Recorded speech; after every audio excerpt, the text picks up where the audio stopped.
Morning all. Morning all. How are we? Welcome to Tuesday's Strum. Let me say thank you to Dog Dave and STF for the follows since we were offline. I appreciate it. I have seen the F126 calendar. Yeah, the only addition, Sir Fox, is Miami. There is the addition of the Miami Grand Prix that is on its way next year. I can't recall off the top of my head what it's replacing, but let me quickly show the. I'll show it on stream. Open image in new tab. So this is the F1 calendar for next year, and in here is Spain, Australia, China, Japan, Bahrain, Saudi Arabia, Miami, Canada, Monaco the other way round, Spain, Austria, Great Britain, Belgium, Hungary, Netherlands, Italy, Spain again in Madrid, Azerbaijan, Singapore, United States, Mexico, Brazil, Las Vegas, Qatar, Abu Dhabi. Yes, Madrid is replacing Imola. You're right, Jack. It's replacing Imola.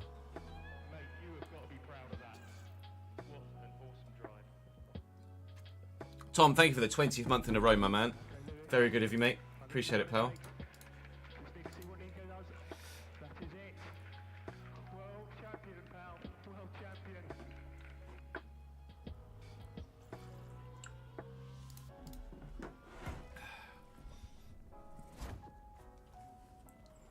Just got some things to redeem from the Podium pass. But we're at the British Grand Prix today, and then we will be recording episode 1 of the next season, of the Realistic Road to Glory. So fingers crossed we can get everything in today. I think we will. We should do. I've got a thing in engineering apparently at the moment, but I won't scroll that far yet because I don't want to spoil the one-off livery we've got for this Grand Prix weekend. So let me pause the music and then we will just get straight into it. Hey Toby, hey Craig. Thank you for joining us on YouTube, lads. Alright. And we are recording. I'm in the wrong place. I need to be down here. Hello. I moved. Welcome back to the F125 My Team here on the Chesno Plays YouTube channel. We are at our home Grand Prix today, round 12 of this first season. The halfway mark, of course, of this first season, as there are 24 race weekends in a Formula 1 season this year. The new F1 calendar for 2026 has been announced, and as I record this, it was done this morning. As you see this, it would have been a few days ago. Imola dropped and the new Madrid race put in later in the season. So there will be a new circuit on F126 next year in the game. But right now, obviously, we're focusing on the tracks that we have access to at the moment. And we're at our team home Grand Prix here. Of course, Zane Maloney is from Barbados and Victor Martin is French. So we don't have a home driver, but we do have a home owner. Me.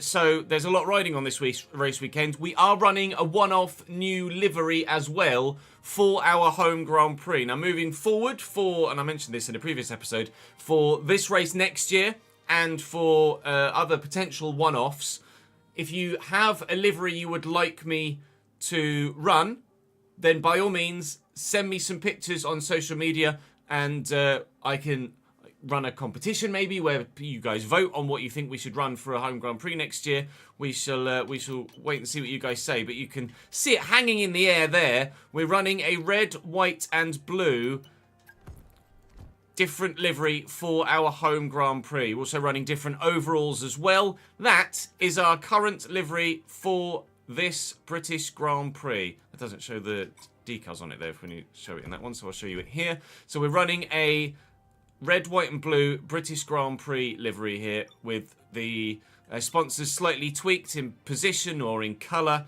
And this is what the car looks like ahead of our British Grand Prix run out at Silverstone.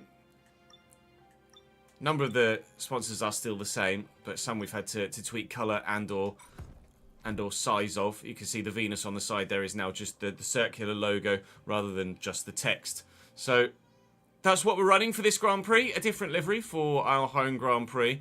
Hopefully you guys like it. If you feel like you could do better, I don't doubt that you could do better, then do please, still keeping a little bit of a hint of our own team there with the number of the colour on the front there.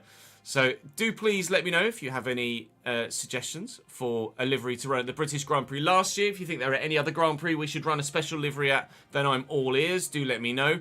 But the drivers look different, the car looks different, and we're about to head to track for our first ever home Grand Prix as a Formula 1 team. We're going to be running the harder tyre allocation in Great Britain because, rather evidently, it is a tyre killer, as you guys well know.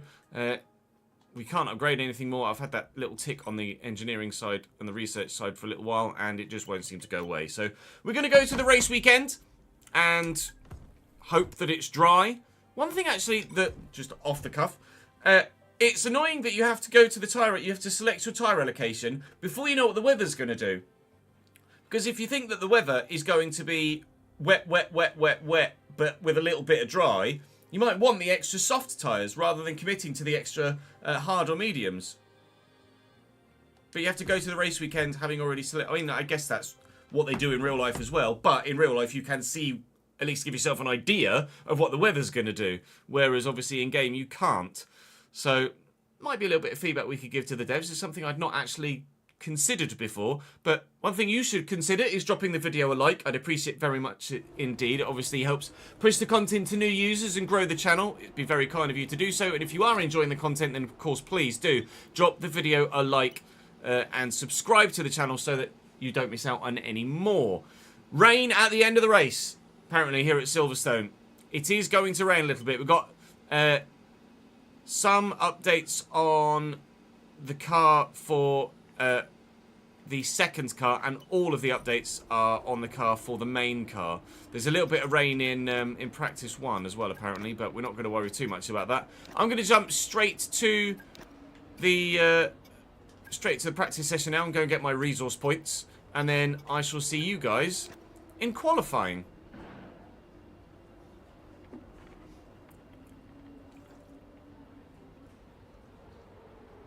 They pick the tyre choices well in advance so Pirelli can get them there, fair enough.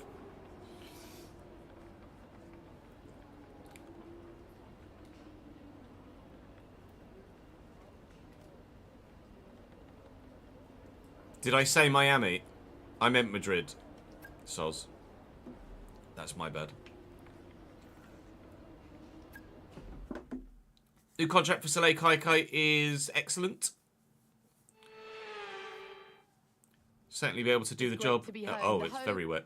Certainly be able to do a job in League 2. Does the weather dry up at all throughout the course of this session? Says it should do. Hopefully it does. Morning, Carnivorous. Welcome to the channel, mate. Been rewatching your old FIFA 17 Cambridge United RTG recently. It really took me back. That was the first Road to Glory you watched. Really got you into soccer. American, if you can't tell. Leon Navarrete was indeed a monster, yes. It is going to dry up after about half an hour. Okay. Right, let me just go and put a, forgive me, setup on the car. Again, as ever. Thanks to, oh, actually, hang on. I think SRC's turned off at the moment. Bink. Thanks to the guys at Sim Racing Centre. We're able to utilise a custom setup for this Grand Prix.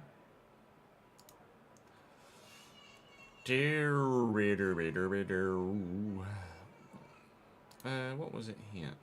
Oh, wow. Significantly lower wings than...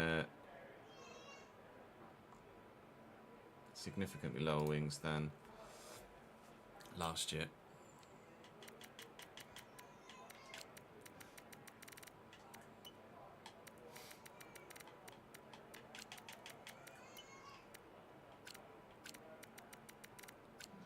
Just tweaking the setup, bear with me.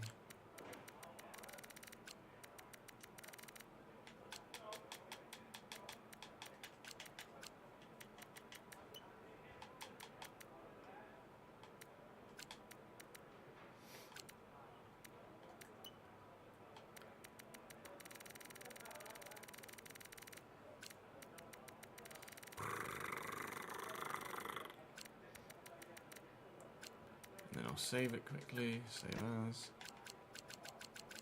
I'm going to type on my keyboard there. I'm not on PC anymore. Am I?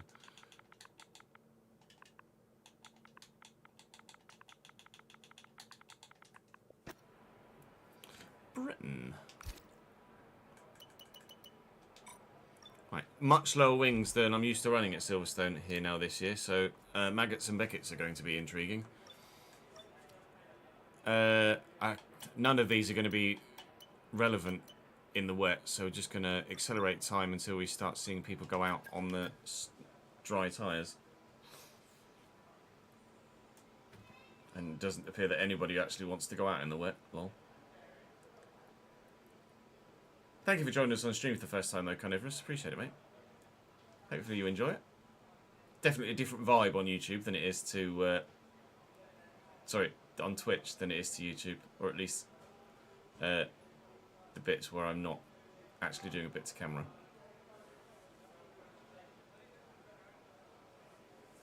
See, it's drying up now, so lap times are getting quicker. My teammate isn't genuinely 5.2 seconds off the pace. Thankfully.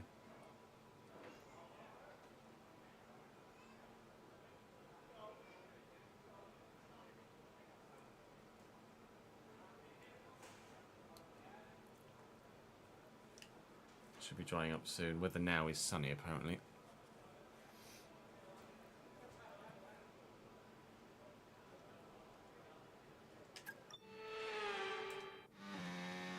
Leaves on track in the with the Inter still though.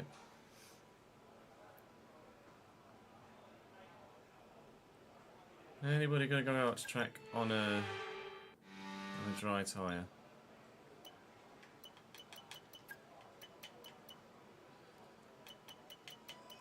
Okay, so it is now quicker to be on a dry tyre, so we'll go and do tyre management. I'll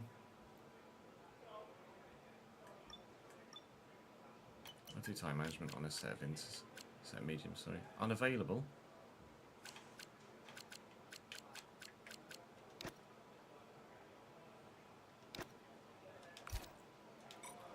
Right, so it's still registering as wet, and it won't let me put on a dry tyre. That's excellent. Come on! It's fucking drying out there! It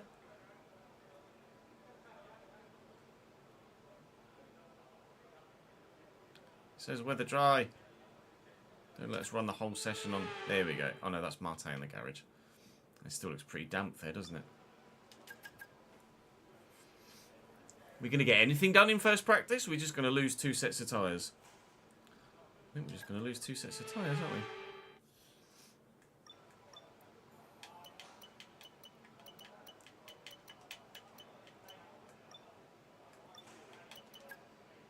There we go.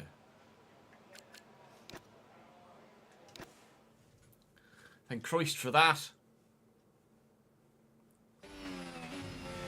Still won't be a little bit squiggly, but sure we'll be fine. Just move that slightly. Go down there, you're in way at the screen.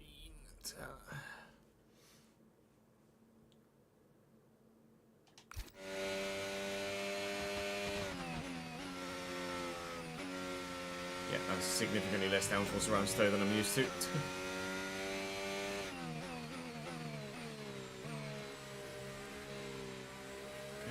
Might up the brake pressure or brake balance. Bias, that's the word I'm looking for.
That's annoying.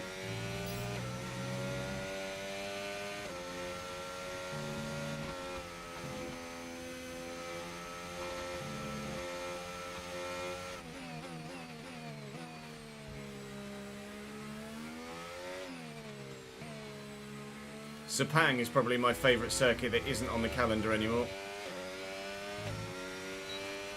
Although having not driven it in about 10 years, maybe it's nostalgia. I did always like Sepang. Don't know as I can recall ever... Well, I must have at some point, but I can't remember driving at Turkey on an F1 game. A lot of people used to like the old Indian circuit, but I can't remember how that drove. I can't remember ever having that much affinity for the circuit in India, personally.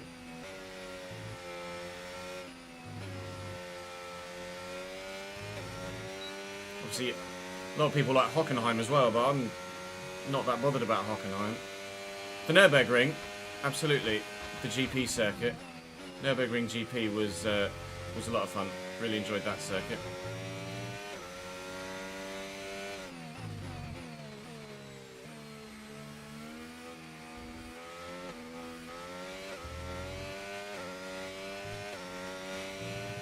Purple, yay! Program complete and a job well done. We got some excellent data with that run, so come on back to the garage and I can take you through the numbers. And no, I have an automatic gearbox, Storm. There's 1 minute left, so we're not going to get a qualifying run in. We are going to top the session, though, with the slowest time we've seen around Silverstone all year on dry tyres. Driving at half speed, trying to look after the tyres.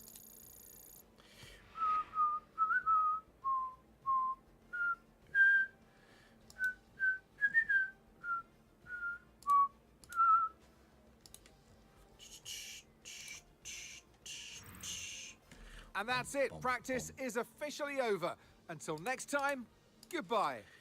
See ya. Ouch. Barely anybody actually set a time, did they? Didn't even bother.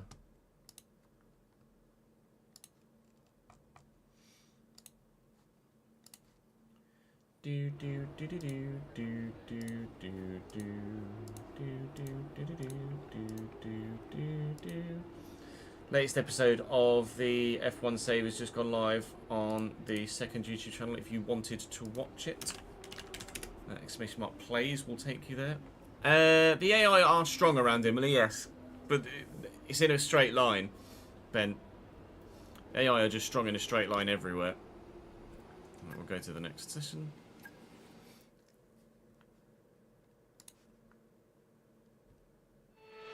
Obviously at Imola there's a lot of full throttle sections.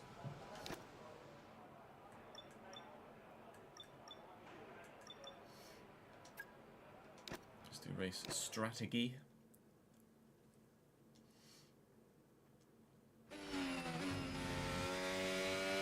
Oh, I've never really... I was alright at the circuit, and I grew to enjoy it more than I did when I first drove it, but I was never that fussed about Paul Ricard. Portimao, obviously, as you guys know, is a track that I do very much enjoy. James, that is very generous of you. Thank you for 10 gifted subs. I do need to check the gifted sub list, actually. Thank you for 10 gifted subs, my friend. That's very kind of you indeed. Neon Black Ninja, The Sales Pro, J Assassin, Desirus, Swizzer, or Swizer, Vladimir, Goliath, Sheafy, JB Script, and Elo Lil. Eloy Lil? Elo. You've all got a brand new sub to the channel, thanks to James. Thank you, mate. That's very generous of you. 10 gifted subs, boys. Over on the 10th. So I don't think there's any we need, actually. Was there one on the 9th?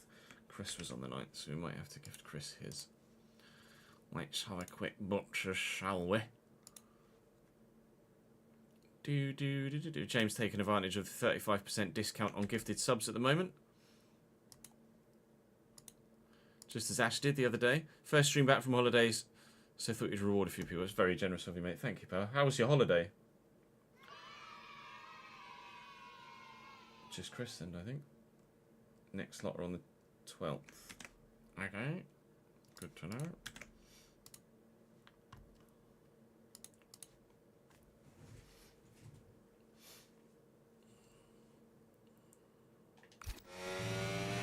Okay, you've got race levels of fuel in the car. I want you to drive at a representative pace, all right? No hot laps this time.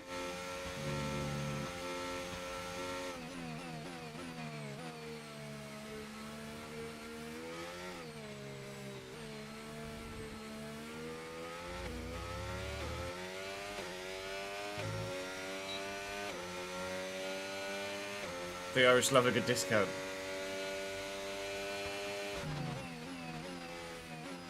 I think everybody enjoys a good discount at the moment. Everything's fucking expensive. What do you guys make of the livery, by the way? Are we a fan of the custom livery, or are we not a fan of this one-off livery? Do you think I could have done better?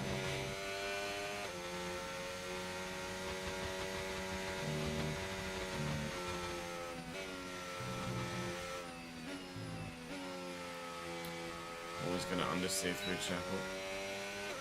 I'll flush that back.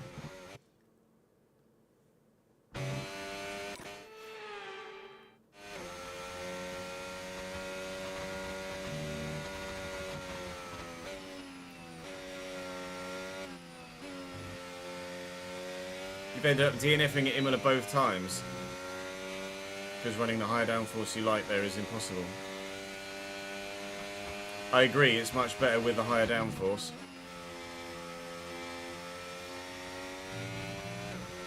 It is manageable with lower downforce though. I mean, we did a lot of going backwards at Imola, didn't we, in the race? I think we qualified like 12th and finished 17th or 18th or something. But we were able to be competitive enough, I think.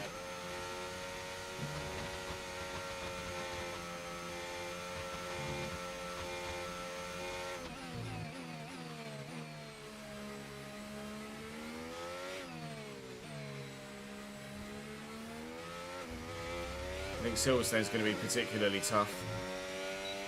I don't think we're going to be very quick here.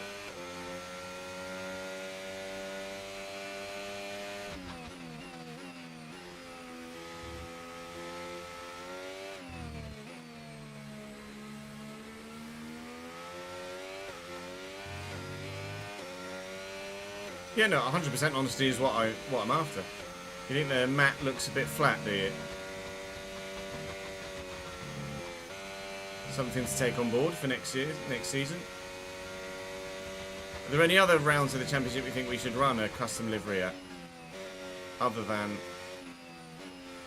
our home Grand Prix? Max and Beckett's with low downforce is a fucking nightmare.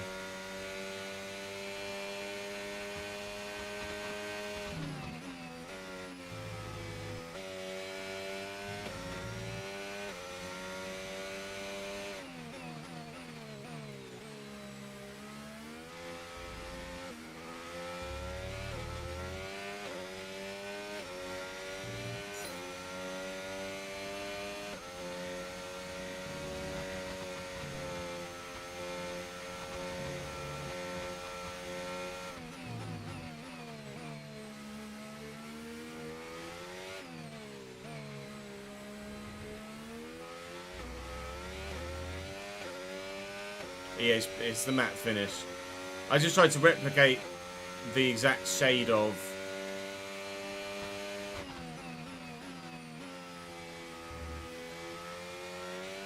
although now I'm in the car, the blue does look a little violety.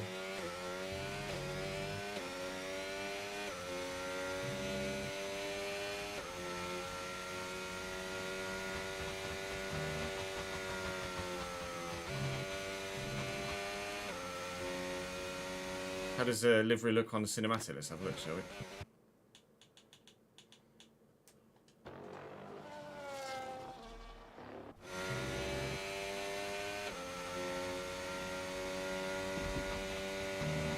Annoying that it goes on board for the cinematic camera.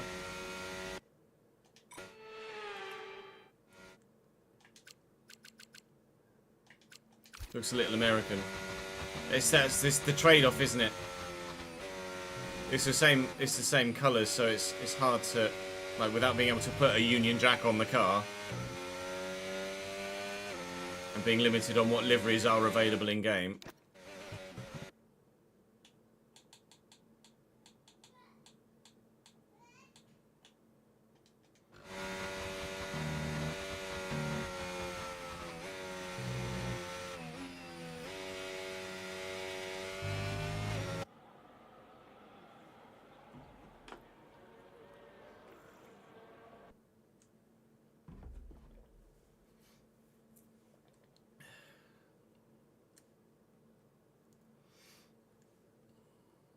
Yeah, I think the matte works for the yellow. In this first season, there's really not that many liveries for me to choose from. But in latter seasons, we can do better. And obviously you guys will be much more creative than me too. For this season, I wanted to do it myself off camera as well. Obviously, if you guys had been here with me creating it in the moment, you wouldn't have chosen the way that it looks right now. You'd have had me tweak it.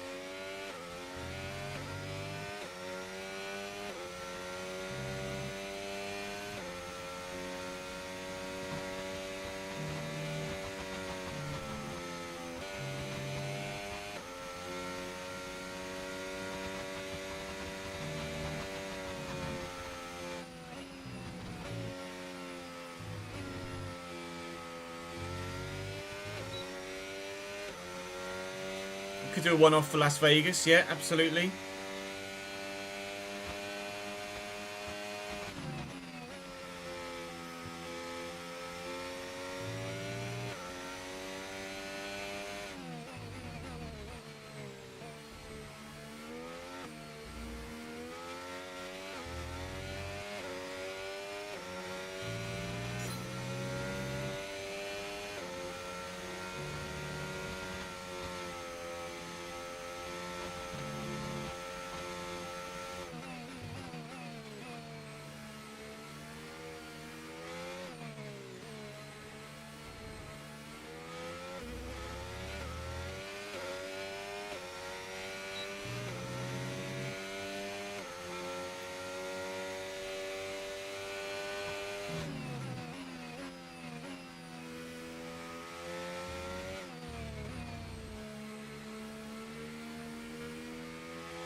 We always end up at least 1 year running a black and gold livery for my team.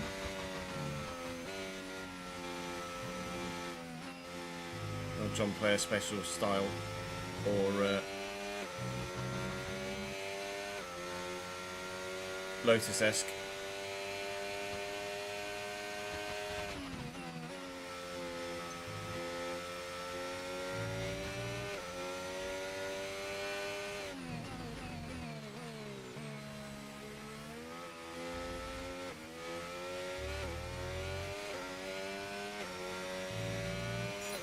Okay. Tyre is going to be high at some Test extent, especially with complete, the and low that was a downforce. really It's going to good be job sliding a indeed. lot. We got a lot of valuable information out of that. Well done.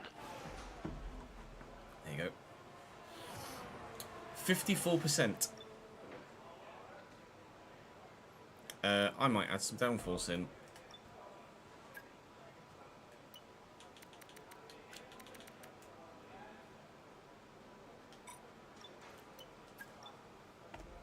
We'll do the quali pace one.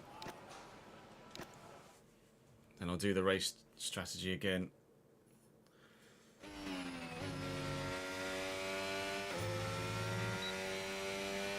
Hey, Tozzy.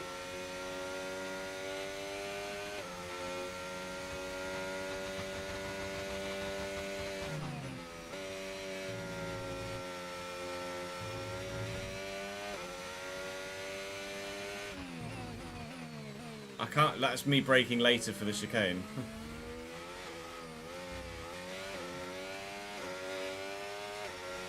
Car doesn't stop there with the low downforce I'm running.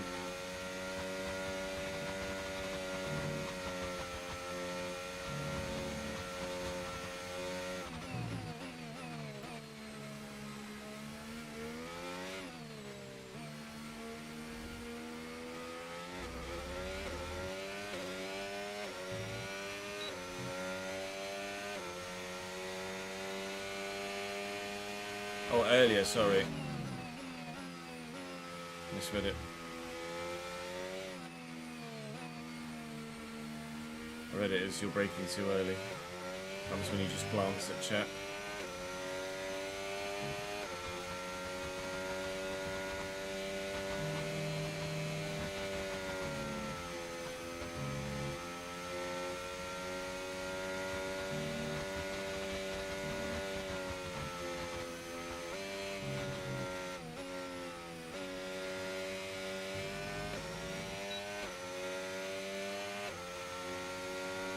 Gonna run out of deployment before we even get to Stowe almost.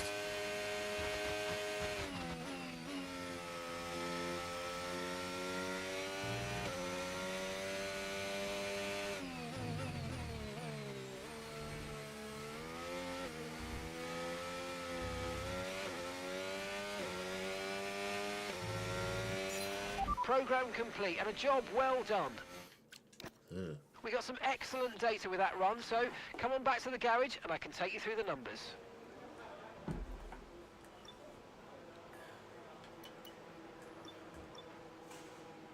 I reckon the quality pace was alright, but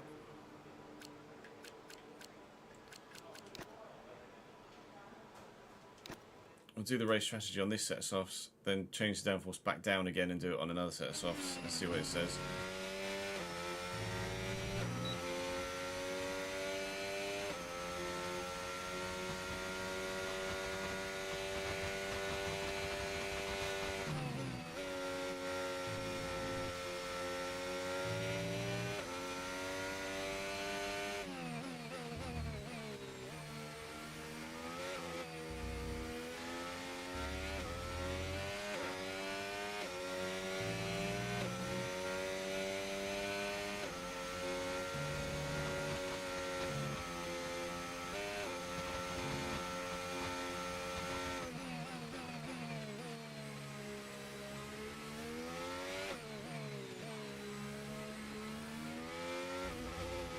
Good.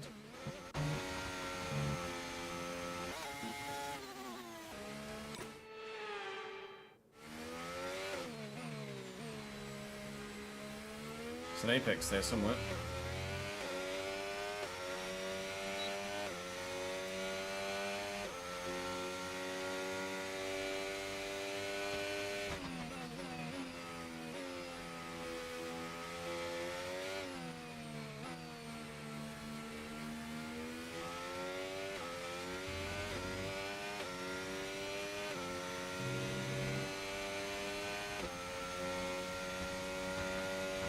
I was reading chat.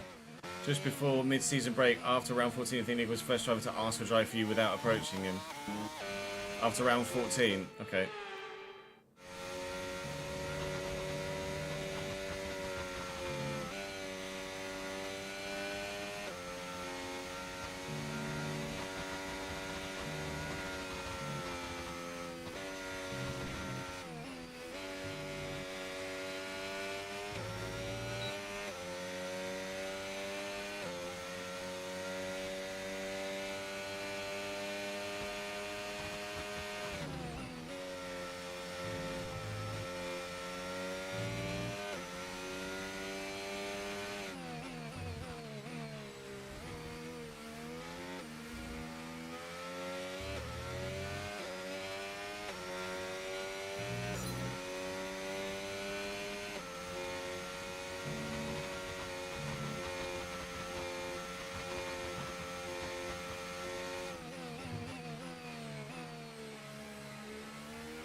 So we're so high on the softs.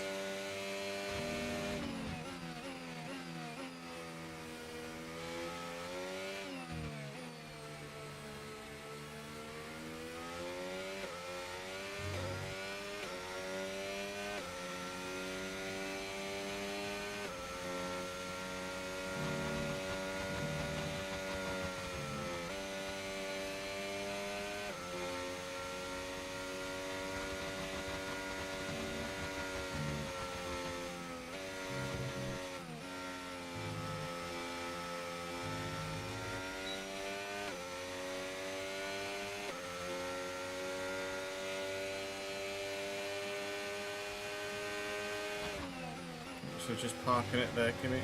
Appreciate it, mate.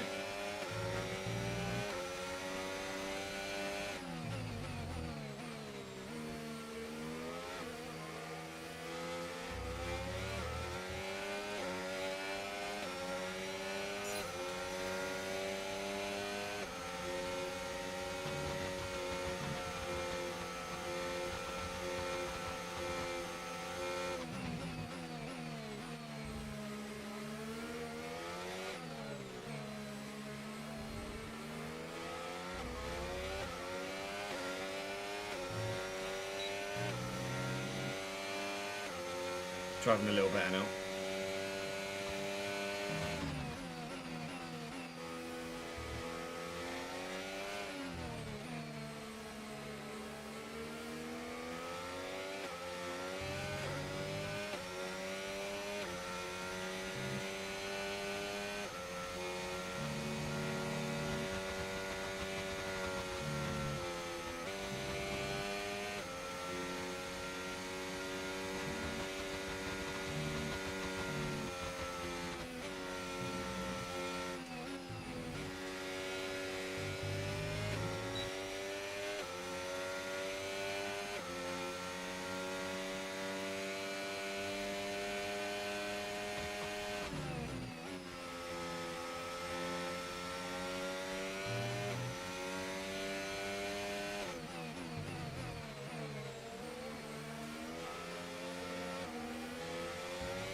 Teammate nearly dropped it.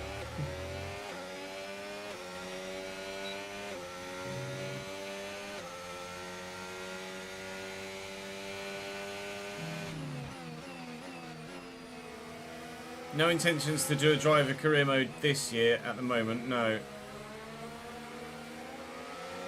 My team is going to be the longer term save, I feel, this year.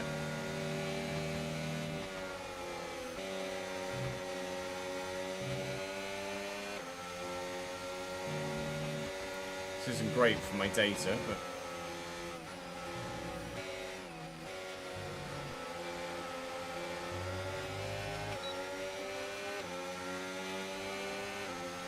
hi Kimmy, welcome back Kimmy.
Okay. Pace is good. Pace is excellent, in Test fact, complete, and compared that to was the a really Delta, good but job indeed. tyre wear We is got a going lot to of be... valuable information out of that. Well done.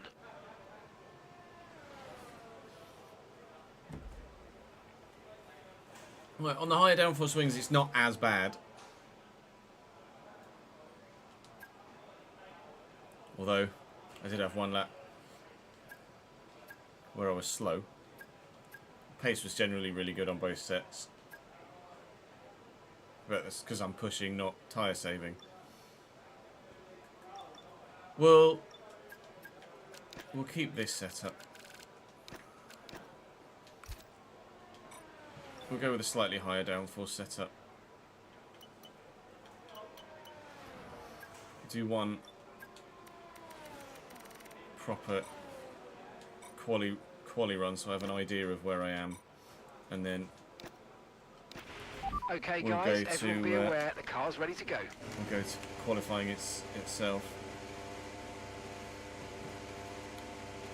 I'm not sure how long the driver career will last. Sorry, my team will last. Obviously, this year we will have a Football Manager game to factor in content on as well, so it'll probably be a case of completing the my team and then switching to do content on Football Manager.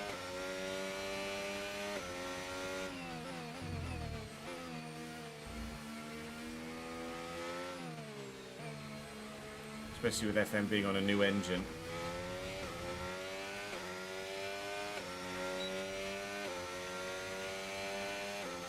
I'm just going to back off here actually, I don't want to be too close to my teammate.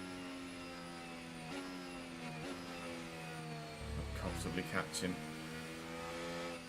on the quali run.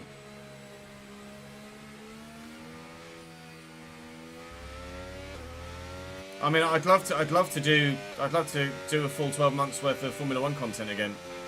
Okay, just 2 laps of fuel remaining now. And if I can, I will, but FM is obviously going to take priority.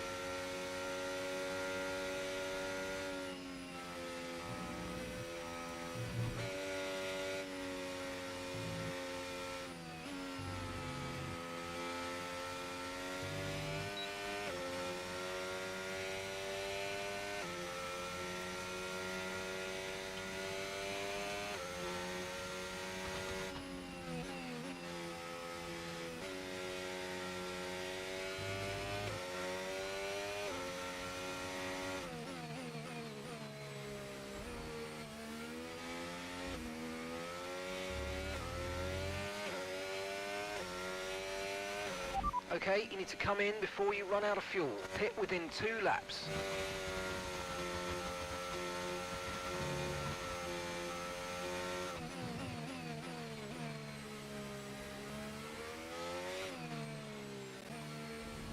That was terrible.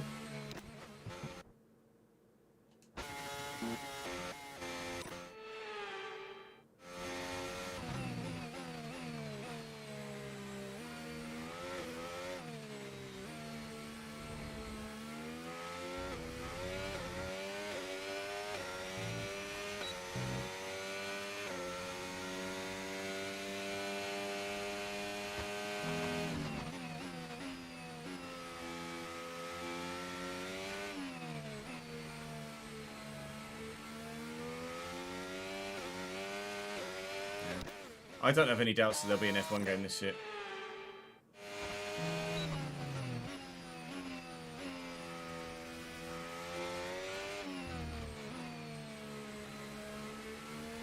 FM, sorry.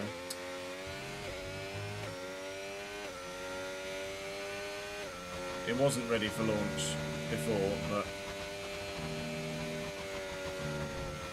I mean, it wasn't a million miles away.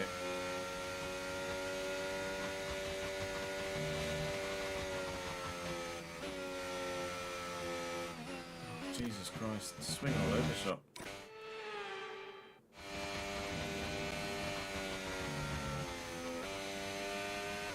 I would absolutely imagine so, Tozzy, yes.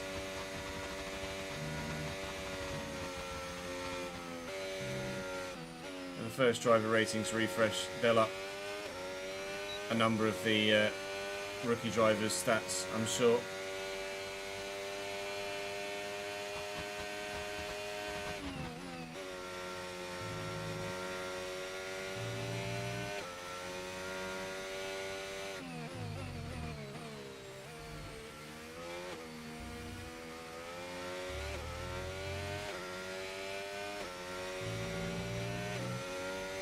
28.9. I don't know, Jambi. I did see that Sega has released another Football Management-esque game. But I don't know anything about it.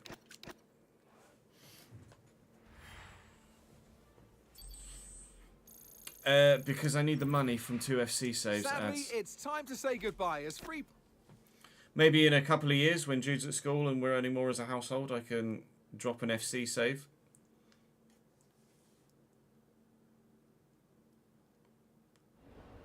But I'm gonna need 2 FC saves financially.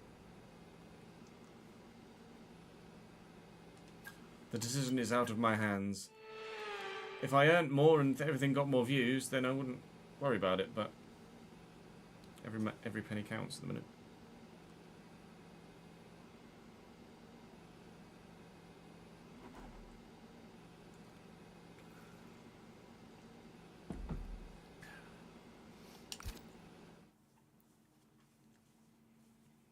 Having to run slightly lower, probably significantly lower downforce than I might like to at Silverstone to try and be as competitive as we can in a straight line. Tyre wear is high, but as a result of having lower downforce and the car is sliding more, so it's a trade-off. I'm either tyre wear's decent, but it's pointless having decent tyre wear if you're not fast enough, or I'm fast enough, but only whilst the tyres last, and then I'm not fast enough. So, with the rain coming at some point as well, that will mean that the amount of wear we'll need from the tyres isn't as much. So we can probably get away with it a little bit more in the race, but it's certainly an awkward one at the minute. With the weather coming towards the end, we could probably go medium. Oh no, I don't have 2 sets of mediums now, do I? Because I commit to the hard thing. So we could probably go hard, medium, and be okay. Or I could maybe go medium, soft, and make it to the rain. Or I could start on the softs and then go to the medium, or then go to the hards, and then it depends when the rain comes, really. It really depends when the rain comes. But we need to know where we're going to be starting first. So, qualifying.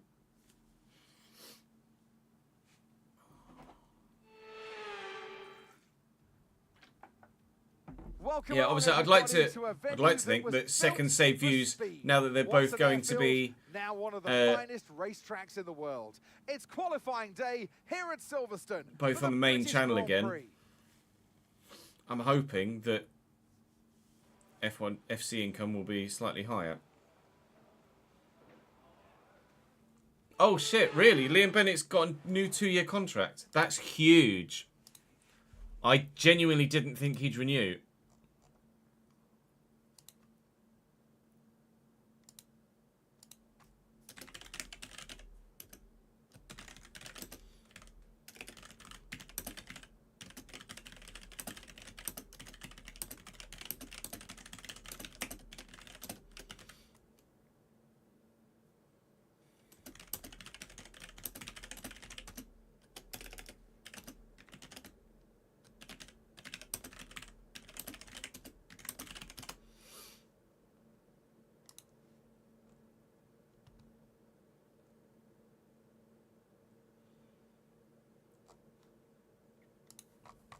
Obviously, faith in the project is very high from the players if they're willing to get behind the manager and Bonds this much.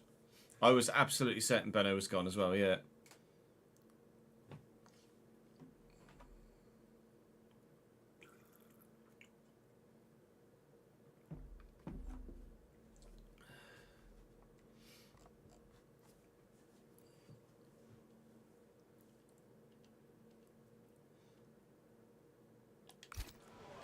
Right, we did a 28.9 in quali. So let's see what everyone else does.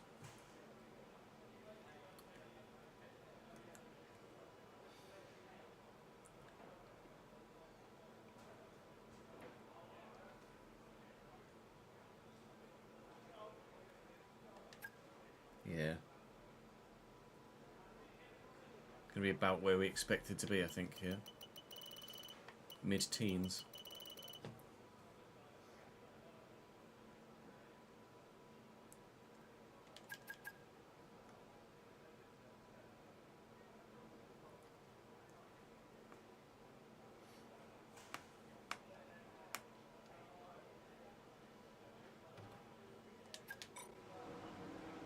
Just double check that I've got it.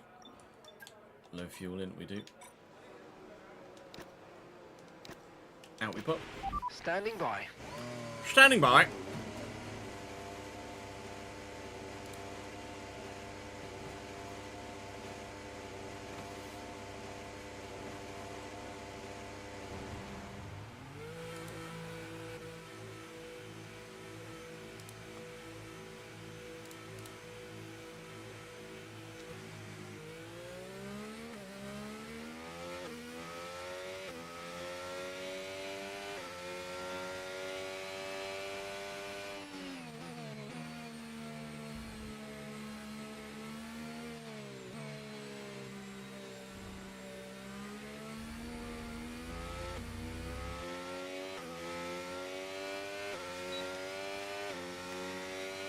I'm good, thank you, Mark. How are you, mate?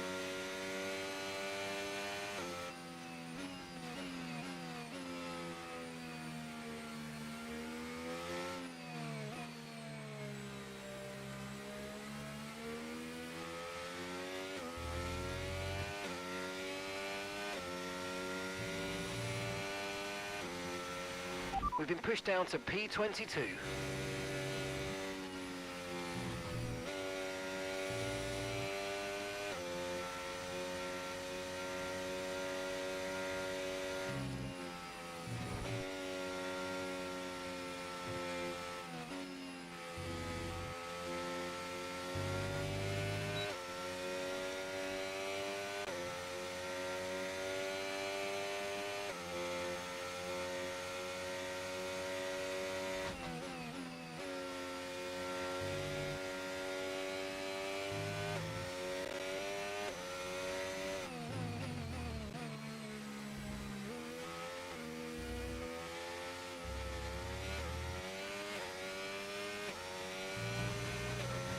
Great start to that.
It was horrible, cheers.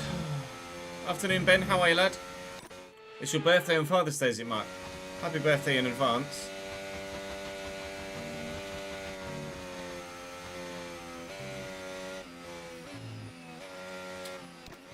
I can't make it make it it's right.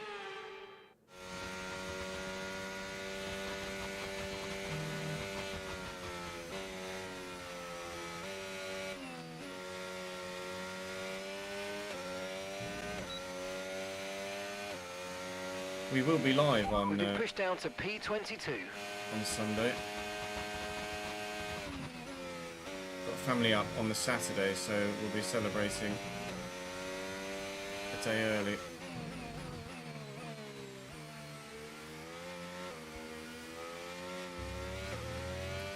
We've used all of our deployment, but a 28.5 across the line is a decent finish. P13 in Q1.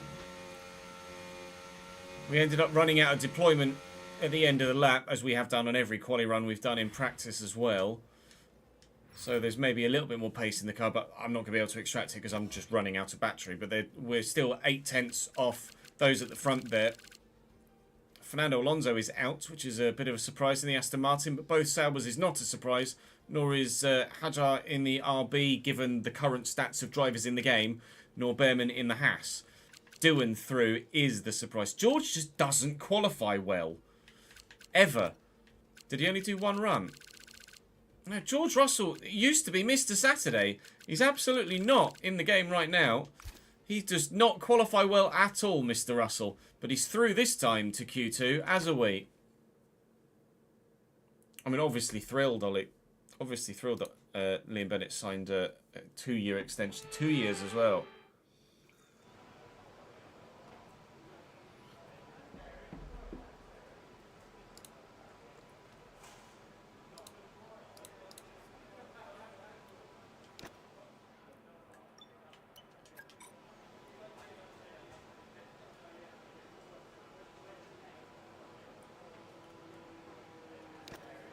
We'll do a banker lap here. Birmingham will get 4 million from the Job deal. That's unsurprising.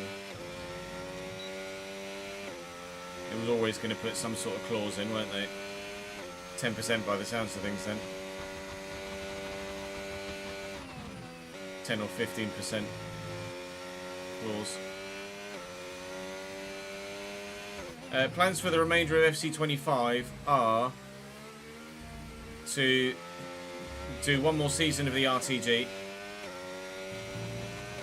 and then we'll be putting it to a vote as to whether we do an Aston Villa career mode or a Sunderland's in the Premier League career mode for the final save of the year.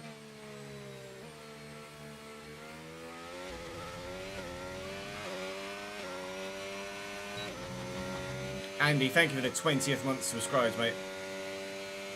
Really good of you, pal. Not far away from a 2-year badge now.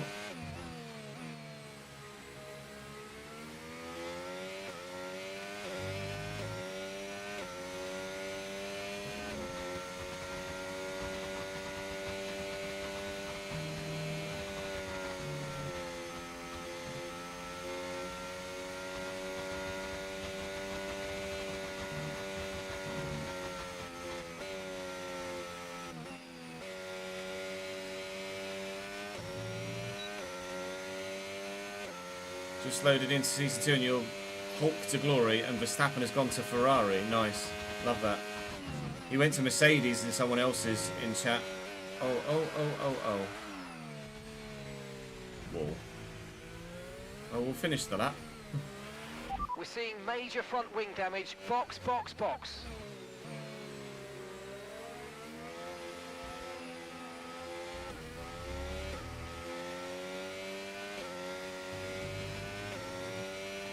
F136.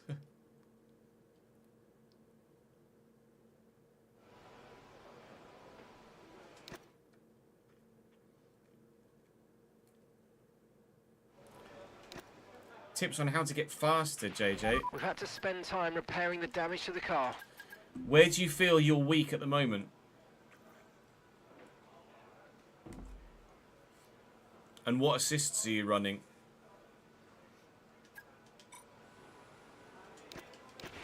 Check's complete. Everyone be aware, we've got a car leaving the garage.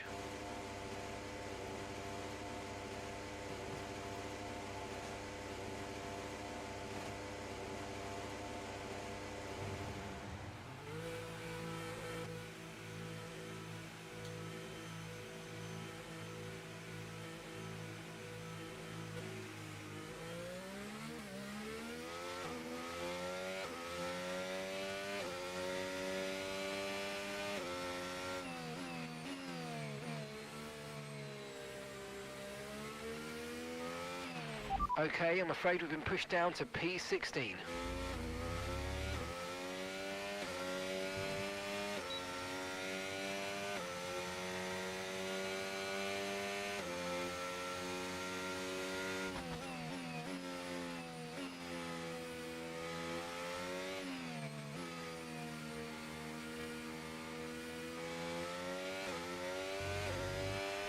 Two minutes remaining in the session. We need a good lap here or we're out of qualifying. Come on.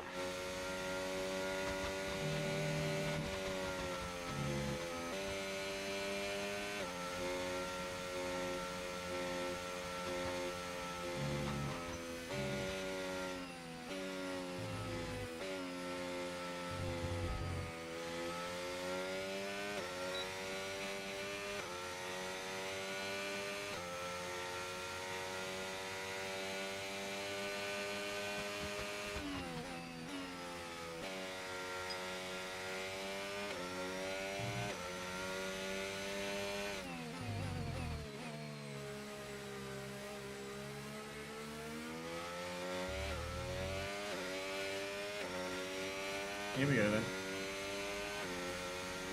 To try and stay in qualifying. That was wide.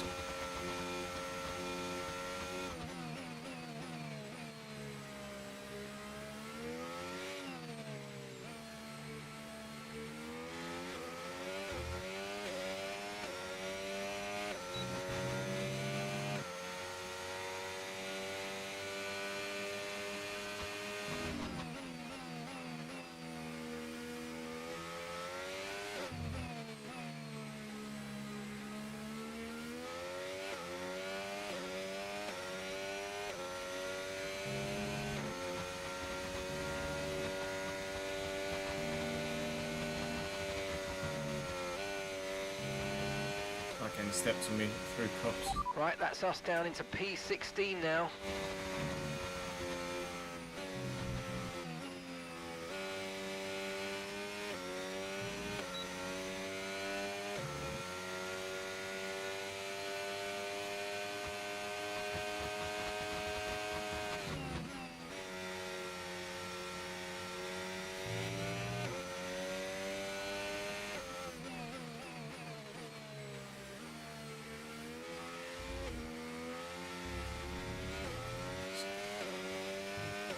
And the 28.7, 2/10 slower, P14, 2/10 slower in Q2 to Q1.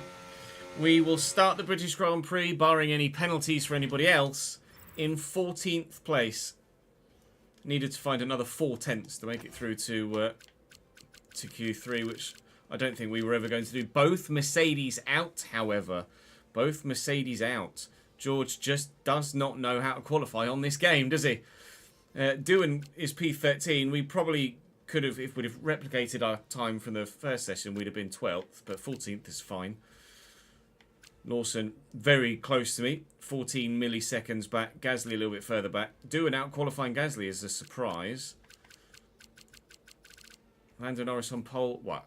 On pole. In first in that session by 16 milliseconds. We shall wait and see who actually does get pole when we get to the race.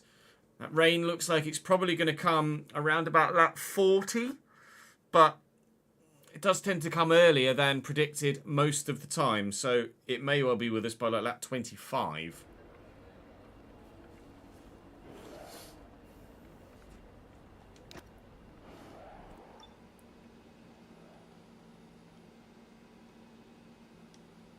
And it's 42% by the halfway mark, so might well be even earlier than 25.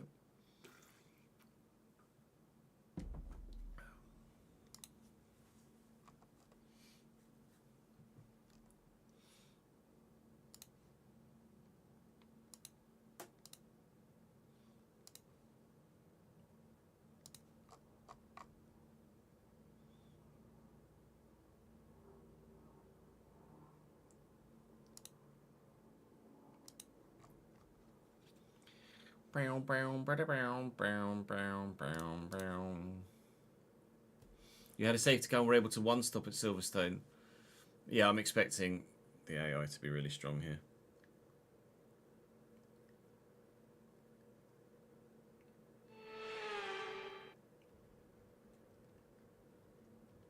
You join us in the United Kingdom today, or Great Britain as it's alternatively known. Well, it's certainly a great day today as we welcome you to one of the crown jewels of British sports, a track of speed, history. Off the back of a fantastic qualifying session. So then anticipating a Verstappen or Lando Norris pole. Max Verstappen and it's Max Verstappen at 27 flat. That's very quick. Charles just half a tenth back. The 27.103. Hamilton in second. And Norris there in fourth. 67 milliseconds separating the top three there. Ocon in P8 and a Haas is a great performance. Albon and Stroll, both Williams inside the top 10. And yeah, it looks like we will be starting P14 as we are indeed. Okay. P14 is doable. We should wait and see whether we go forwards or backwards. But P14 is decent for us here. Evidently, our pace is very much track dependent. In Canada and Austria, we were really good. Here, we are not. Today, but just give it your best shot. Really? Soft, medium? Not sure about that, Chief. Everyone but Albon is starting on the softs. Well, we'll certainly run the soft set in the first stint then. It depends what we hear about the weather as to whether we go soft. Oh, jeeps, I'm gonna have to stop really early as well. As to whether we go soft or soft medium, because it would be better to go soft medium than it would be to run soft medium and make it to the rain, rather than go soft and have to box again for another set of dry tyres. So we anticipate the rain coming about the halfway point, really, if we're honest, which is going to be about 25, 26 laps in, which will be just soft. But I may be forced to go soft medium because of tyre wear. We'll start with the soft and we'll take it from there, but it's going to be an awkward one. It is a bit of a drinker here, but we'll go with a lap and a half's worth of extra fuel. And well, so I'm really surprised that soft. Quite frankly, I expect the softs to die so fast that we'll be off them after about 10 laps, in all honesty. But we'll wait and see. Behrman is a real person, Cameron. Yes, Oliver Behrman. We need to get the notepad up as well, don't we, for Silverstone. So Austria, Britain, we went harder.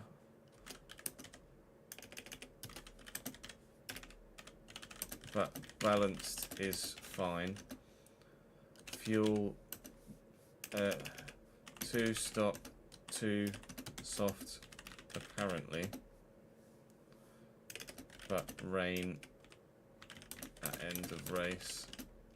Fuel 1.5 over. Wait and see. Right, let's give you guys a prediction for where we'll... give you guys a prediction for where we will finish.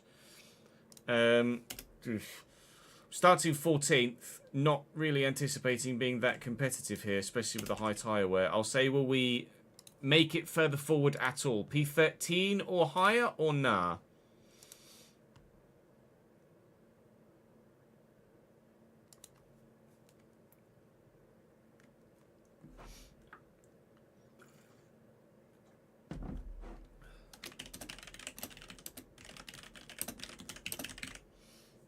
Let me just get a quick screenshot for James.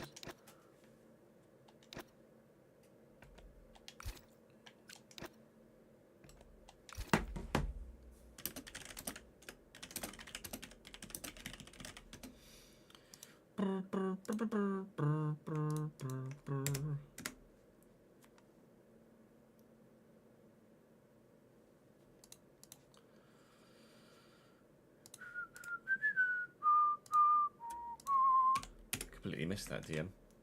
Came like a week ago. Sorry. Right.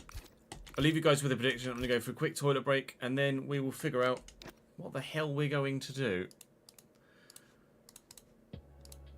In fact, I'm absolutely ravenous. So what I'm going to do is make some food, and I'll eat before the race rather than after the race, and then we can go straight from F1 into FC. So bear with me a little bit longer than the 5 minutes. I'm going to make a sandwich, and then we will have the Grand Prix. BRB.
I'm going to cool the office down as well, I think.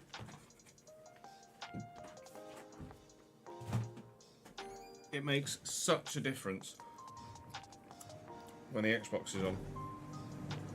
The consoles just pump out so much heat. So for those of you that have driven at Silverstone so far this year,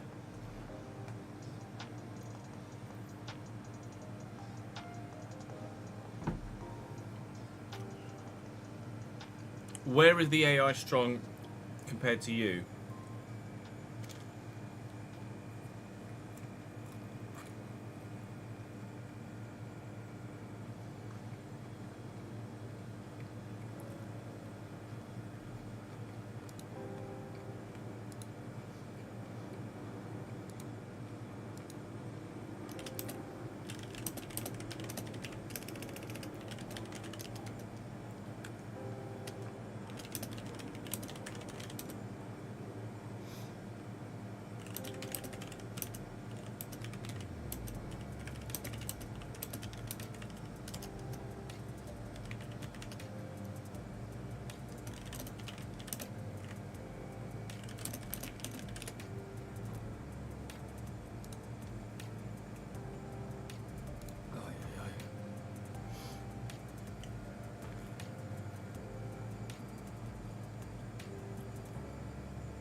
That's a good something to note, Ads, with your DM there. Let me double check the.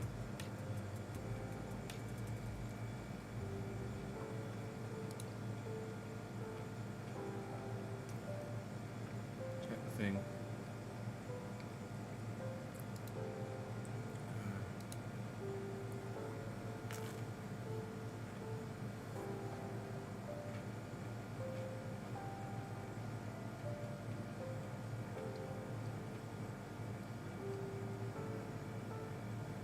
Scrolling through to find the previous logged bug.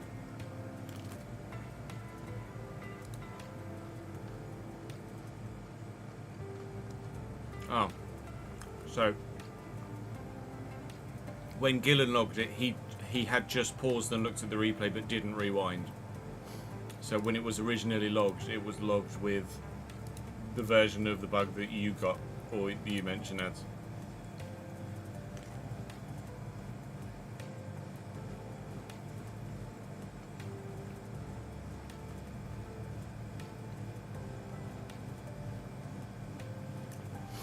I am on controller, Joshua, yeah. You haven't missed any races, Reese. This is the first race we've done today.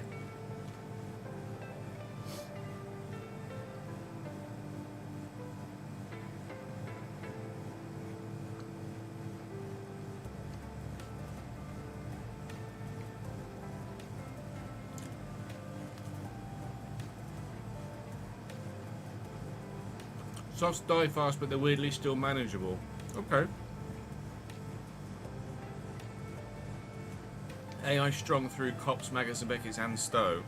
Yeah, on the way out on Maggots and Beckett's they were always stronger compared to me. Stowe's an interesting one though. Which controller? Just a regular Xbox controller. Okay, so one more.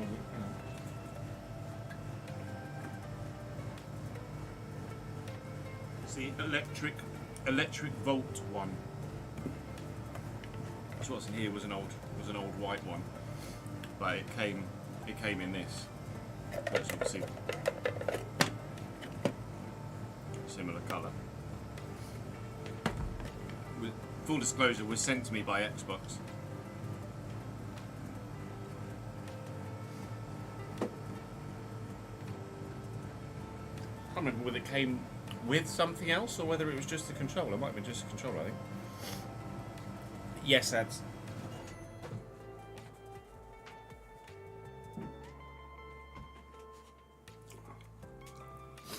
Everything's been forwarded and updated, if updated since we first reported it. Rudder.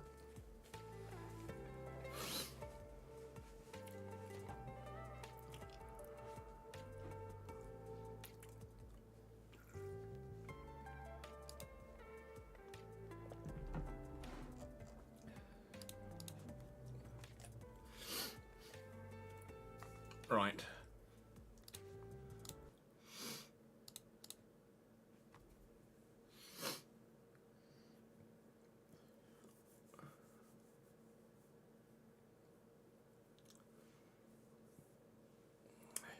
Yeah, that is an odd one, Tom.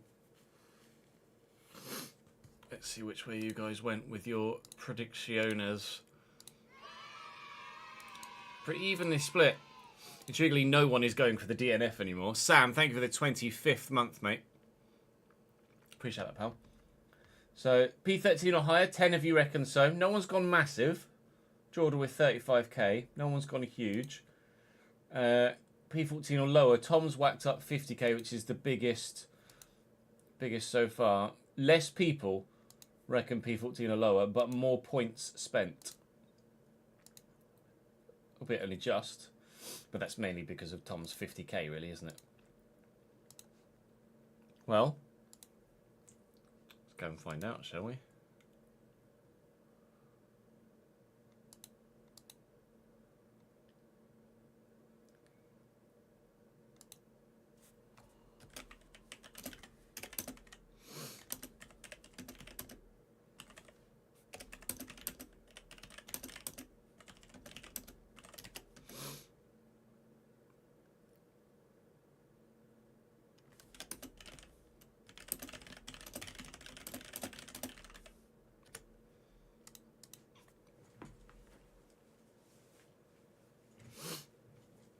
Yes, Cheese, that's been reported as well.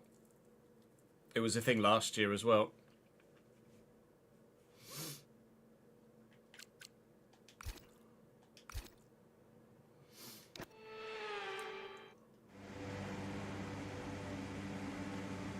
You're going to Italy in 13 days' time. Nice, Reese. Whereabouts?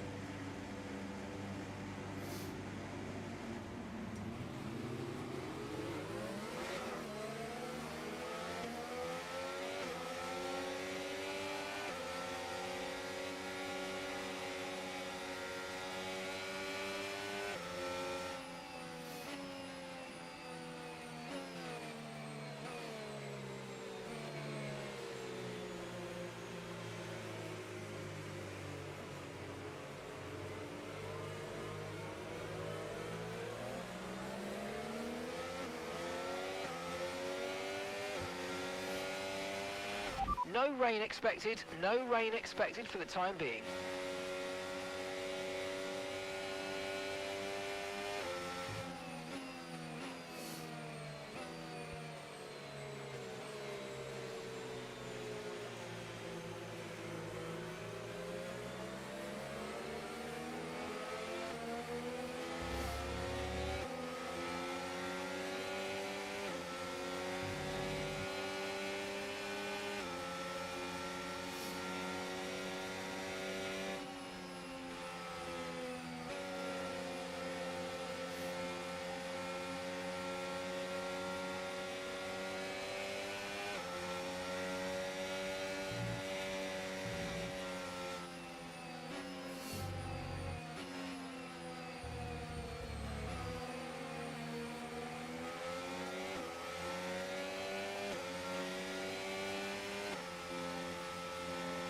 Noah, thank you for the follow, mate.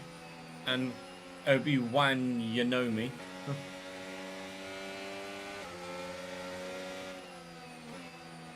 I don't have that command, Noah.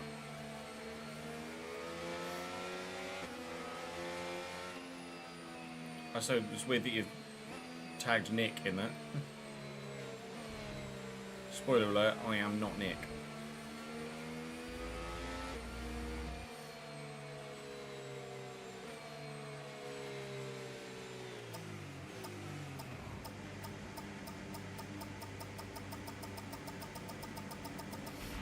Superb parking there, mate. Let's make sure we get Venice the for edge 3 to on 4 the days, surrounding nice. drivers as the lights go out. Right, and I'm on the inside here, which is not ideal for turn 1. It's also not an ideal start for Antonelli either. Lot of wheel spin. I'm going to use some battery here, go up the inside and try and... Oh my god, try and clear Antonelli. That's the best start we've had all season. We're past both Mercedes and we're up into 11th. I don't know why everybody was so slow off the line. We have seen that the AI are slower off the line this year. At least at the moment, I believe it's potentially getting patched at some point to make them a bit more competitive. But that was absolutely the worst start anyone, or the worst start of any race so far for the opposition drivers. We caught with dirty air here behind the two in front. I could maybe think about sneaking up the inside of Albon here. We thought about trying to do a bit of a switchback on Lance Stroll.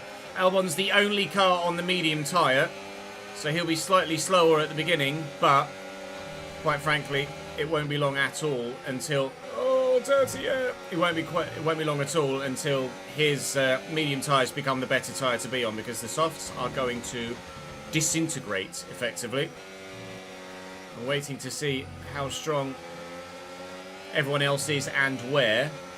Obviously factoring in that we're in a much heavier car now than we were when we last drove it. So paying attention to that when coming into braking zones and through corners, etc. The front 8 have just disappeared here at the moment.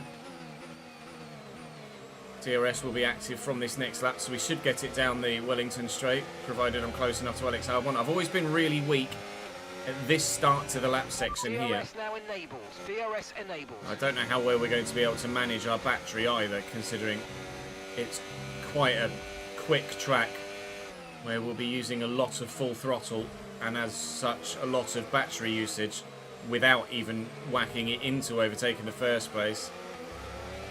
But slow out of there for sure, but the DRS will help.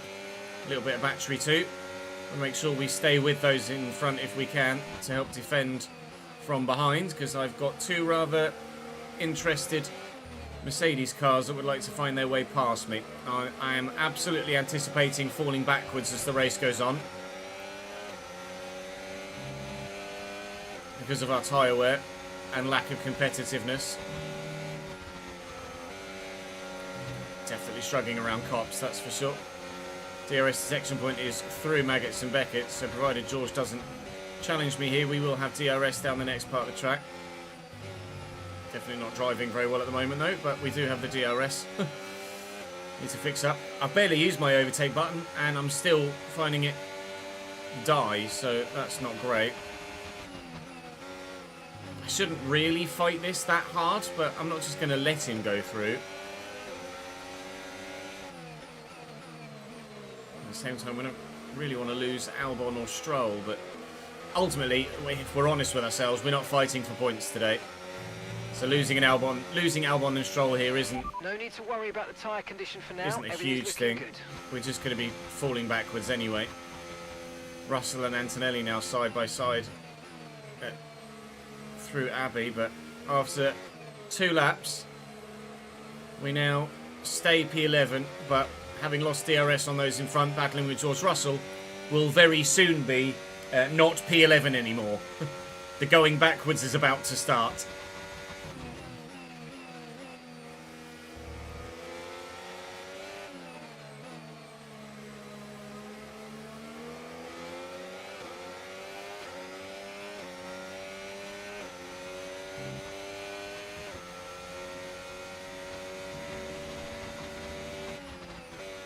I took cops properly, look at me go.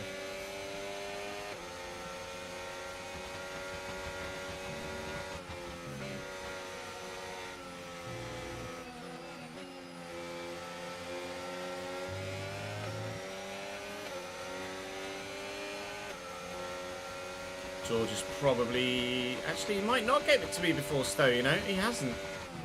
I used a little bit of battery onto the straight, and that was enough to open up enough of a gap to actually maintain the position. I didn't expect that. And as Albon and Stroll fight, actually closing back in on them, I'll use a little bit of battery here, and maybe we'll be able to get DRS back on them, and we will be, because the DRS detection point is here into the right-hander, so we're back within DRS range of Albon and Stroll again. That's very pleasing. Very pleasing indeed.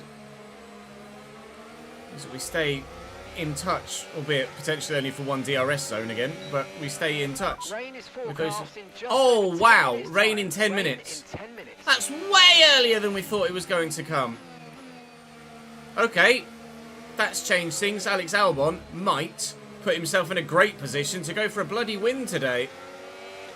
He's able to go on the mediums till the rain and everyone else is having to box off these softs. George thinking about having a look around the outside of the old pit straight, but doesn't. Not going to be within DRS range for the hanger straight here, but we didn't anticipate we would be.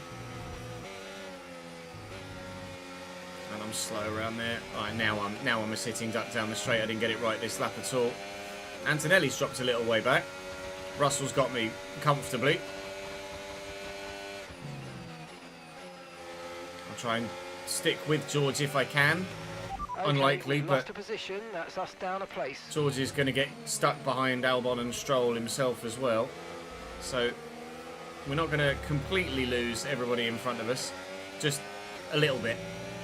Use some battery here again to try and stay within DRS range again. 6.0 seconds. Which we are going to do.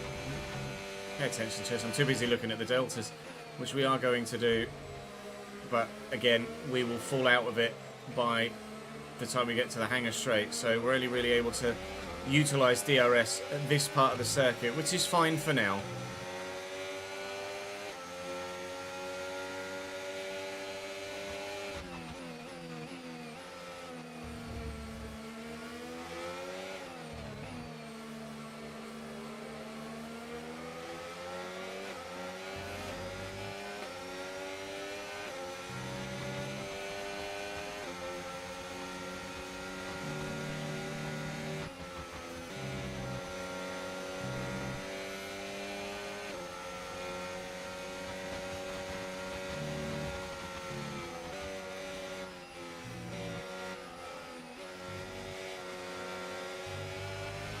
My soft tyres have already had enough. 21% on the left-hand side front. I cannot take the final part of Maggotts Beckett's Chapel very well at all. Just don't have the front left grip. So now the tumbling is going to occur. It's kind of frustrating that the rain is arriving as early as it is, because I really wanted to get quite a bit of dry running in after doing all of Austria in the wet last time out. But I cannot control the weather. I mean, technically, I guess I can control the weather. But we choose not to control the weather. I could make it clear and dry every race, but where's the fun in that?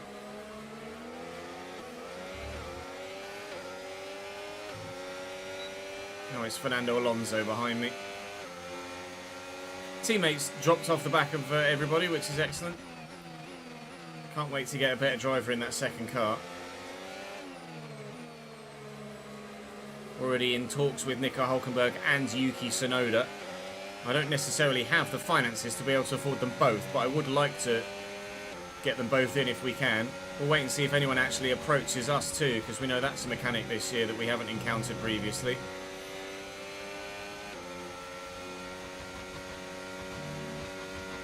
I was looking at the Delta again.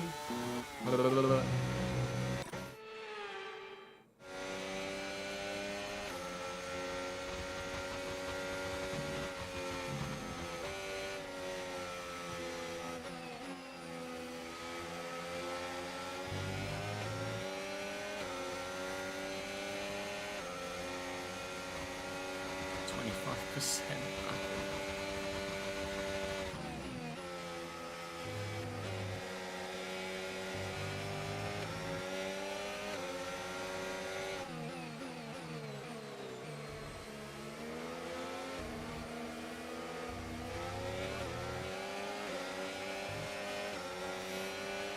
Okay, gap to the car in front, 1.5 seconds.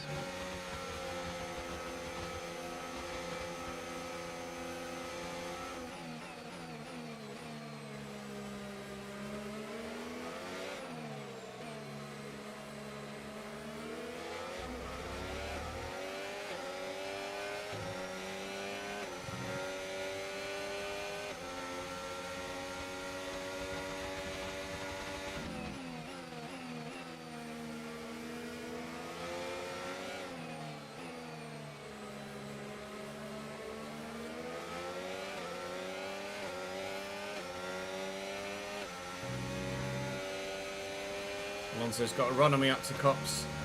He's going to rather sensibly not attempt it.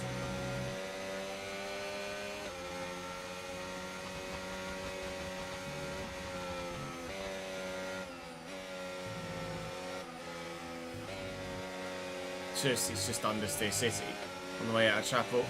Doesn't matter how slow I go, I still understeer wide. Back to P14 again, which is, to be fair, where we qualified, so we've only lost positions we gained thus far. We haven't actually gone backwards at all yet. I mean, we soon will, but that's not the point. My soft tyres are just crying out in pain. Use your overtake button. 31% after 7 laps on that front left is just ludicrous. I'm going to need that rain to come before I'm forced to stop for a first time onto another set of dry tyres because I'm going to risk a puncture.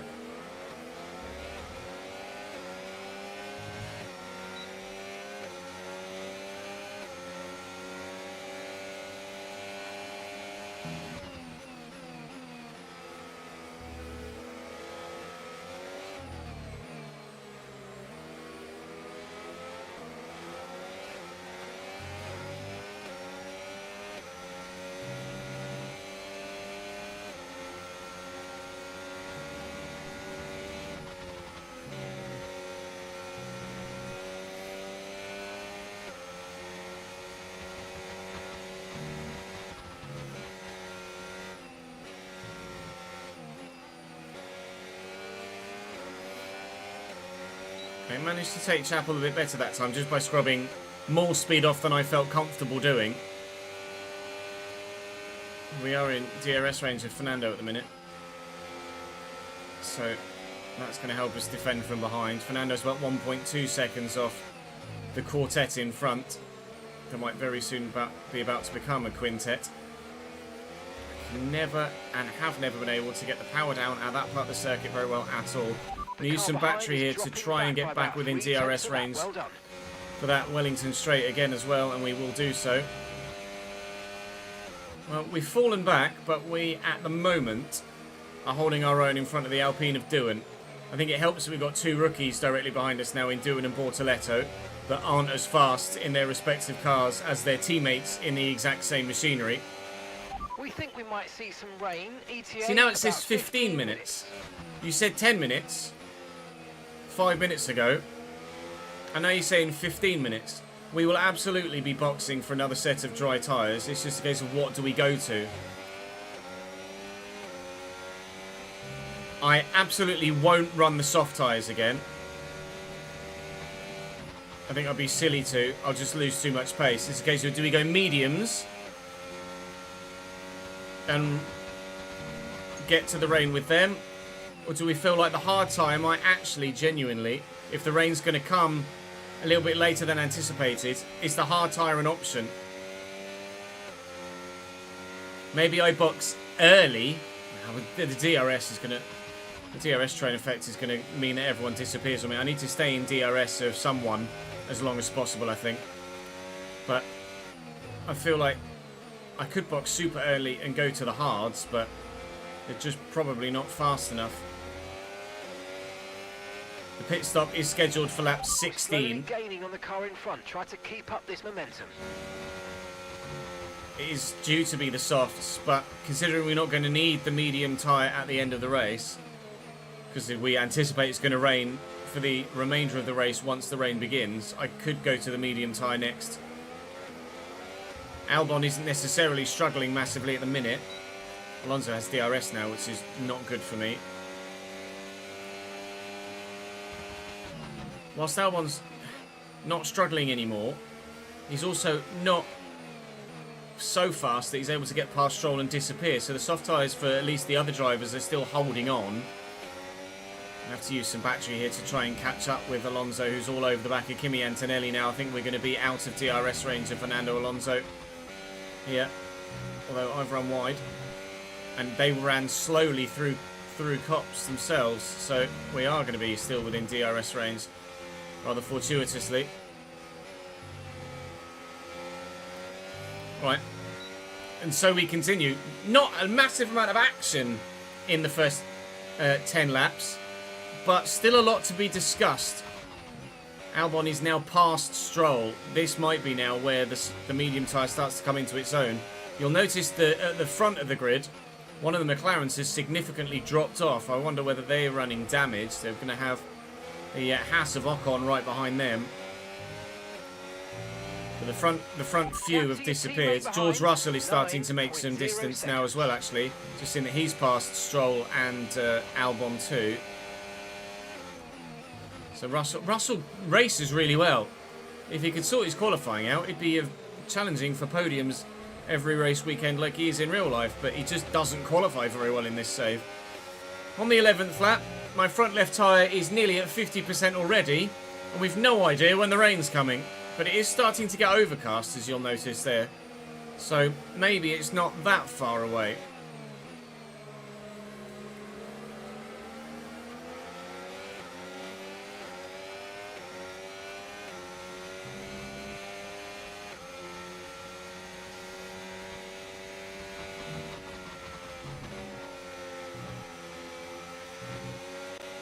Saw that out.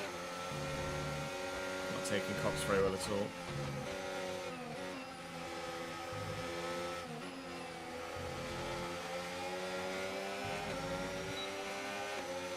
We are losing quite a bit of fuel as well, actually. But when the rain comes, we'll be running slower. Yellow flag behind. It's for an RB, I believe. Green flag. When we were in the wet conditions at Austria, we had a couple of retirements like that, and it did bring out a safety car. I don't envisage here in the dry at Silverstone it will do. Isaac Hadjar is out of the race. We're still part of the DRS train in front, and continually happy enough at how things are going here in our home Grand Prix. Stroll has taken Albon back again, intriguingly. I wonder whether the medium tyre is the one to go to, but I don't know. I don't know. 50% already. Bloody hell.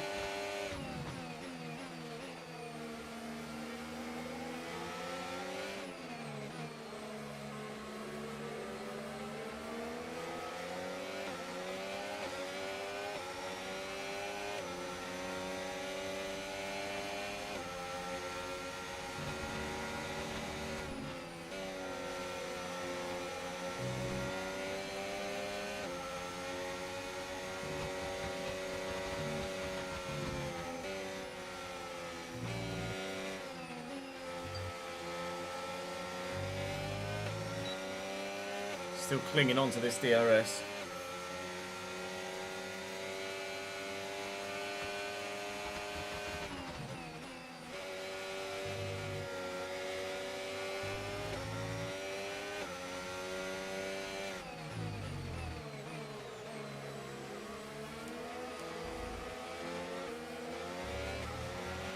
If you think you can get past, make use of the overtake button and see what you can do.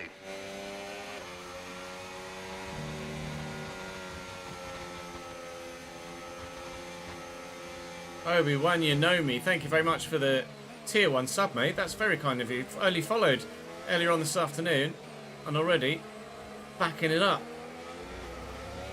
Thanks, mate. That's very kind of you. Evidently, well, I don't know whether you're a fan of Star Wars, whether you just like the pun, but I finished watching Andor last night. If you've seen it.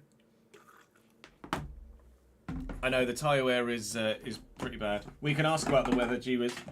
We just refill my water bottle.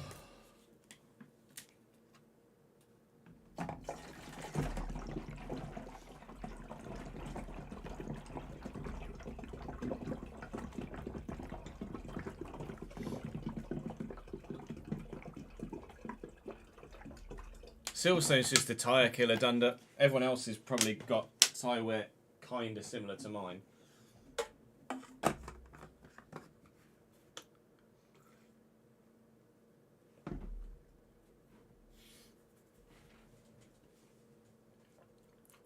Should we set mediums next or softs?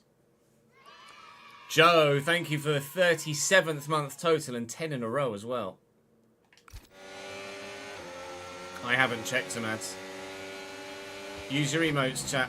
Mediums or softs next?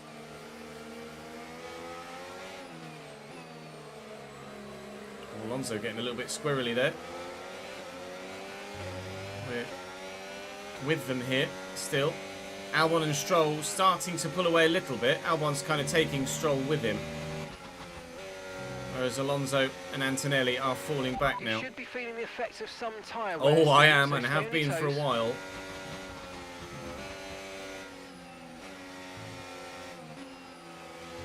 I will ask about the weather as we come down the hangar straight here. The rain's a few lap outs yet, but it is coming, so be careful. Dry's definitely seem like the fastest tyre at the moment. A few lap outs, chat. It's a few lap outs. The general consensus seems to be in live chat to go to the medium tyre next. Okay, we're approaching the pit window. You're going to be on softs. So I will look to go to the medium. Oh, teammate is in the box now. Wow, Zane is boxing very. Evidently, his tyre wear is very high as well, because he's boxing on lap 13. We're not boxing till lap 16.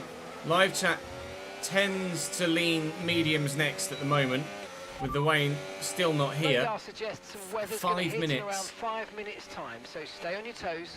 Okay, dry seem like the best tyre for now. So if the rain's hitting in 5 minutes time, do we go to the mediums, or do we just whack another set of softs on?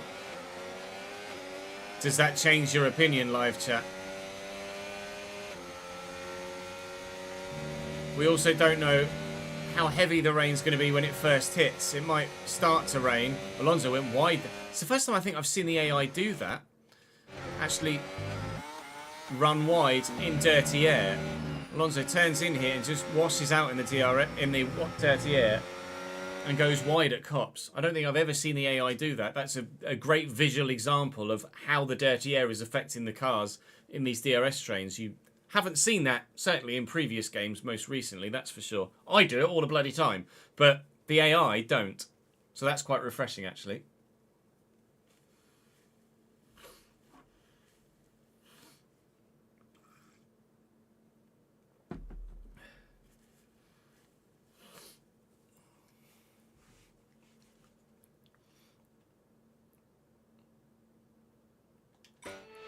Yeah, that's the thing. When the rain starts falling, I don't think it's going to rain that heavily immediately. I think we're still going to be on drier weather. We're still going to be on dry tyres for a few laps with it drizzling.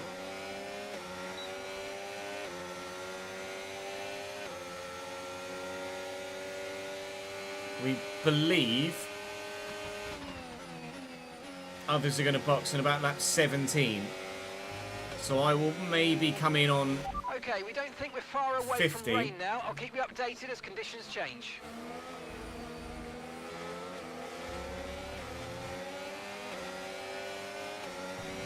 Do I box? Do I not box? I don't know what to do at the minute. We haven't had the patch yet that fixes the whole it looks dry but you're losing time when it's actually raining patch yet.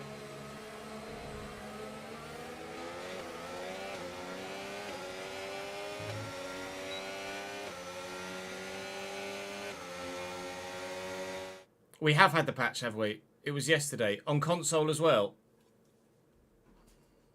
Alright, I retract my previous statement.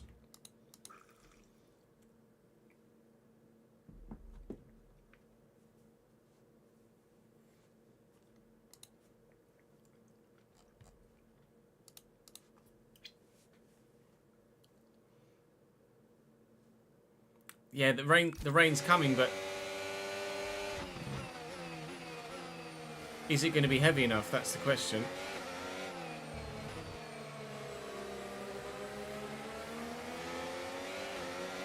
Be intrigued to know what my teammate's gone to. Soft.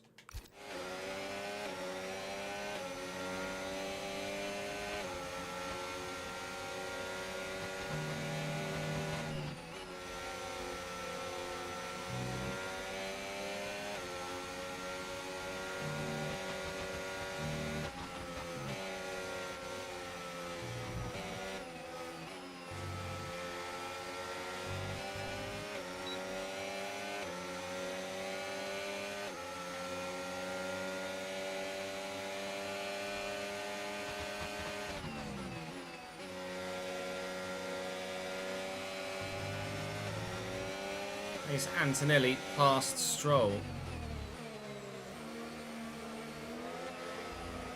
That front left tyre looks awful. You can visually see the graining on it now, look. In this lap, push now. All the blisters that are appearing. It looks in much worse condition than the front right. Unsurprisingly, because it is in much worse condition than front right. Well, it's not even started to rain yet. And I mistakenly thought we hadn't had the patch yet about the weather, but we have. Dries definitely seem like the fastest tyre at the moment. So, I am very hesitant to stay out here and just wait for rain. Especially if we don't think it's maybe going to be hard enough to warrant wet weather running when it first arrives. So, I'm gonna box for softs this lap, as was the plan. Yellow flag in front, yellow flag behind, yellow flag in front. Yuki Tsunoda's out. What's happened to Yuki? Has he binned it, or...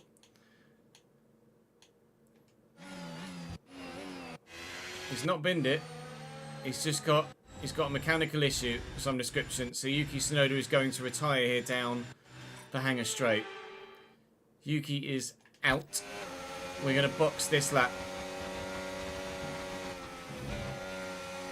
I just saw raindrops. We've had our first raindrops. I don't think it's going to rain heavy enough though to warrant tyres.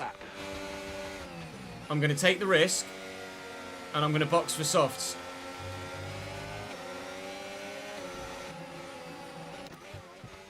Excuse me, Pierre. I'm trying to go in the pits, pal. Gasly alongside me here. I thought for a minute he was racing me into the pit box. He is not racing me into the pit box.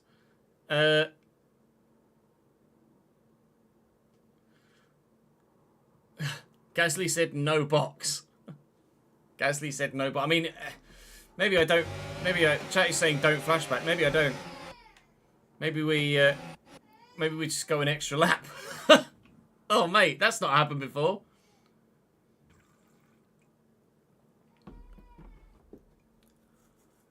I genuinely thought he was racing me into the pits, so I went to go side by side with him down the pit lane. But then he decided he wanted to stay out.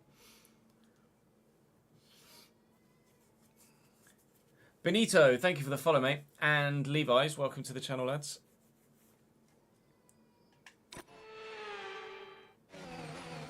We will go a lap longer then.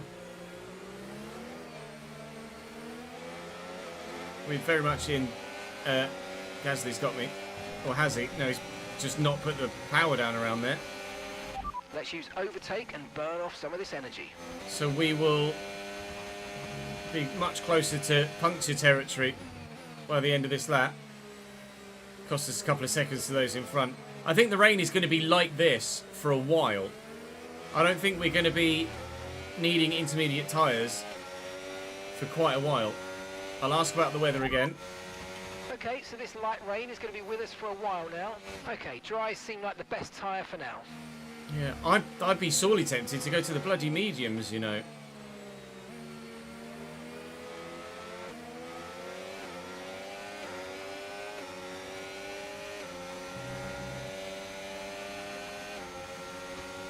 I'm gonna box this lap. Understood. Stopping this lap. I think the light rain is gonna be like this for a while.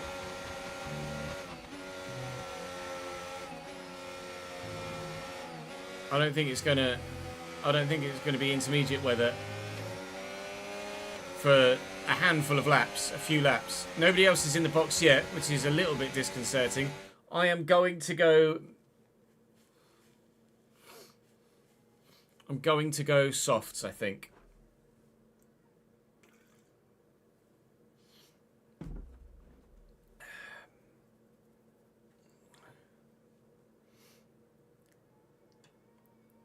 Yeah, if you, literally, we use the flashbacks. We use the flashbacks for content, Ragnute, not to cheat. Oh, no, definitely not risking the inters. Not even close.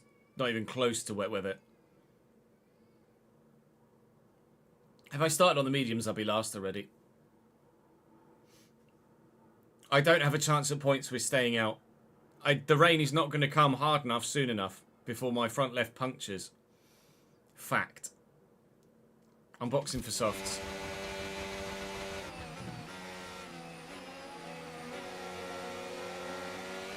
Right, Gasly's got me. I am boxing.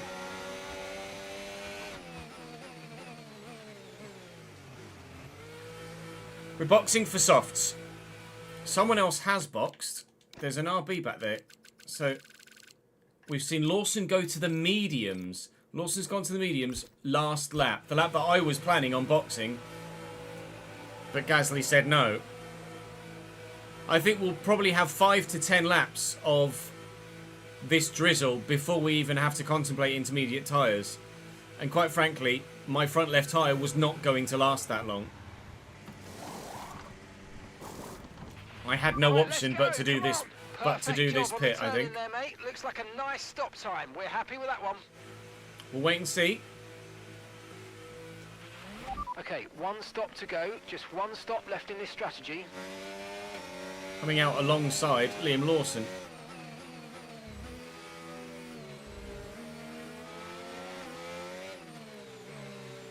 Perfectly in time for some DRS.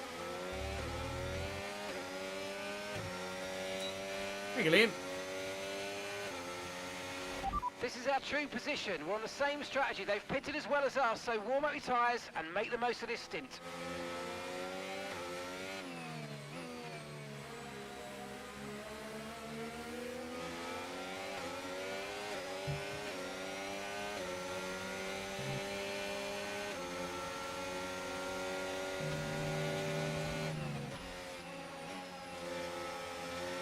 Right, I'm going to set inters next.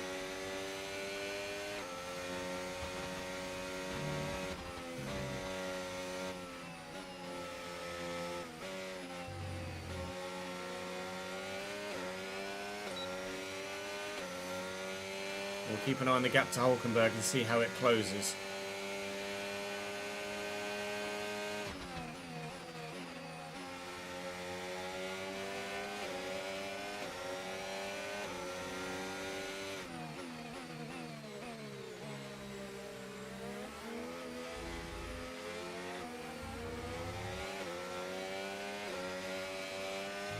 It is slippery.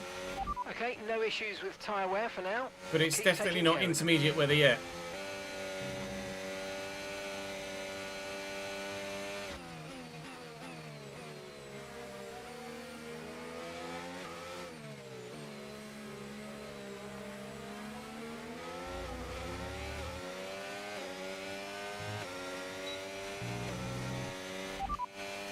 Okay, the forecast suggests this rain's going to keep getting stronger for at least the next 15 minutes.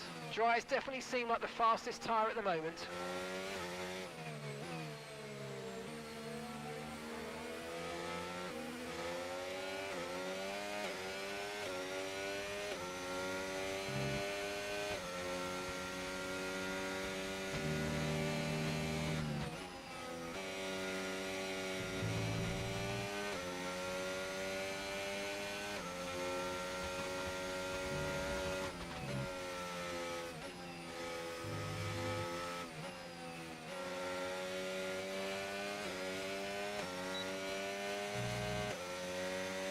The others have got to be running the risk of punctures soon, surely.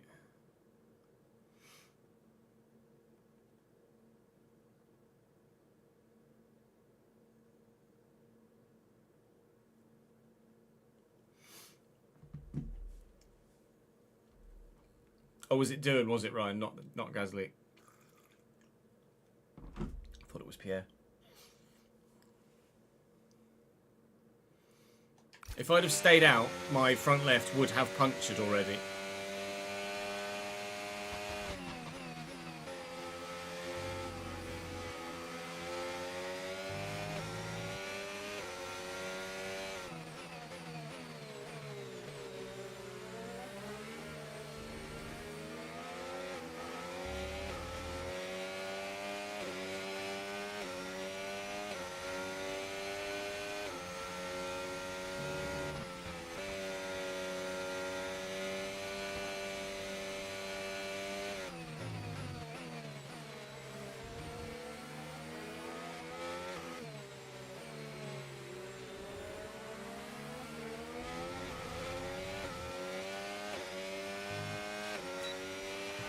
you think you can get past, make use of the overtake button and see what you can do.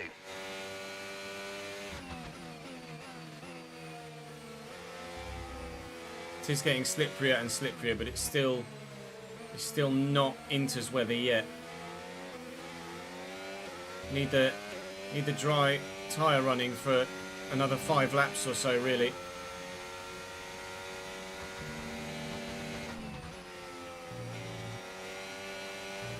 Preferably.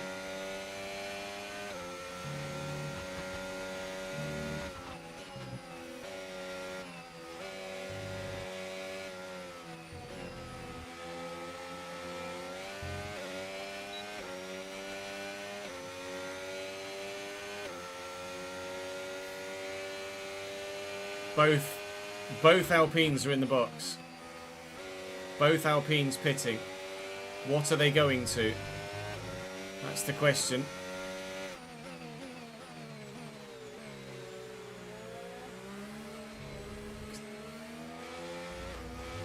Inters. The tyre situation's Alpine's pretty touch and go right now. in for We think Inters. the slicks may still be quicker, but it's very close, and you're going to struggle to keep them in the temperature window. The Inters are ready for whenever you need them.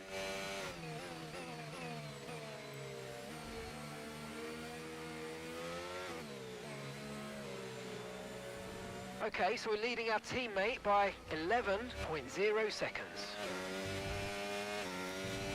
Right, now we see what happens with the gap to the Alpines behind. Have they gone too soon, or have they timed it just right? Front runners look like they're in as well. Well, only some of them though. Other teams are fitting intermediate tyres. It might be worth considering changing yours too. Yeah, I think I agree. Confirmed, we'll receive you at the end of this lap. We'll come in and we'll put the Inter on. It's close at the moment, actually. But I just could not have stayed out on the tyre I was on. It would have gotten to 100% by now and would have exploded. I was forced, with my high tyre wear, to make the decision to box and come in for soft tyres. So we are boxing again now, and this time we'll be going to the intermediate tyre as Lawson stays out. My teammate is also staying out.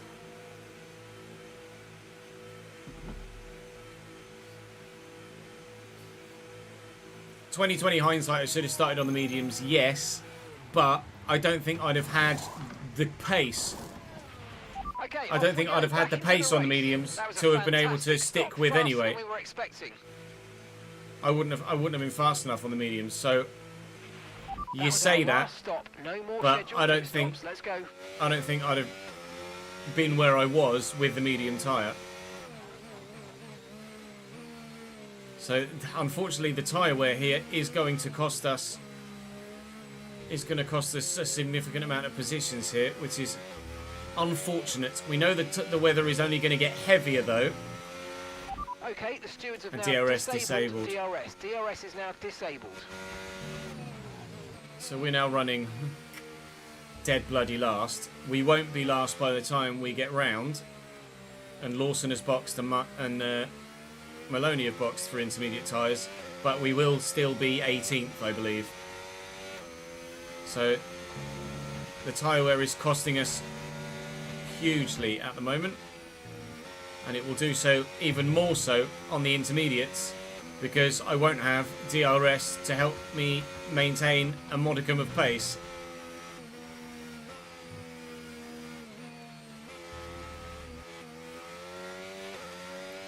So we shall wait and see what happens now between now and the end of the race. We do have fresh inters and fresh wets to go to if we need to. And I would imagine these inters won't go to the end. So we will almost certainly have to box again for another set of inters before the end of the race. I'm also anticipating the rain getting hard enough to warrant us going to the full wets before the end of the race anyway. So Lawson is in. Maloney's in. And Hulkenberg is going to be the car that we're trying to chase, and he's 8.5 seconds down the road. Behrman now 14. That at least another 10 really minutes sucks. until this rain evens out. Stay alert out there. Evens out, okay. I wonder if it will dry up again at the end of the race. That would be intriguing if it does.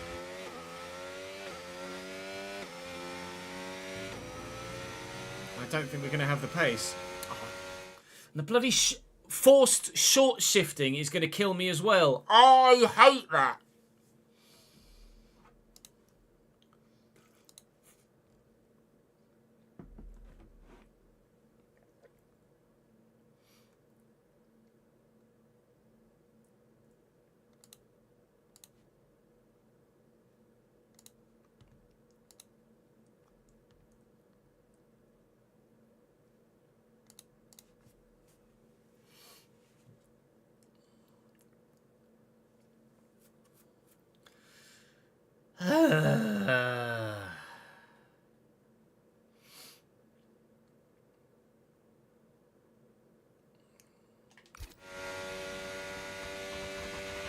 Okay, gap to the car ahead, 8.6 seconds.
No tyre concerns at the moment, just focus on the driving.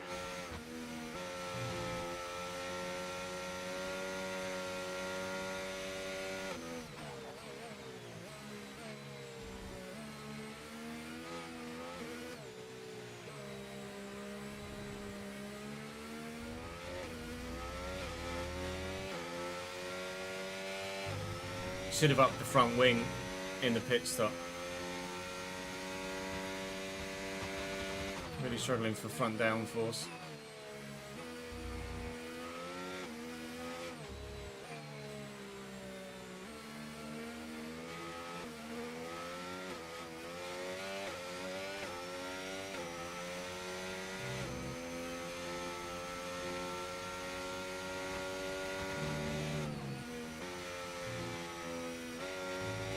The other drivers are significantly tyre saving in the corners. I think they're planning on taking their inters to the end of the race.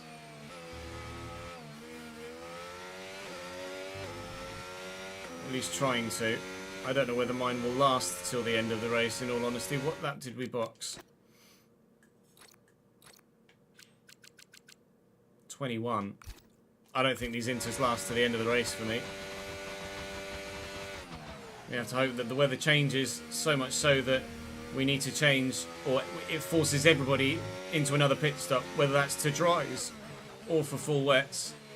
I don't know, but I think everyone else is going to have the opportunity to run this interset to the end of the race if the weather permits, and I am not going to have that availability to me because my tyre wear is too high.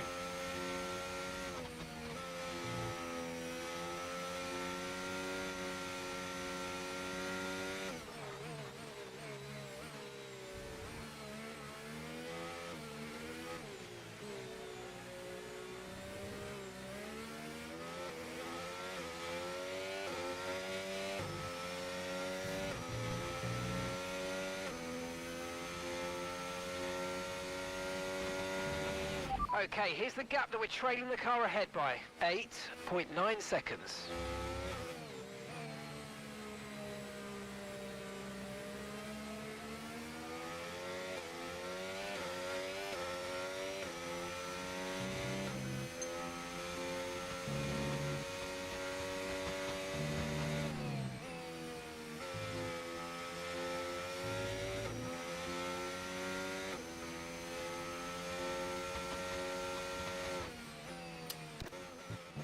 Look at the fucking gear ratios. I'm tempted to go manual, but I'm just not good enough with the manual gearbox.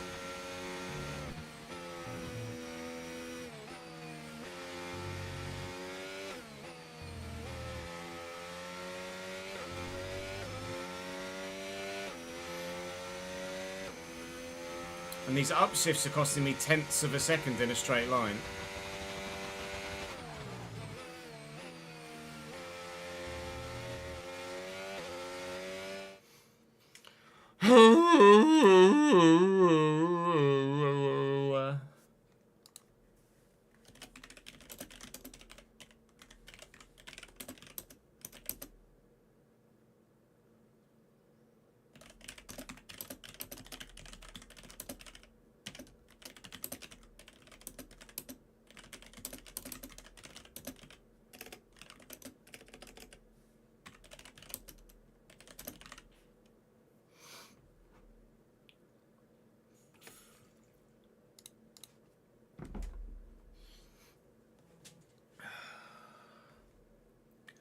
It's so fucking annoying.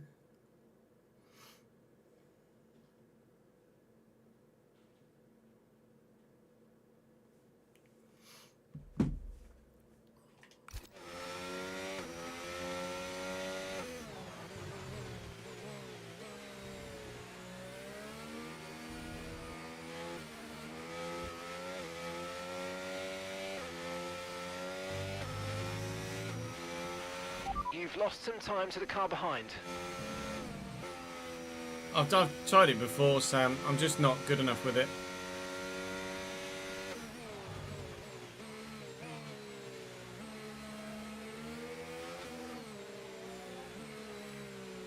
If I started using the manual gearbox, I'd have to drop the difficulty by like 20. I'm just not good enough to use a manual gearbox. We've got a lot of spare energy. Okay to use your overtake button.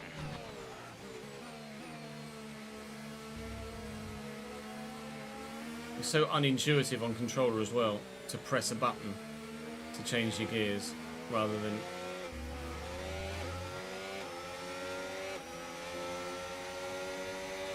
Difficulty is 102, Cam.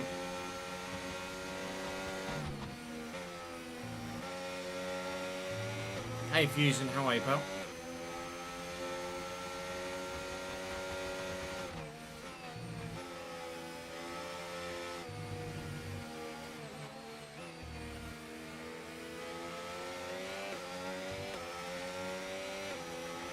Okay, keep an eye on that gap ahead, please. 9.6 seconds.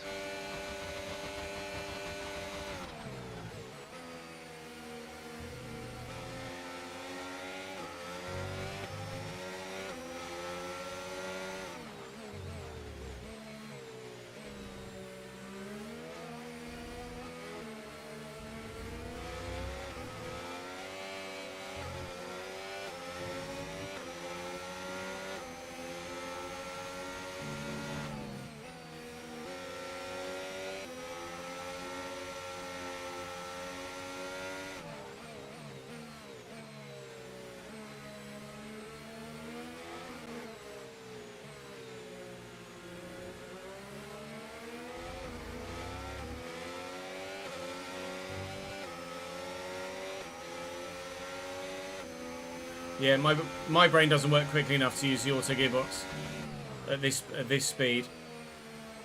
Like, I'm fine on iRacing because it's a slower pace, but when you're slamming gears this quickly, I could do it with if I was racing on the wheel, but on the controller I can't think quickly enough, nor also handle my throttle inputs and steering at the same time as doing everything else, all with just my thumbs and forefinger.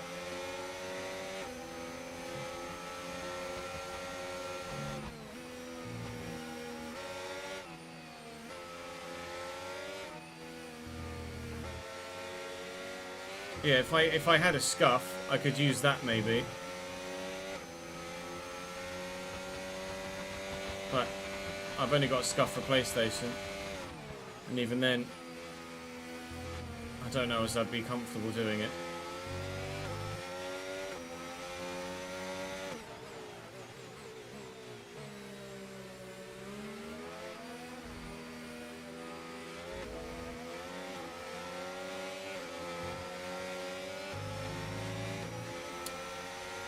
Liam's got a run on me here, and rather than trying to overtake, he's just driven straight into the back of me. Well done, pal.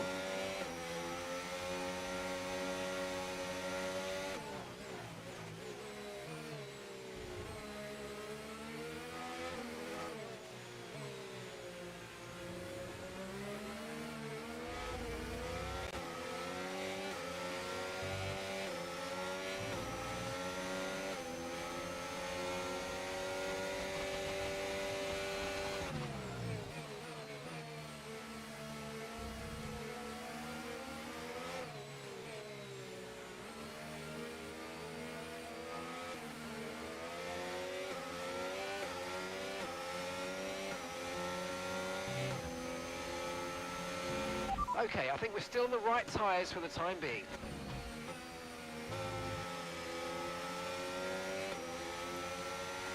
It's getting very wet. There's not much of a racing line here. But I don't know whether we'll end up on the full wets at some point or what. You can see that there's standing water building up. The gaps around us are just growing. Inters look like the best tyre for now. Yeah, I didn't ask you about the... I hate that as well. I didn't ask you about the tyres. I asked you about the fucking weather, you dickhead. Weather. Weather report should tell you about the weather, not your goddamn tyres. Oh, just F1 game things. So at the minute, my leaning is if there is no safety car or change in the weather and pit strategy between now and lap 40, I will be retiring the car for lack of competitiveness. Because in the wet, the auto short shifting to 7th and 8th is costing me so much time that I cannot compete. I catch up around the turns and then I lose time in a straight line. Too busy talking to you and not concentrating on my throttle inputs there.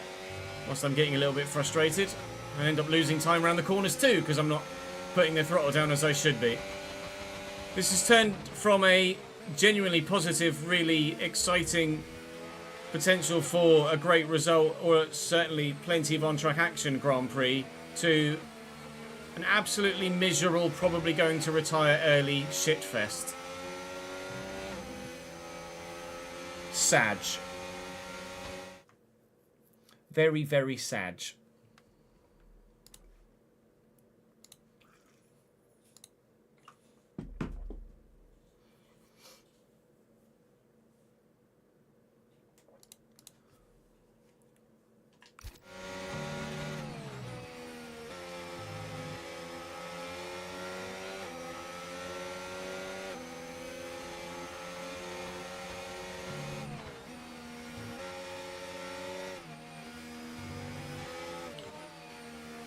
Yeah, we won't crash out of the race, Daniel. We'll go and retire in the pits when we do it.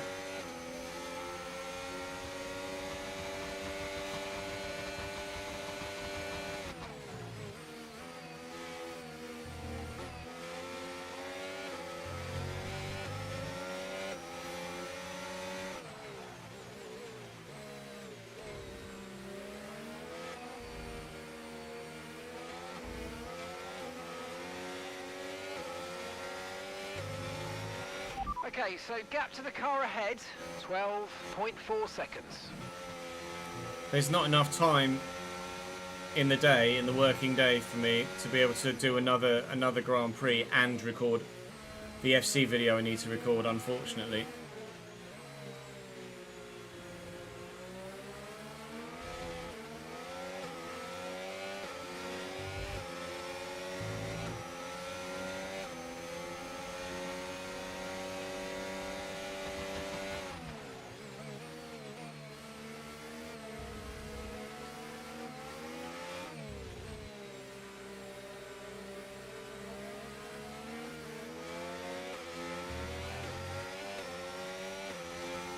My tyre wear is astronomical on these as well. 15% wear on the rear left already. And we've only been going 9 laps on them. Another 23 to go.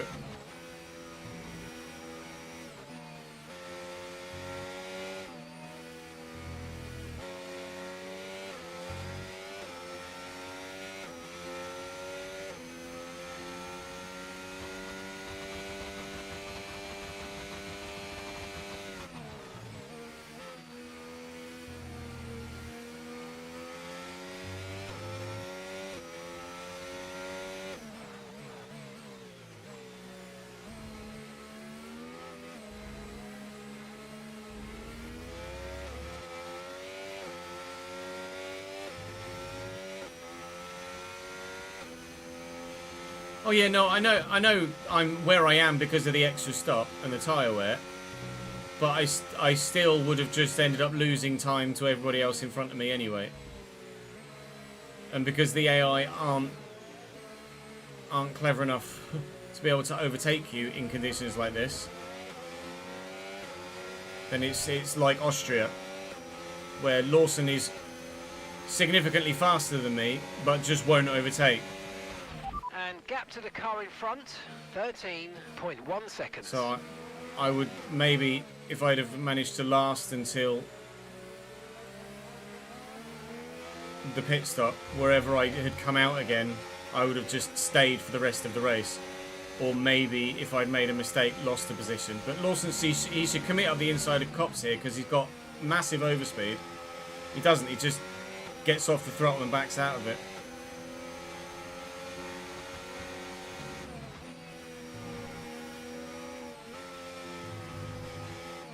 And then they're so slow through the corners, as am I there. So he's got massive overspeed on me now. But he'll pull out and won't commit to the overtake. We lost the position. Try to keep I'll just focus. hold the inside line. He'll get out of the throttle rather than powering around the outside of me. Typical. The one time I mentioned that and he doesn't do that. I'll just throw it back up the inside of him.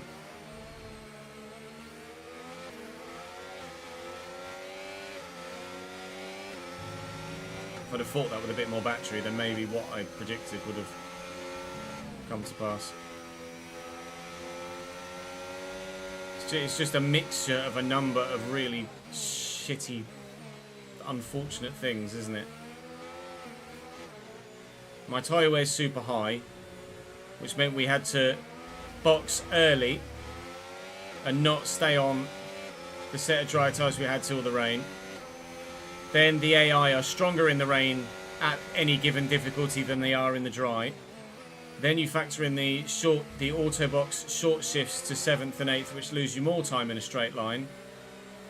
Factor in the tyre wear again on the intermediates that I have extra on top of the AI, and it's just an absolute don't look like mess. They're shifting. We're predicting at least 20 minutes of heavy rainfall. So at the moment, I may even box and retire very shortly, because we're not going to be going to the wets. There's not going to be another forced pit stop, I don't think, not at this rate anyway. Nothing is going to happen that's going to gain me the 15 seconds I need to get to the quartet of drivers in front of me. And even if it does, if it stays wet, I'm not going to be able to stay with them anyway, and they'll just drop me and I'll stay where I am. So I'm of the inclination, next lap, now I've passed the pits, I'm of the inclination to box and retire the car.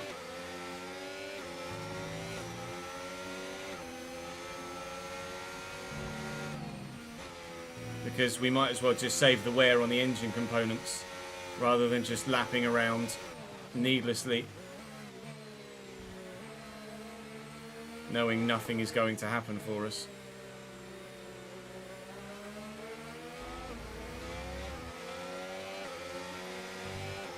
Is the position I find myself in at the moment.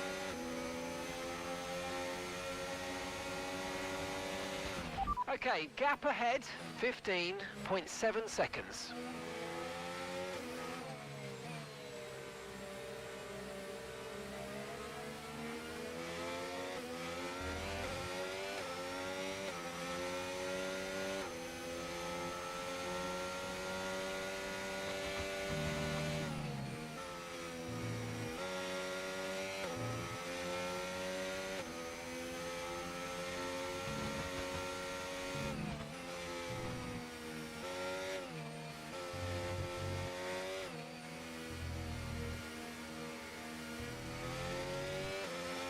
Alright, we're making the decision, chat. We are going to do what we did, what we mentioned on the last lap. We're going to box here, and we're going to retire the car. We're going to save the wear on the engine parts.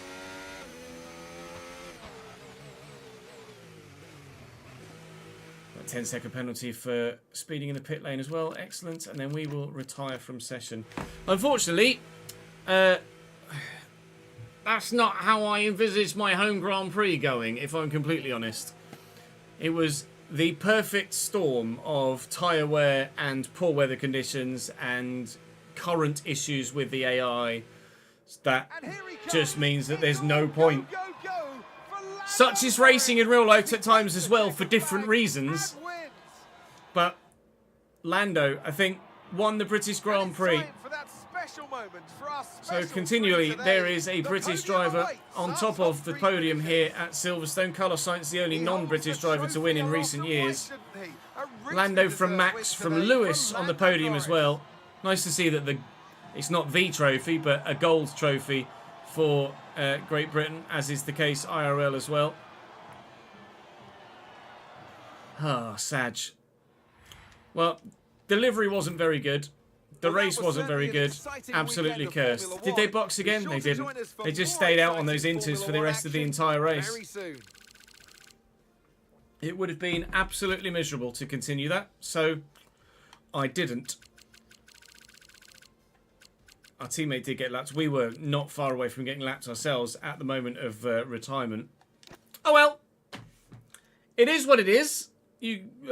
Unfortunately, there's not really much more I can say that hasn't already been said at this stage. We get barely any sort of boost fan rating wise, but we do get some boost at least. It's not gone backwards. So, since the video was going to be a little bit, or it will be a little bit shorter, we'll go through and we'll do the off-track things in this video rather than keeping them out of the videos we have done for the past couple. I apologise for it going the way that it has today, but that is just the way of things at the minute, isn't it? Hey, Chief. Hello. Ready for right, I can do my owner training. That's going to do us Head to engineering for a good thing as well. Let's do the recruitment drive, and let's do the recruitment drive, and let's do the recruitment drive. Everything but the powertrain there. Nice. It's a big gap between races here, so we've got an opportunity to do quite a lot of things. Do we want... I don't really know what we want more so than anything else. Increasing failure rates isn't actually going to help. We might be able to fit the research blitz in quicker. So we'll go aero, and then we'll go durability, and then chassis. So we can fit blitzes in for everything on the research side, which is good. Durability focus session, event, aero, chassis, and then a wellness session or driver performance. We don't need the performance reviews because we don't need the drivers to think more highly of us, but we will use the focus certainly for Zane. Sponsor discovery we can do. We'll do that one. A merchandising push, we'll do that too. Fan outreach 2 will certainly help as well, and that is going to be all that we can do at this moment in time. So that's everything on that front done. With regards to this, is going to be a disappointing weekend or concerning weekend. Well, get over it. Right. Upgrades to departments are happening quite regularly at the moment. We've been spending money well, but I am going to have to start factoring in the potential cost of driver contracts at the end of the season into my budget. As per real life, it shouldn't come out of the cost cap. But I'm still going to have the money to be able to pay for it in the first place. And at the moment, if we look at the driver market, we are currently scouting Hulkenberg and Tsunoda. And combined, for that, I'd need, probably after negotiations, because we're not that strong a team, close to £30 million. Or $30 million, sorry. So we are certainly going to need to make sure we've got enough finances available to do that. Otherwise, we'll be stuck for a second season with poorer drivers. We can upgrade here now. Drag reduction or DRS. Let's do the DRS, and it will happen before Spa. Roll dampers are done, which is excellent. That's locked, but we could do tyre wear, and that's going to need to be done before Spa as well, because Spa is going to be a killer on tyres too, and it's a longer circuit, of course. Engine power, ERS, I think I would like to get done before Spa. It's going to take a while, and this is obviously only the research side of it, not the development side of any of the parts as well. Electronic systems isn't that much of an issue. I'm going to need to upgrade the facility to be able to do anything else on that front, but we might as well. We've got the resource points, so why not at this stage? We'll go through the development side of it, and then we'll look at maybe upgrading the facilities again as well. That will be done, hopefully, provided it passes, before Spa. That should be done, hopefully, before Spa as well. We've got another one of these I can do. We can do both the wheel rim covers before Spa, which is excellent. Still got 3 days left on the monocoque structure there. Nothing on the powertrain side. Quite a bit on the engine side, but we'll go with the ERS firstly. And then assign upgrades. So we've got weight redistribution we can equip to Marta. We've got the energy store we can equip to Marta. And then obviously when they're available they can go on Maloney's car too. In terms of facility improvements, we can afford something else on this side. No, not that one. Quality of life. Make sure every department easier to prove and harder to damage. Oh, that's intriguing. Parts being harder to damage. I wonder whether that is factoring into the fact that simulation damage doesn't seem to be as harsh as it usually is. The fact that things are harder to damage. Maybe it's factoring that in too soon. I'd be curious. I'm not sure. Development two things in the durability side of things. We're going to need to unlock that as well on the durability side of things, so we might as well do that first. And we can do something else here as well. Bidding management, reduce facility improvements by 5%. That would certainly help. Increase all morale. Each time you... No, let's go for the management group thing. And we don't have anything else we can do on the corporate side of things at this moment in time. So let's go back to research. Can we do anything else here? I think we're just advancing actually, aren't we? We're advancing to get things either through or not through. Front wing flap profile is done on the research side of things. So that's that completed, and I can now do something else everywhere else. So let's do the drag reduction, because we're going to need that, especially at Spa, please. Although it's probably only going to be researched, not developed in time. We will need to change the corporate facility improvements done as well. That's good. We can now improve the corporate facility a bit more as well. This is going well. Morale, not components. I'm sorry, I'm just glancing at chat saying things. Phase 3 for corporate liaison, secondary sponsor for the team. Increase income by secondary sponsors by 10%. We're probably going to increase chances of signing new secondary sponsors by 30%. Receive $20,000 every time we spot. I'm going to go for the sponsorship money, because we are going to need as much money as we can possibly garner over the remainder of the season to be able to afford better drivers. So let's continue to do this. Durability focus session rewards. Research complete on the durability, so on the chassis side, so we can now look to develop something there. If we've got a slot free for it, that availability is complete as well. Good. Let's do the tyre wear. Tyres are going to be important. Let's see if we can get some tyre wear passed and through for Spa. Can we do anything else research-wise? 2 things on the go there. Cockpit's done there. Can't do anything else here. We need to upgrade the facilities again on that side. Could maybe do the fuel efficiency. Yeah, we can. Let's do that here too. Oh, I just cancelled it after putting it on. Well done, Chess. And durability-wise, that's ongoing. It is a lot of micromanagement, which is why we've tended to actually lean this out of the YouTube VODs at the moment. Delayed Chief, on that front. I must remind you that we have parts fully researched that are waiting for development. I know. Let's get that performance on the car. I physically can't at the moment because my departments aren't good enough. Unless we can now make them good enough. Unlock a new tier of durability upgrades. That's in progress. I want to be able to do more things at once. Oh, morale is harder to damage. Yeah, sorry. That's where the quality of life comes in. That's what chat was on about. That was just me not reading it. I was looking at the end, not at the beginning. New development focus activity. I don't want focus activities. There we go. We want the breakthrough. That's what we want. We want the breakthrough. The aero breakthrough. More chassis breakthrough and powertrain breakthrough. Let's go chassis breakthrough. We're going to need that first, aren't we, before we do... We've still got some aero stuff available. So let's do the chassis breakthrough. All of our money's coming in again. Research delayed with the dampers. That's a pain in the arse. Was that on the aerodynamic side? Or was that on the development side?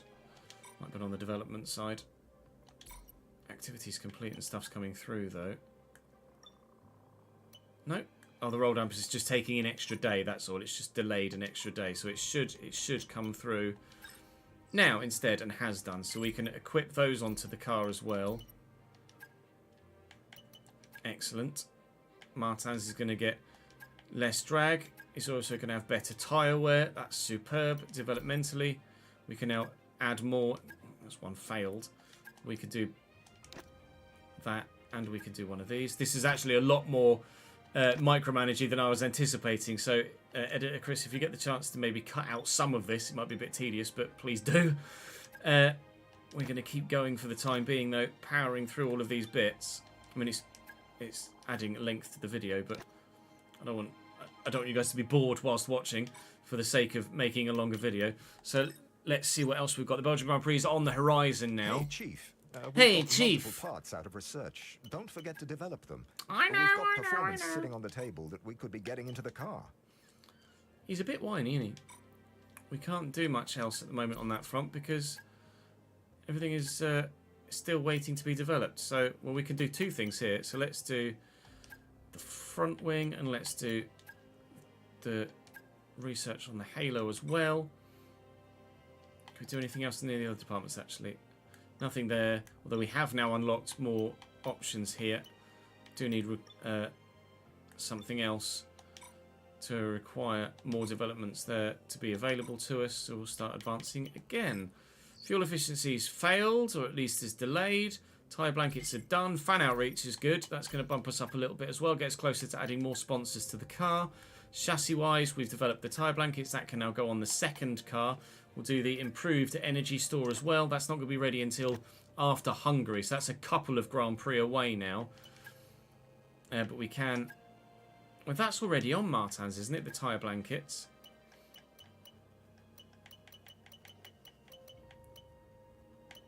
I thought I'd already done that. No. Alright. Equip that to Martin then. Martin's going to have a significantly upgraded car for Belgium, but you imagine that every other team is going to have significantly upgraded their car as well in the same sort of time frame. Another sponsor. I'm thrilled to inform you that we've secured a new secondary sponsor. We should think about integrating them onto the decals. Well, we're going to be changing the livery back for Spa. So in between now and Spa, we will add Finition onto the livery as well. We don't have any extra spots we can add that in because we don't have the fan rating yet. But we will be able to at least replace some of the duplicate options elsewhere. That's the wheel rim covers done. Let's do the front. DRS, is that going to be done for Spa? No. Not going to need DRS really for Hungary. It's not going to make much of an impact. But the front wing end plate certainly would make an impact at Hungary. So let's do that one. There was something else there as well with regards to the durability of the powertrain. I think the durability breakthrough's done, and now research Chief, delayed somewhere else. Part or two ready for So development because they at Spa, research. I will go Let's with get that in a motion, shall we? Head to balanced engineering tyre for more allocation, because you normally tend to run 2 mediums and a soft at Spa. You should be able to do that. It might even be just a soft medium. We haven't been able to do that, or just a medium hard. Durability breakthrough, excellent. We'll now be able to upgrade more durability parts. Morale is a little bit dead in some areas, isn't it? But we can certainly do something to change that in the not too distant future. Engine power, I certainly like a better ERS system, more so than more energy, more ICE power at the moment. 32 days for that though. That's going to take a considerably long time to come through. Durability wise for the ICE is probably more important than anything else at the moment, so I can't actually do that. That's intriguing. I can't do the turbo either. So we'll do the MGU-H because that's going faster than anything else at the moment. Save us some grid downgrades later in the season. Or at least minimalise any grid downgrades we have later in the season. Chassis-wise, the cockpit weight reduction is done. We can do energy store repositioning. That will help for, that's 28 days. That will help for the Netherlands. This one's obvious. We'll just do both of these. Got 2 slots available. And then on the durability side, energy stores improved. control electronics isn't as important. We'll do the turbo durability, actually. Get that on both cars. And then assign the upgrades. Car is getting significantly better, but you can see how we're still not any further ahead than Alpine. So, whilst we're improving, everyone else is improving too. We could do something else on the personnel side now. Pit crew training would be good, actually. I don't really care about the driver psychologists at this moment in time. Owner XP could help with regards the upgrading of our character, but that's just from actions taken in personnel, which is rare that it comes up, so I'll probably neglect to do that. Morale isn't as much of an issue for me at the moment either. Reduce contract salary expectations by 5%. Done. That's going to be huge. That will save... Obviously, we're having to spend £1.2 million on that, but it will save us about the same, if not more so, over time. So that's more of a longevity thing than anything else. And then I think that is us done and dusted with everything off the car then. So let me go to component management and just make sure that Maloney is in good enough bits, which indeed he is. He was in fresh bits for that British Grand Prix and still performed horrifically and came last. So I'm going to go and change the livery, but I'll do that off camera. And that's all for this part and this video. Thank you very much for watching. I apologise that the British Grand Prix went the way that it did, but you've gotten a full update now as to the absolute state of the team in every single possible area. Research, development, department upgrades, etc. The only thing that you haven't seen yet is what we're going to do with the livery. So we'll do that for Belgium, and you'll see it in the next episode. Thank you very much for watching. Let's hope things go better in Belgium, shall we? Drop the video a like, subscribe to the channel, and I'll see you in the next one. Ah, shit.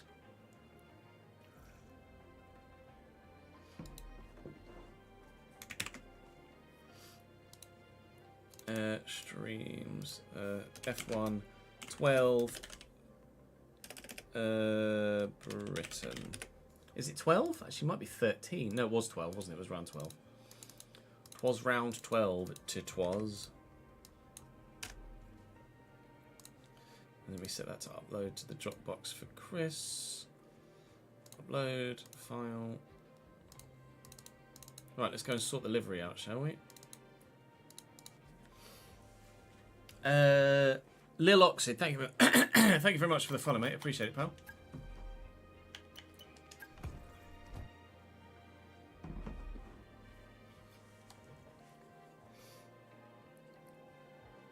I do 100% race distance when I don't retire early. Do the suit first.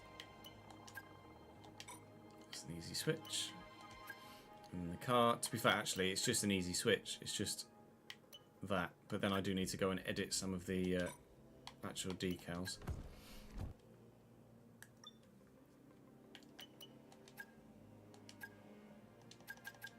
We were running that and we were running it up here. And it was bigger.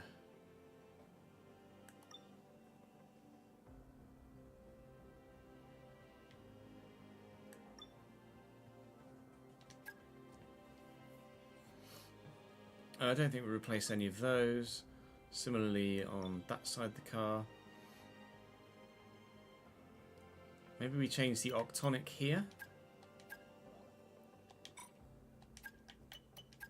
Swap that for a Phoenician.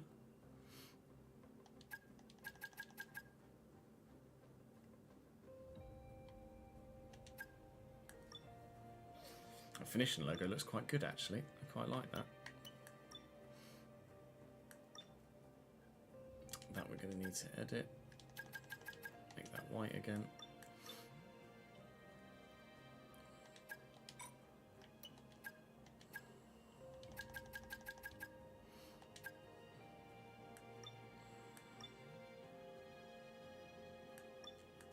Don't have UTEP anywhere. Oh, we do have UTEP there.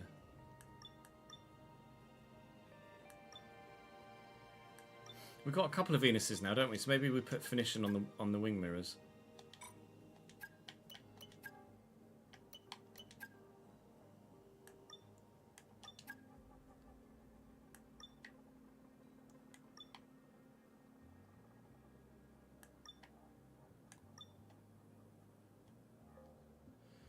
Let's do finishing on the wing mirrors. Rather than, because we've got Venus on the side there, we've got Venus on the rear wing. So let's put finishing on there like that. That stands out quite well on the wing mirrors there, doesn't it? There we go. Car is looking its usual self again. Oh, gloves.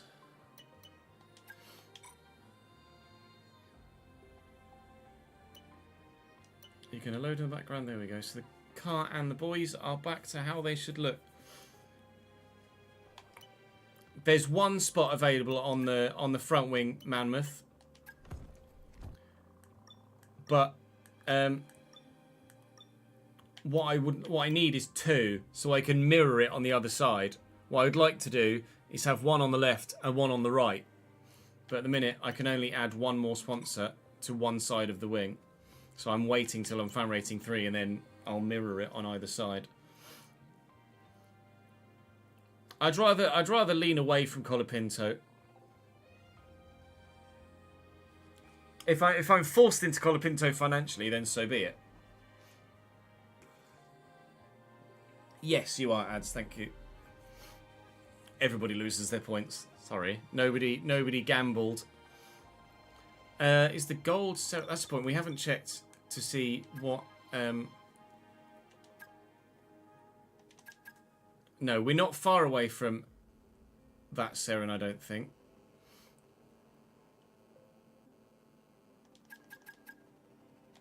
But we've not got anything else. Well, that opaque isn't going to work. The Venus, we've only got the circle one, and that doesn't work on the car at the minute. Octonic-wise, I think there was another Octonic that we've got now, which is this one, but that's not going to work anywhere that we've got it at the minute either. Have we got another Ravolo? We do have another Ravolo, but it doesn't work where it is at the minute in black with this particular livery, so that's fine. The A&F, I'm happy with that one. I think that one actually looks the best of any of them, to be honest, so I don't think we'll be changing that at all. Not with this livery, anyway. I don't think we've got another Zebra. No, we don't. When we do unlock that next Zebra, we'll use that one. I don't think we've got another Slingshot. No, we know we don't have another Venus. Do we have another Euterp? Not yet. That one will look better, I think. Or will it actually? I don't know. Quite like that one. Do we have another Monomic? No, not yet. No, that's us. You re-signed Seren for your Season 2 sponsor, then got loads of different offers coming in after you signed with Seren. Yeah, I don't know what I'm going to do sponsorship-wise yet with the main title sponsor. It is going to depend on expectations, I guess. I'm good, thank you, Jonesy. How are you, dude? Thank you for joining us on YouTube, mate.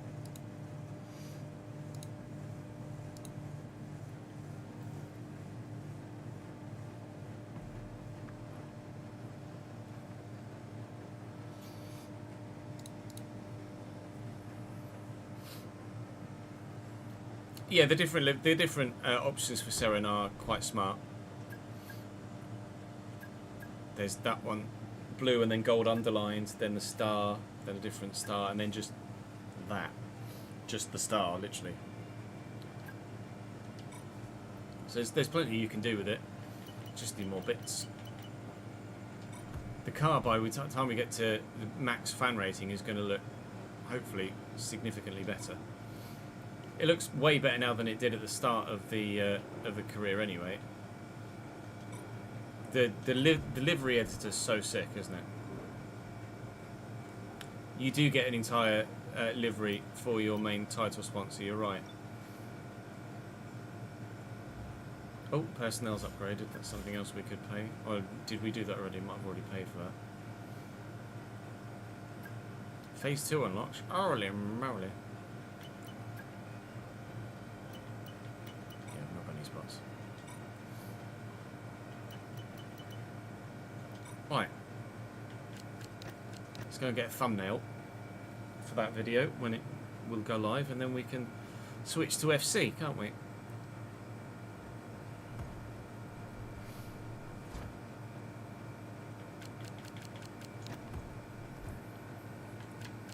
Oh, I fucking retired, so I don't have a... That's annoying.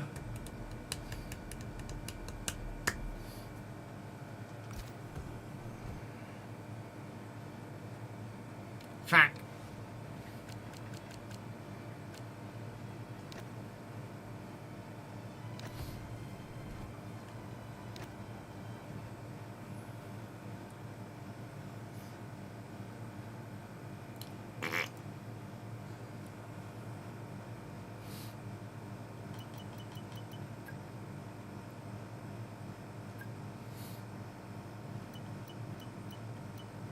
You get livery at number 6. Look, you get livery at 6. We're very nearly at that decal design. We get livery at 6.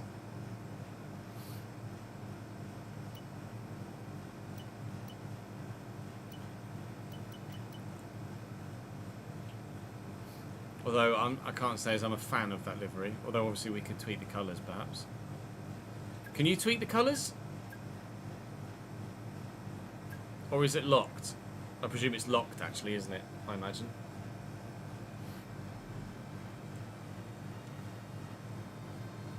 True. No idea. Not got there yet.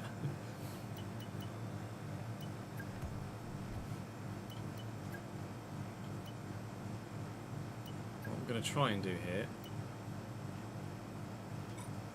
I change the suit and gloves back.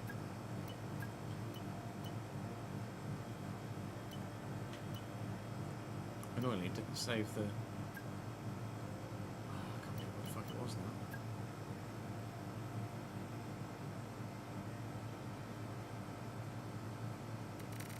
It was 166, I think.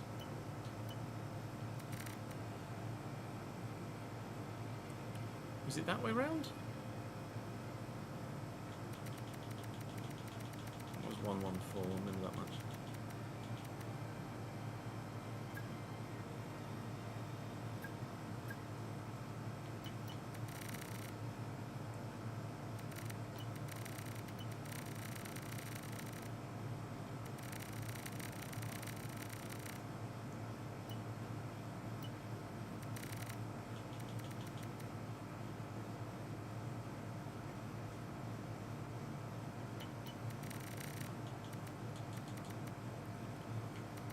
Button.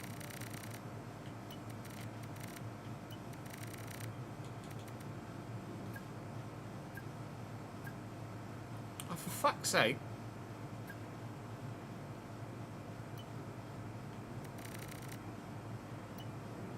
You've just been told au revoir by Bologna, have been sacked, have you? Hello, Ben. Yeah, we won't be doing the full transfer window today, Ben, not even close to it.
What I'll try and do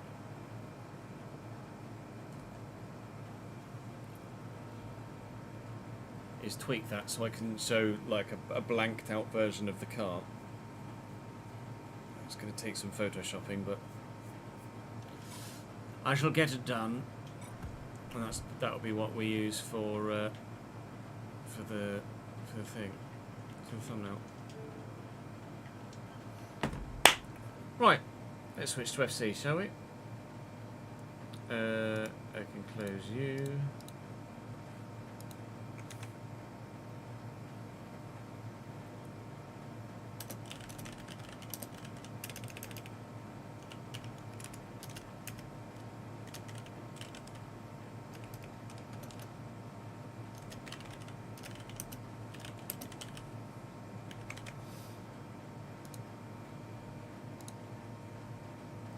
Photoshop to the rescue, indeed.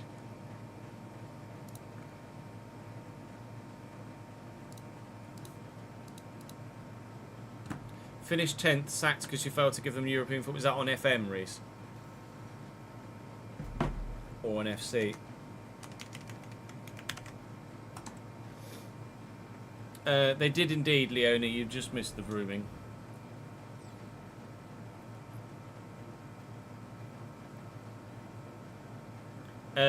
Well, I'll be live for another 2.5 hours, Ethan.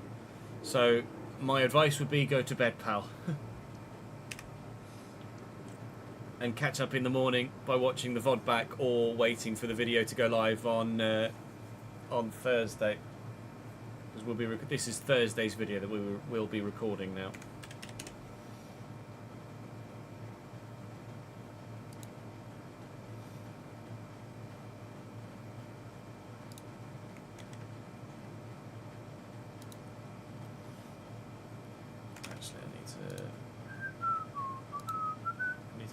Player ratings for the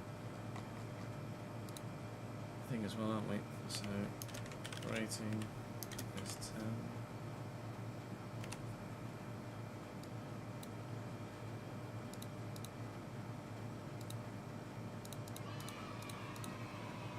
Mike, very, very kind of you, mate, to give 5 subs to the channel. Thank you, mate. Dang, dude. Cheese God, Uncle Drew, Dylan, and LUFC lad. Welcome to the gang, boys. Evening, Mike. How are we, sir? Yeah, you too. Well, sleep well, Ethan. I was going to say, you too. Have a good afternoon. You've literally just said it's 2:20 AM for you. Sleep well, mate. Appreciate you staying up with us. It'll happen, Beverson. Don't worry, it'll happen. So financially, we don't need to change anything at the moment, do we? I don't think. We got this spreadsheet absolutely up to date, ready for season 10, didn't we? Yes, it did. So I'm gonna need to update the Patreon player one. I'm just gonna go for a quick toilet break, chat, and then we will come back and get cracking and update the details on stream. Let me just update the details on stream now. So. Realistic Rtg, Realistic Rtg Career on FC25, and then on YouTube we will adjust the thumbnail accordingly in the game category.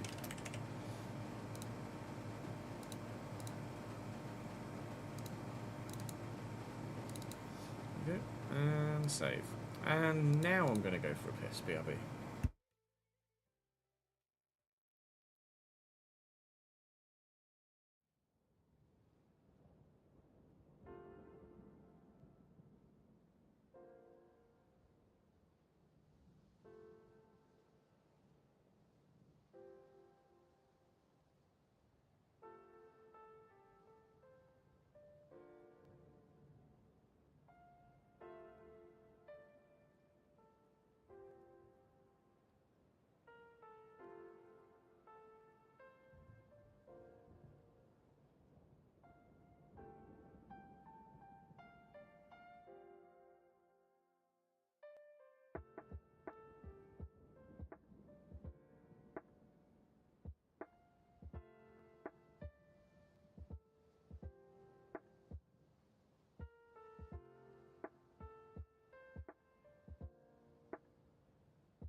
Chat, do not let me forget to put the bin out. Do not let me forget to put the bin out. For the love of God. For love of all things that are fucking holy, do not let me forget to put the bin out. Because I've got to put the bin out. Last time the recycling bin was recycling bin week, so it's just building up at the minute.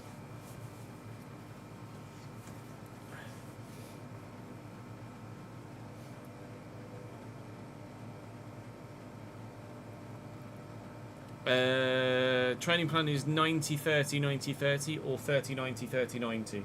30-90, 30-90, I believe. Well, I could double check for you in literally 4 seconds.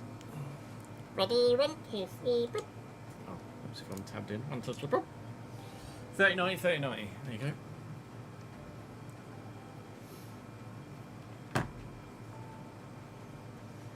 I'm not going to do the bin now. I'll do it when I finish work.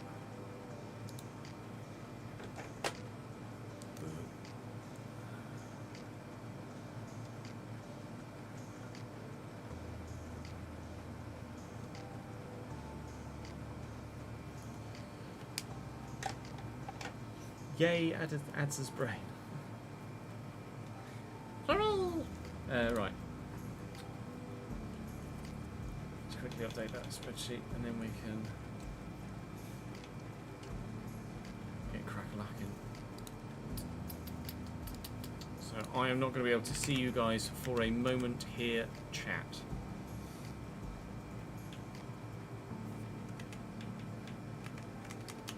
So bear with.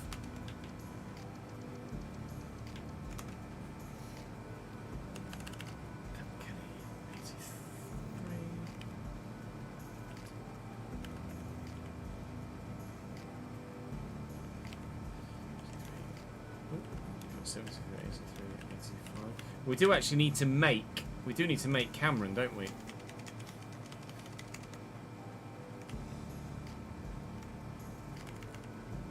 Thompson is not in the list at the moment. Emmett is 84. As is 83. She's 84. Thomas is 82.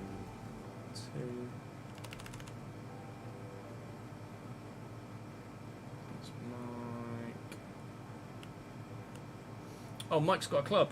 Mike, you've got a club. You've been signed by Norwich. Norwich. God damn.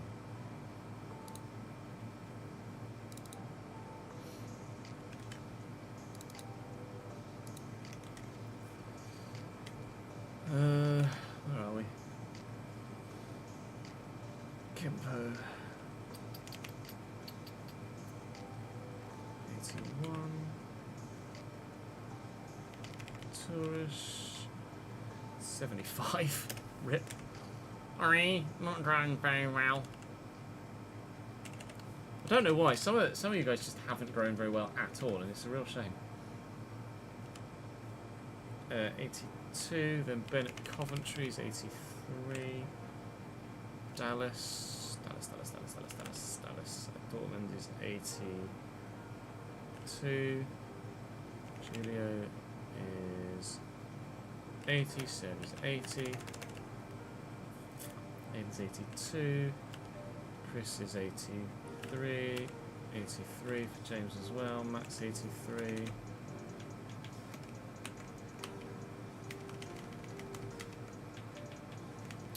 Fuck.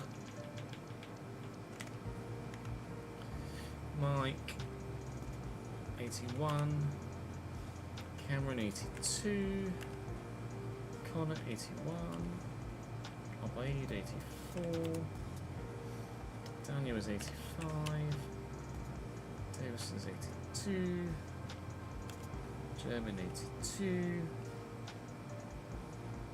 Bailey Byrne, Bailey's 85 at Bologna. Courtney's 83 at Arsenal.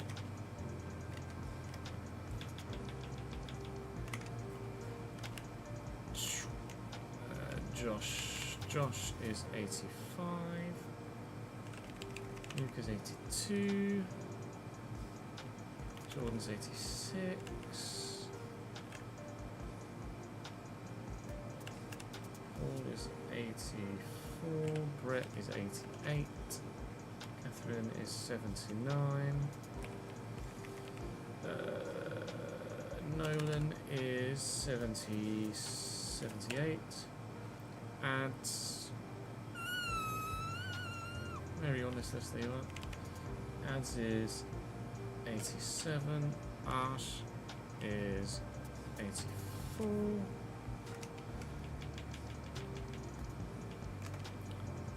Joe's 85.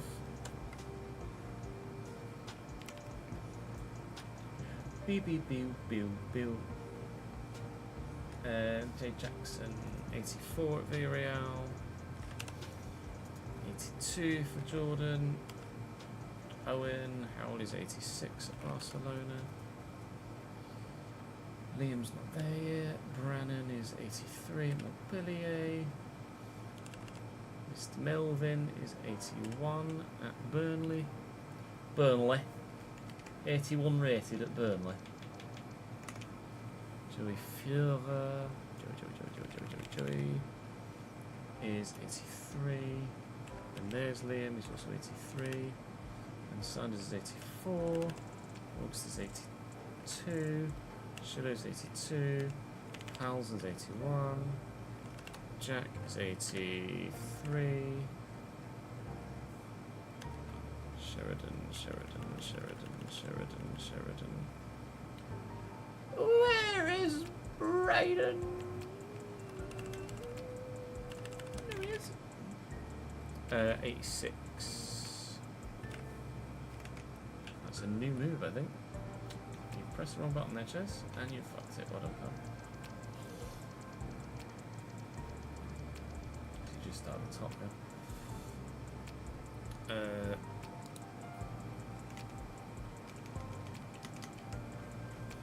Yella is 87.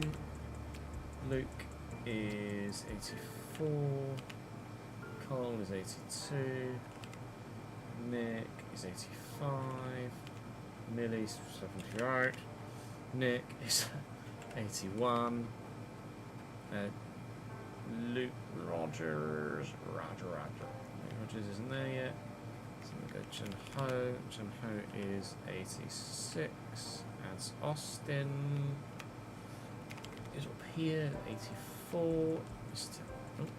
84. John Everett is 85 at Bournemouth. And Shane is 87 at Brighton. Just 85. Marson. 85. Braden I did. Waldo. Jasper Waldo. 88 at Leganes now. Volgen Helmuth. That's a bit good, like. 84. 80. Dortmund. 80 Pope is 84.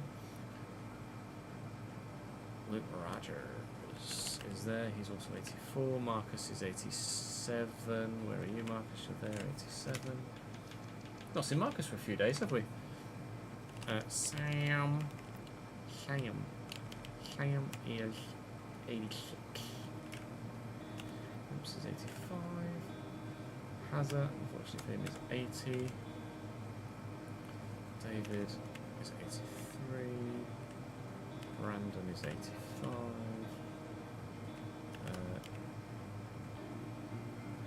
And our other Brandon is also 85. Brandon Young.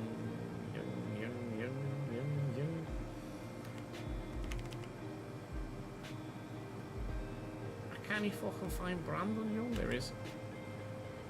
85, and Aaron is 85. The only one I'm missing is Liam Hayes.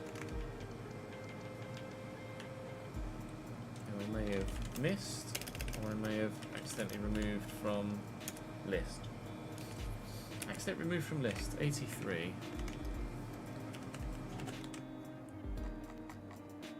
Right. That's that up to date then. Lebosh. I can see chat again. Hello. Mr. Hatch, thank you very much for the follow, mate. Welcome to the channel.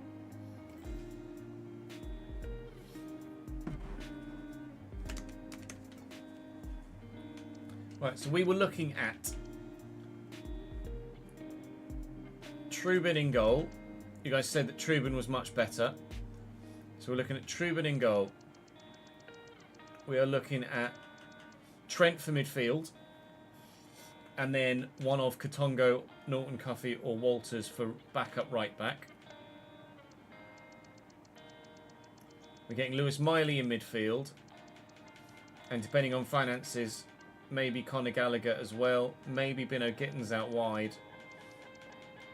And that was it, I think, at the minute. And we're looking at Durdov as well, weren't we? Still at Grimsby, Jack. Sorry, pal.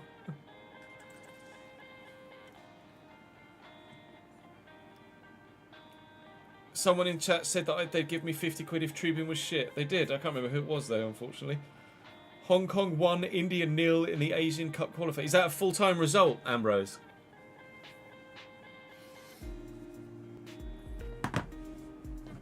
So happy right now I won't sleep tonight. Full-time. GG's, dude. That's a big result, isn't it? Please sign Gittins to take away some of the pain. I can transfer you manually if you'd like me to, Jack. This is going to be the last season of the save, so if you'd like me to transfer you, I can absolutely do that. Last minute penalty winner. Or does it get any sweeter? Maybe last minute 30-yard smasher. Yeah, just for the last season we can move you. Where would you like to go, sir? Have you got anywhere in mind?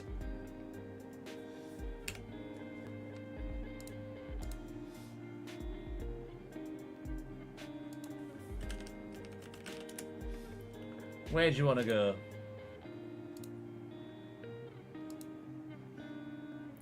Chelsea. Consider it done. Chelsea. Wage £65,000 a week. Transfer sum 1. Why not? And then let me update it on the spreadsheet. Jackie. Chelsea. Make that green. Okay. Oh, I want to be up here now, don't I?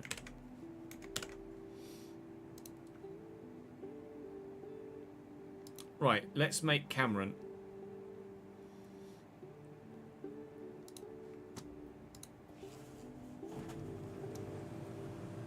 So I'm going to need Sophie to pick out an absolute shitter.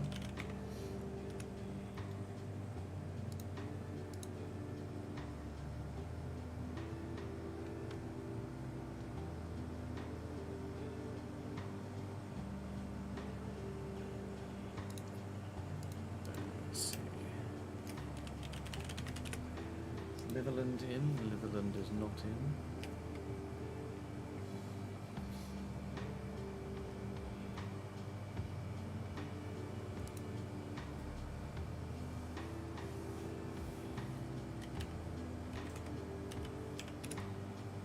My guy with the longest surname I've seen in my life for a long time.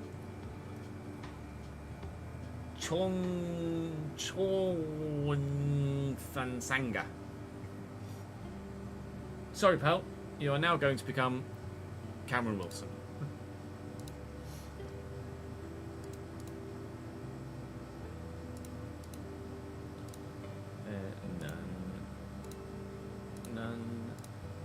None.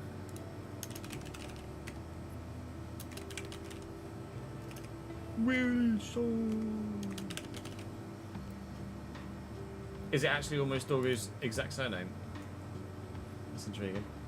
Right, CDM, not Cam, CDM, jersey number 69. Make your own jokes. Oh, there you come, Scottish. Meet your Scottish, are we? Cameron, you're here in YouTube chat, aren't you? Or you were? What play style would you like, sir? Holding plus, centre half, deep lying playmaker, or wide half if you're here. That's what your parents were going to call you. Lamau.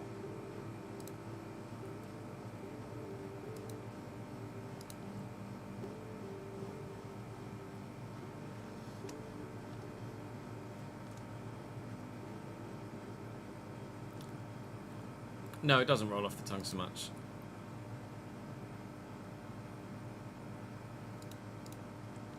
Which playstyle, sir?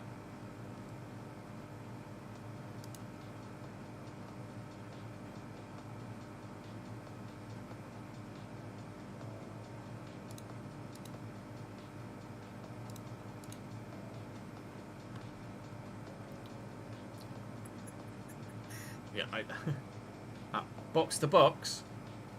You can't have box to box because you're a CDM, sir. Sorry, the YouTube chat's on a bit more of a delay than the Twitch chat. There you go. Thank you, mate. We get your other stats up. 92 potential. 4-star, 4-star. 26th of March. We do, is it 2006, I think? Was the year we use? I think so. Let's at least save the progress so far. Attributes, right, CDM. Well, we're at the point where you guys are going to be like early 80s, aren't you? So let's make you a bit good, shall we? You might even be the best player we've made in the history of doing this, because it's so late in the day. Last season, be a bit better physically, a bit better technically. There you go. Been 85 rated CDMs up. Appearance, height, 6'3" and 220 pounds. I don't know what that is in centimeters and kilos. Centimeters, it's going to be about 192. Kilo, we'll just go 85-ish. Tall and thick. Eye colour, blue. Eye detail.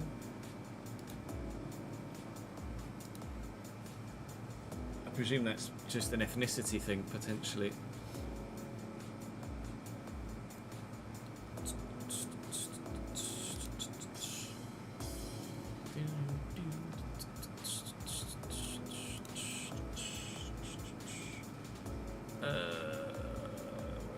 Jersey fit, long sleeves tucked in, turtleneck.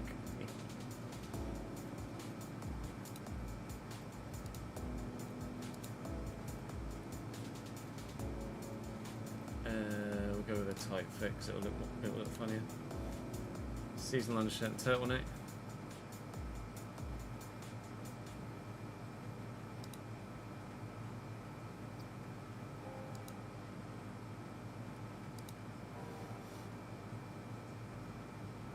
Oh no, long sleeve and turtleneck, there you go. Regular socks.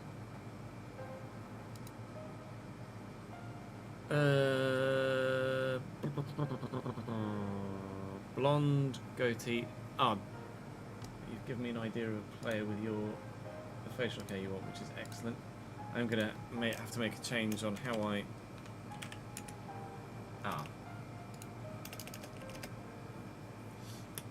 I don't know if we're still in save.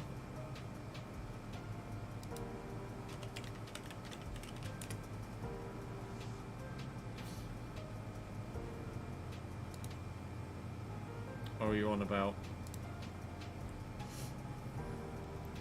the guy from Musketeers?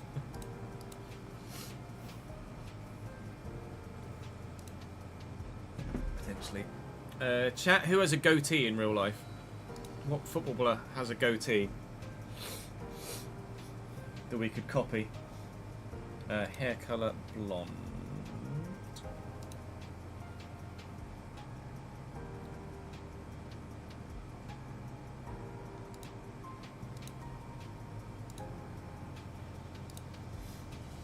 has a goatee in real life?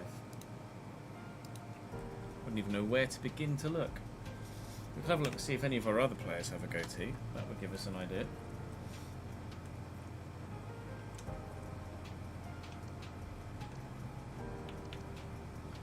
Has anybody got a goatee? I mean, Trent kind of has a goatee. Really?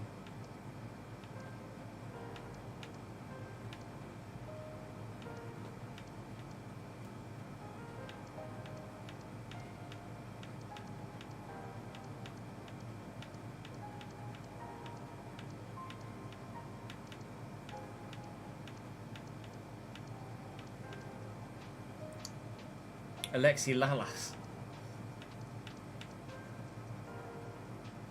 Josie's just the bottom, just the beardy bit. Bit of Gittins. His is similar to Trent's, isn't it? It's not an actual goatee, it's not got the connecty bit, you know what I mean? I believe that's the technical term.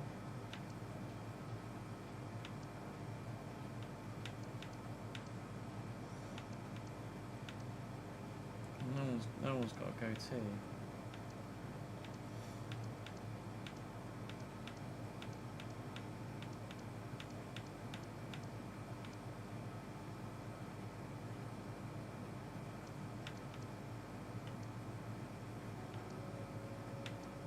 Okay, that's annoying. Could give you the Trent one. Because that's still a goatee of sorts, isn't it? Trent, what is thy 29?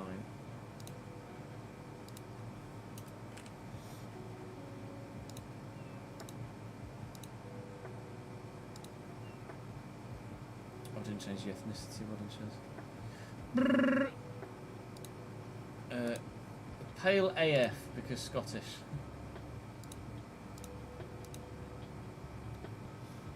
Bing, bing.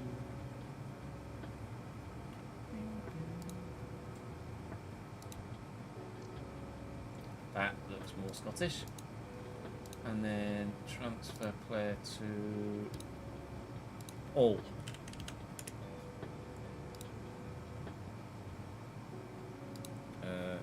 £25 a week.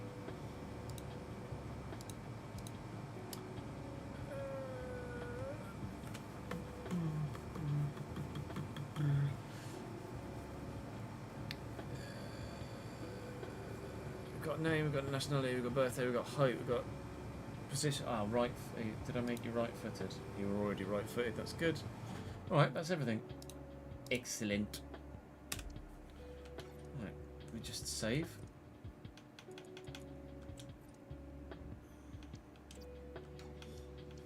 Fucking mouse. Oh, fuck off.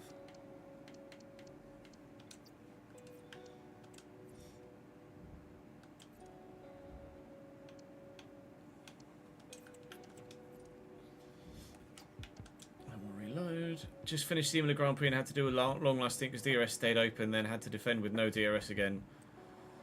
Defect, managed to get P7 after all. GG's, dude.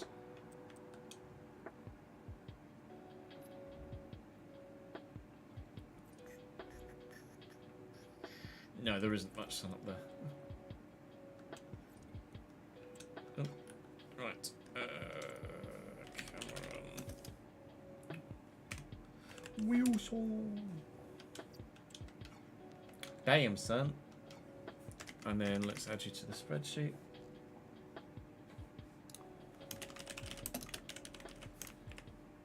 Wilson, apparently. CDM 85. City.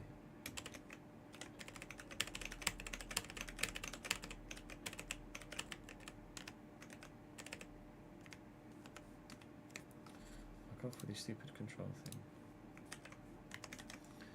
And then green. And then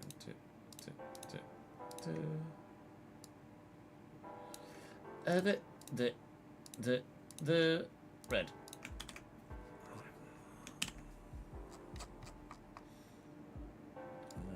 to sort all of this, don't I?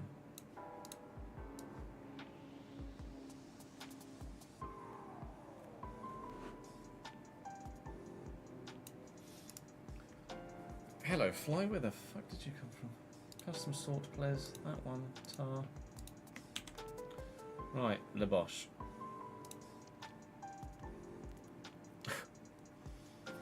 Ben beat me to it with the Le Bosch. Am I that predictable?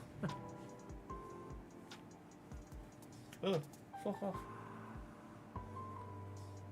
Right, that fly's gonna get fucking annoying.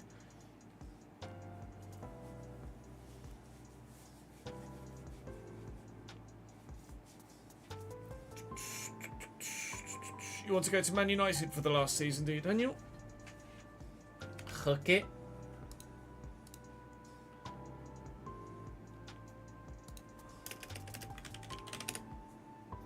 Is that so you don't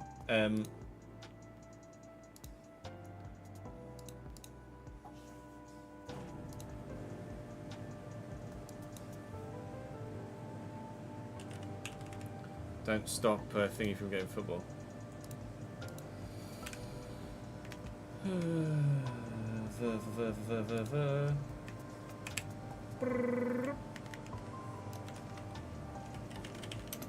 Manchester United.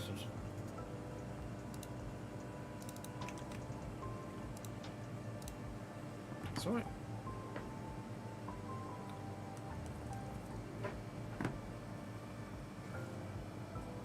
I know, it's fucking annoying, isn't it? Windows there, mate. Just over here. Yeah, just over there.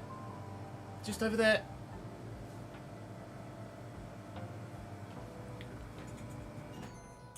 If you could politely just land somewhere so I can squish the fuck out of you, or just go out the window, Liz.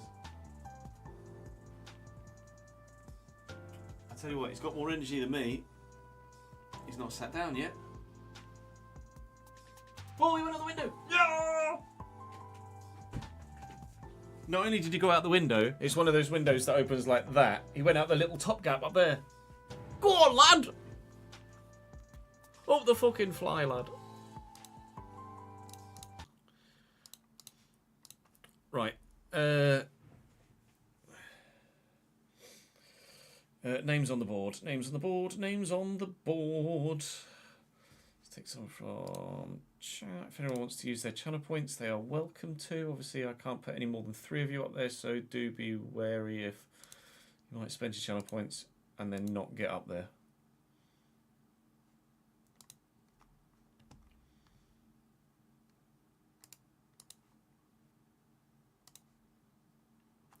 Tawanga's used them. Tawanga, pick me, pick me.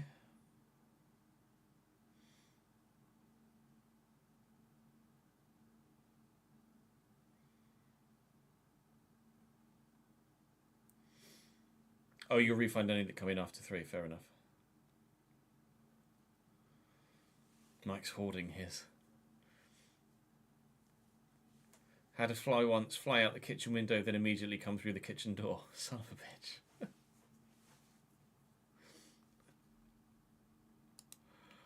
Motherfucker, dude.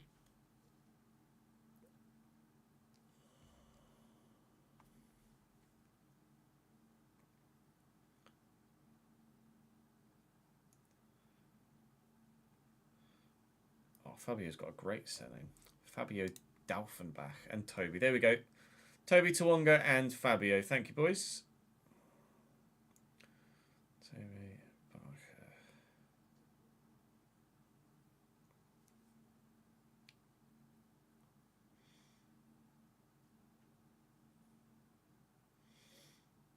Bayern won't sell Trent, will they not? The game's gonna game, unfortunately, Daniel. It seems.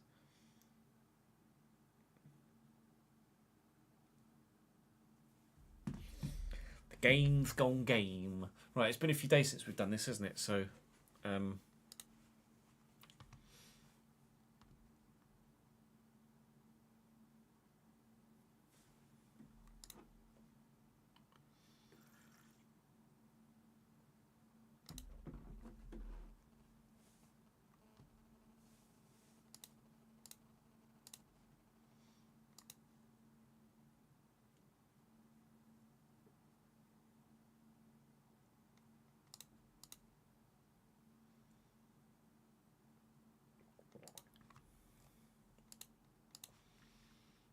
don't believe there's anything of note to mention other than the ground change, is there?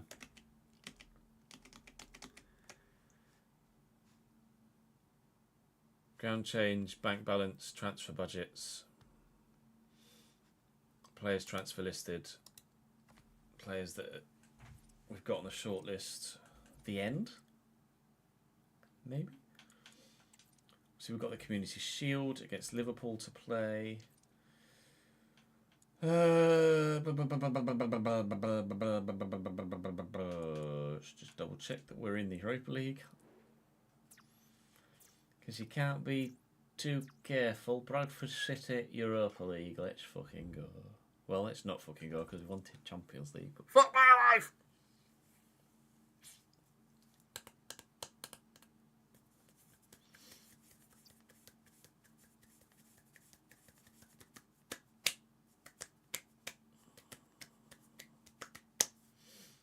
Because it doesn't get enough views anymore, Saints. View levels have sunk to the point where I need to replace the series, as is always the case with almost every series we do. But to be fair, we've lasted 10 seasons, so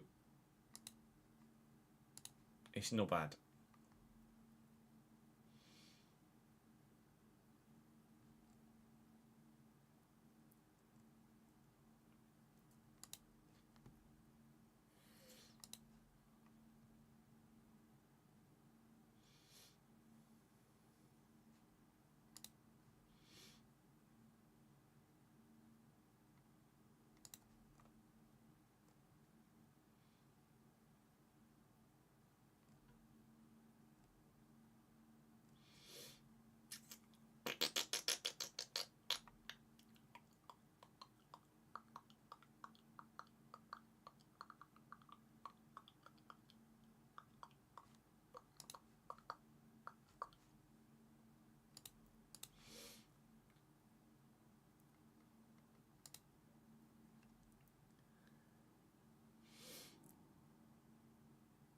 Exclamation mark sliders, Eddie. We'll show you exclamation mark sliders. And the bot will respond accordingly.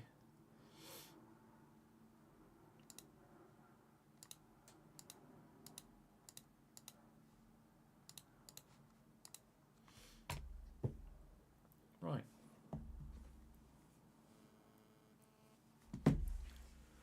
Welcome to, for the very first time in any save we've ever done, Season 10. We are double digits right now with the amount of seasons we've done here in the RTG. We have a big transfer window ahead of us with plenty of money to spend. And of course, we have a lot of football ahead of us because we're still in European competition. Going to spoil what happened at the end of last season, so if you haven't seen the finale and you'd like to catch up and see it in real time, or see it at least live and not worry about spoilers, then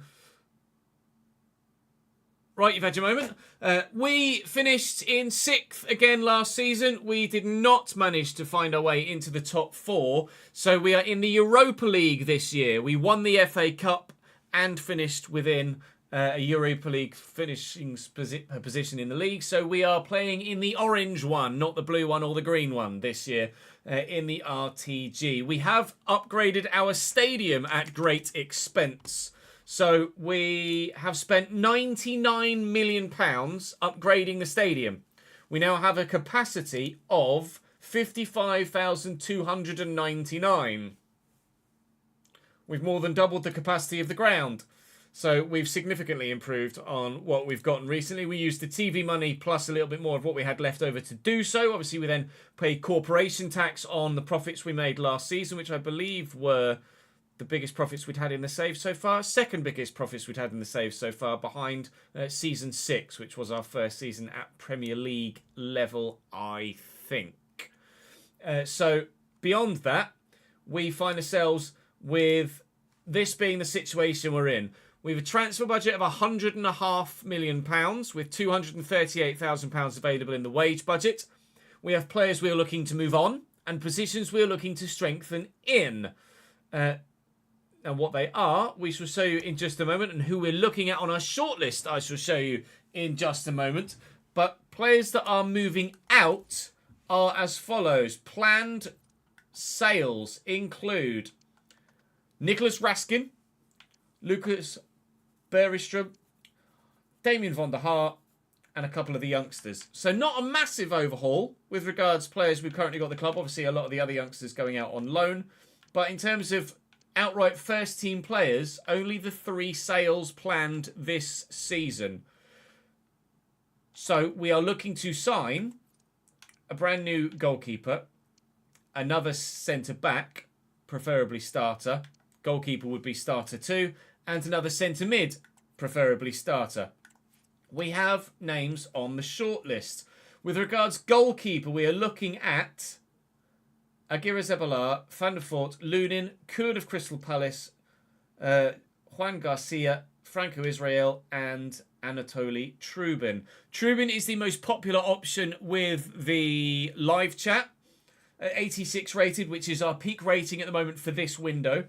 86 rated Anatoly Trubin is the apparent go-to. His contract is expiring at Bilbao, so we are hopefully going to be able to pick him up for less than the 30.5 current market value. That would be great. With regards to the centre-back, I have only one port of call. That port of call is Lenny Yoro of relegated to the Championship Bournemouth. That one's going to happen relatively quickly. We're going to have to pay a bout valuation for him, but obviously with him having been relegated, we can negotiate quite a bit with Bournemouth if we have the opportunity to do so. I do need another backup right back because we've seen a couple of players leave us, of course, at the end of the last season. We've seen Leighton Clarkson leave on a free. We've seen... My brain just died. Who else left us on a free? We're looking for season 9 here. We've seen... Who else left on a free? It was Leighton Clarkson. Gabby Sara went to Manchester City. That's who it was. Gabby Sara to Manchester City. And with regards to the right back, of course, Thierry Correa we had on loan at the end of last season, and we would have bought him permanently if we qualified for the Champions League, which we didn't do. So we need a backup right back. I'm looking at Ruel Walters, Norton Cuffy, and not Rashidi Joseph, and Katongo. Trent is a target for central midfield. At 34 years of age, he's still absolutely got it. We're also looking at Lewis Miley for central midfield. I have a decision to make as to whether I go for Lewis Miley or Chris Rigg. Lewis Miley at Fiorentina, Chris Rigg at Leganés. Rigg is faster. They're both valued about the same and on similar wages. That's the decision we'll have to make in the moment. Between the two of them, going to be cost about the same. Conor Gallagher is a cheaper backup if we find ourselves in a position to need one. His contract is expiring as well, so financially should be able to get something done there. We're contemplating a new winger, but if we do, it'll be Bino Gittins, we think, but we're not sure at this moment in time. That would be a if we've got any money left situation. We are contemplating selling Morgan Rogers, and that would free up the money to bring in Bino Gittins. But at the minute, I haven't made my mind up with what I'm going to do with Morgan Rogers yet, and I'm waiting for your feedback in the comment section over the last few episodes to decide that. Obviously, we don't have massive squad depth at the minute. There's a lot of youngsters at the club, but we're looking to bring some players in. So I can bring some players in before we go anywhere. So I'm going to do that. I'm going to do the one that I absolutely know, I absolutely, definitely, 100%, absolutely, definitely want, and that's Lenny Yoro at centre-back. So I'm going to go and bring him in. Market value of 50 odd million pounds. Reckon he could be available for 46. Now they've just gotten relegated to the Championship, so I am going to be cheeky here. Oh, right. Well, that would put their market value of Lenny Yoro at nearly 80 million, which is not ideal. If we were to lose Morgan Rogers, I would kind of not want to do it for... I mean, this would save me some money, but it's still not a great money. That's just absolutely not happening, so let's just take him out of it, shall we? Dearie me. I'm going to have to come closer to evaluation here, aren't I? And they're going to get punchy. They're not getting punchy. Well, why would you not just accept the other one, then? All right, £47.5 million for Lenny Yoro. He's currently on £84,000 a week. Will come in as a starter. Crucial, yes, sir, absolutely. 4-year deal is not a problem. No release clause suits me down to the ground. Tell me what you want a week. Good. Right. Okay. How about 100 grand and a £800,000 signing bonus? Yes. Yes. Signing number 1's done already. Drop the video a like to make sure you don't miss out on any further content. Subscribe to the channel too. Saying thank you on the board behind me to Tawonga, Fabio and Toby for your continued support in the comment section and on stream. Thanks. Lenny Euro Mate. CB 86. Lenny Euro. How old's Lenny Euro? Don't know. He's on £100,000 a week on a 4-year deal. 100%. 47,500. Season 10. AFC. Bournemouth. Yes, we would like to register him. Was he 26 in save?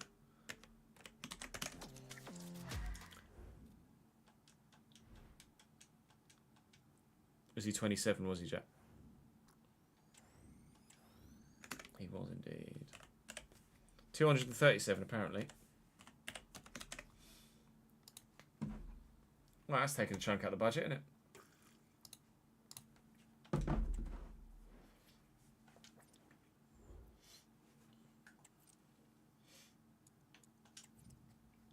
Is it just one N in the Lenny bit, is it?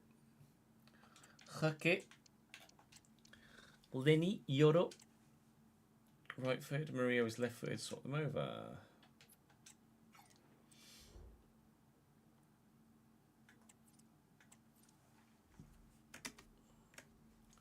Lenny.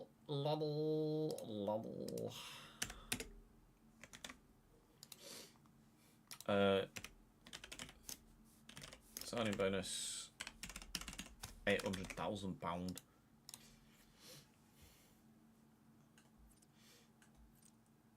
Right, now I won't jump into anything else yet because it depends if anyone comes in for any of our other players. We've had a bid for Rizzo, who I can't remember if he was on the transfer list or not. Let me just familiarise myself with who I've got on the transfer list. So Garcia, Alves and Noguchi are the 3 on the transfer list. So I will reject that one.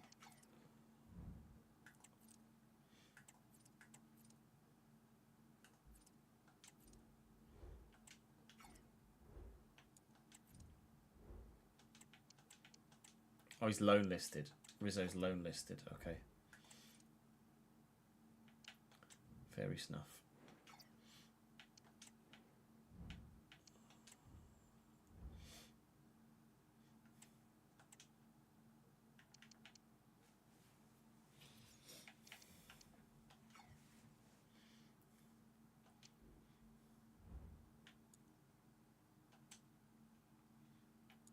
Chelsea have bid for Murillo. £9 million. Oh, £9 million plus Leslie Ugochukwu.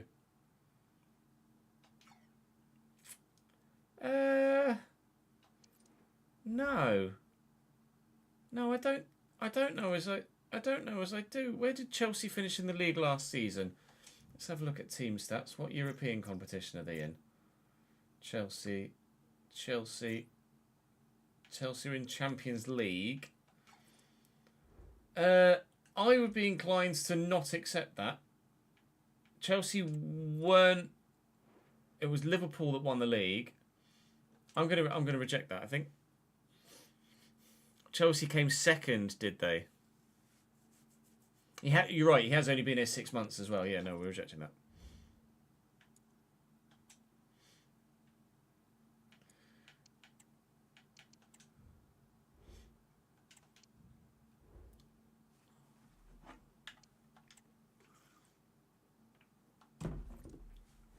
Like Bournemouth have bid for Damien van der Haar.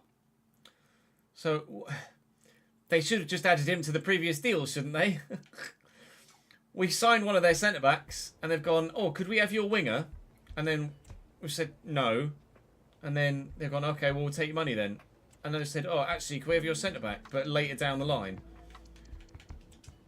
14? A 2%... The cheek. A 2% sell-on clause. You're taking the piss. Taking the piss. 10.8. Sure, I'm not gonna be able to maximise that much more, am I? £10.8 million done. Loan to buy for Yoshida. Just a loan, players. In fact, I will look to... was Yoshida loan listed or transfer listed? Alves Garcia and Noguchi. Yoshida was loan listed, I think.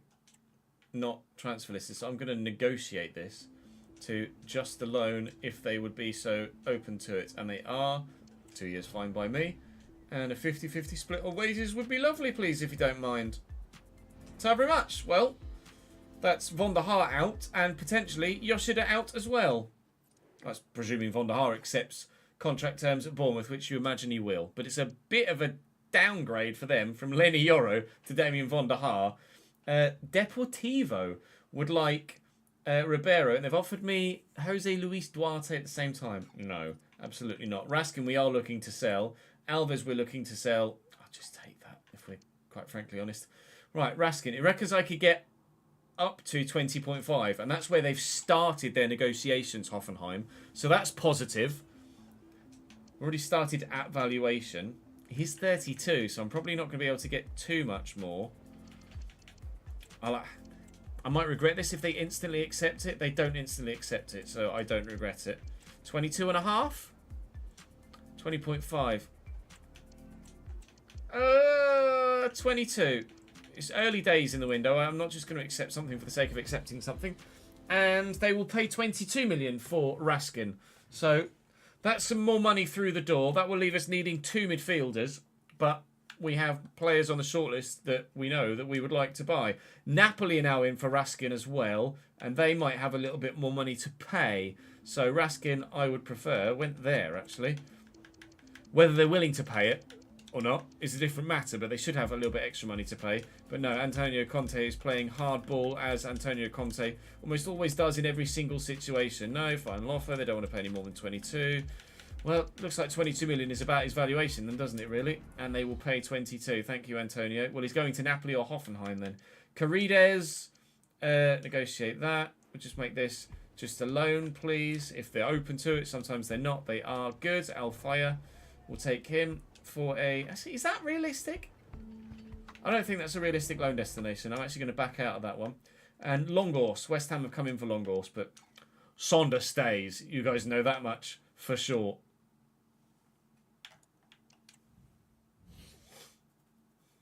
Could be a crucial £750 wage saved there. I sense a bit of sarcasm.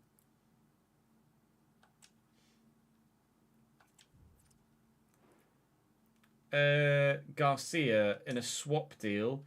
I'm going to negotiate. Garcia was on the transfer list, but I don't want any of your shithouses as well, to be honest. So I'm going to remove him, and I'll ask for £1.5 million. Oh, he's valued at 1.8. Okay, £2.6 million then. No, I said I don't want any of your players. Go away with your sell-on clause as well. Oi, stop being cheeky. 2.5 million. I said I don't want any of your goddamn players. Sweet lord, that might have even been the exact same player that I said no to a moment ago. £2 million, thank you. Lech Poznan. Deary me, that was hard work. Right, that's a more realistic destination for Carides. European-based, Austrian-based Wolfsberger. He can go there. And Noguchi, a £5 million bid from Norwich for Noguchi. Is probably just good enough to accept. So I'm going to accept it.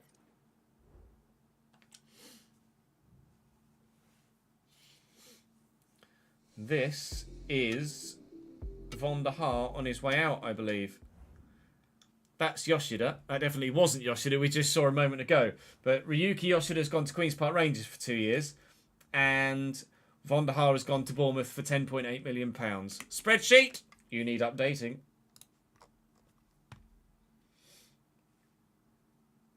Oh, he was down as a left back, wasn't he, Von der Haar? 10, 800, season 10. AFC Bournemouth. And then Yoshida. Was it Yoshida? It was Ryuki Yoshida, wasn't it? Ryuki, where are you? Too many fucking players. Yoshida. Yoshida, there he is. Where did he go? QPR.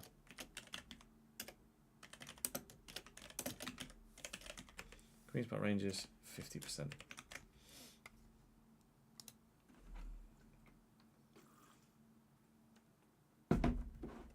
Right.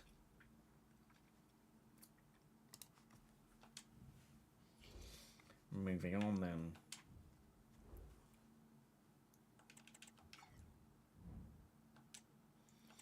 Shaw was on the transfer list as well. Now Swansea have bid 5.1 for Noguchi. Alright. Well, maybe there's some negotiating to be done. He's only valued at 4.8. Maybe I just shot myself in the foot by accepting the bid from Norwich? No, apparently not. No one's willing to pay much more than 5 point something. Alright, 5.3 then. Wow, okay, cool. I'll take the extra 100 grand then, please. And Shaw, loan to buy from Luton. We shall negotiate just a...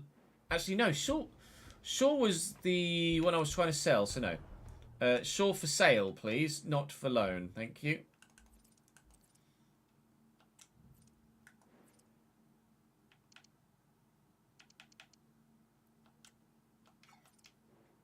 Pretty sure Shaw was for sale, not for loan. Anyway, double check via the squad hub. Ah, piss, he's loan listed. Never mind. I do need... No, Elvis' sale hasn't gone through yet. I don't think. Oh, it did. It didn't show it there, did it? That's annoying. It didn't show Alves in that little cutscene, did it? So, transfer history. My clubs. Fabio Alves, Nashville. 960 grand. Fabio!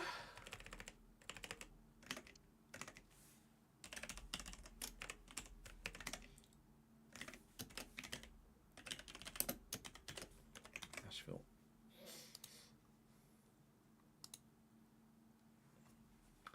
Bad Felicia.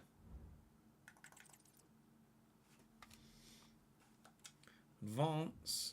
Oh, it got skipped because Damien was there as well, did it? That's Nicholas Raskin going, but where is he moving to? It was Hoffenheim and Napoli, was it, that were both in for Nicholas, and he's chosen to not play for Antonio Conte. Nicholas Raskin is going to Hoffenheim for £22 million. The bank balance and transfer budget are building back up here. So if I just quickly do this one here, where are you? Raskin. Paid 18 2 years ago. Got 2 years worth of service out of him and have sold him on for a £4 million profit. So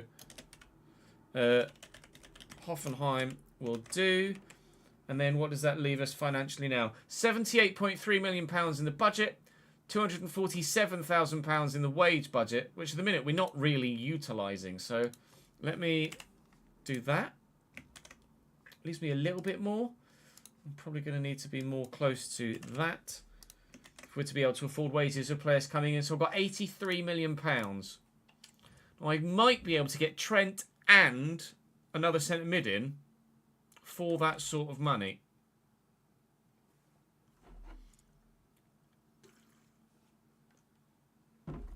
It will be beeps, yes. I'm not going to mention that in a YouTube video because when I do, people tend to stop watching there and then rather than continue watching the full season. But, yeah.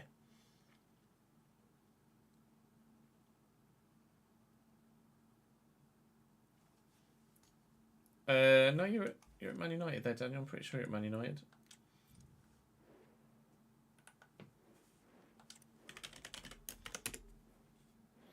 Yeah, you're at Man United.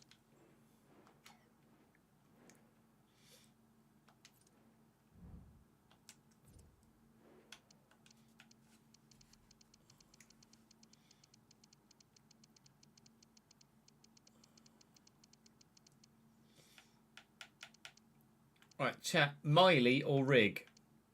Chris Rig, centre mid, Cam, right mid. Pacey, good stamina, great reactions. Attack positioning's decent. Vision is decent. Technically, very good.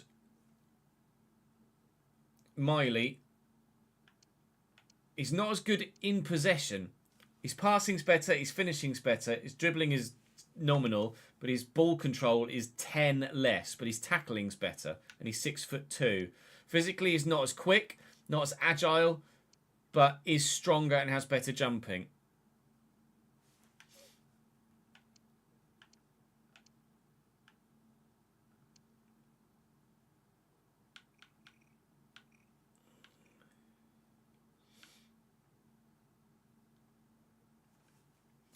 Chat, there's a poll. Vote on the poll.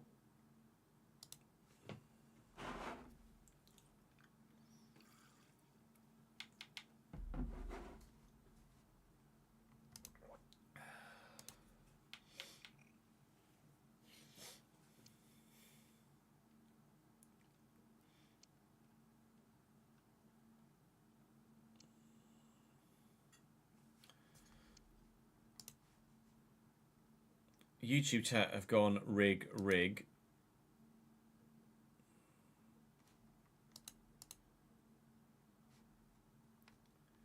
No, not because I'm tired of the save beats, just because views have dropped so much so that I need to do something else with more views.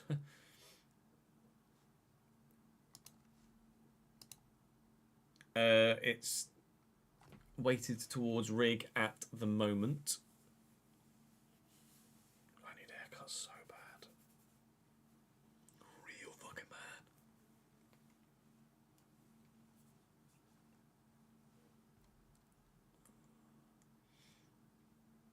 Alright, it's going to be Rig, innit? Okay.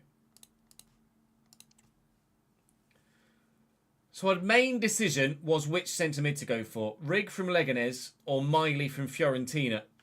We put it to a vote on the live stream, and by a margin of kind of 2-1, Chris Rig has gotten the nod. So Rig is who we will go for. Reckons asking price is 83.4. Wow. Market value 62. Could get him for an offer of around 50 million. Now Leganés aren't going to have a lot of money. So I will start at 55. And we will see how hardball they want to play. And they want to play quite solid hardball. I will actually give them a bigger sell-on clause if they're willing to accept less money. I'll give you valuation and a 10% sell-on clause, which they will accept. Okay. 62.5 million is a lot of money, but that is a lot of player. That is a lot of player. Chris Rig looks like he's going to be coming in. How much is he going to want to eat? Obviously, he's going to be crucial. He's going to be starting every week. 4-year deal is fine. He's on £68,000 a week at Leganés. So they are paying him a fairly hefty wage for a club of that size. I'll just take the bonus out. And I think you might just still accept that. 105 grand a week. 940,000 plus. You want an extra 5 grand a week. Fine. £110,000 a week for Chris Rig coming in from Leganés. Done deal. Chris Rig for £62.5 million is our latest marquee signing.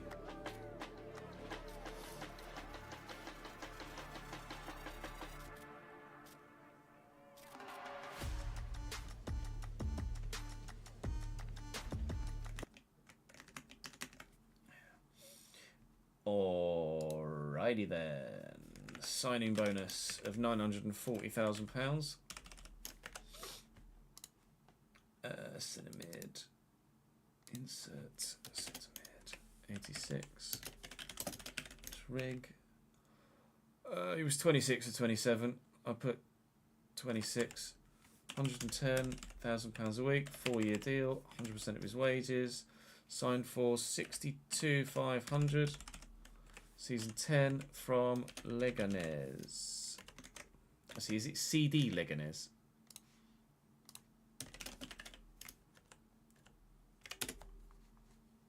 It is.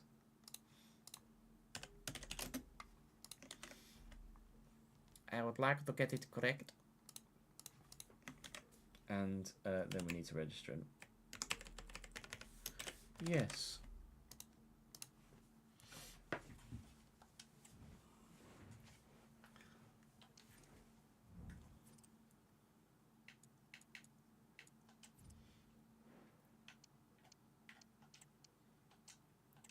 Swap him and Fernandez around.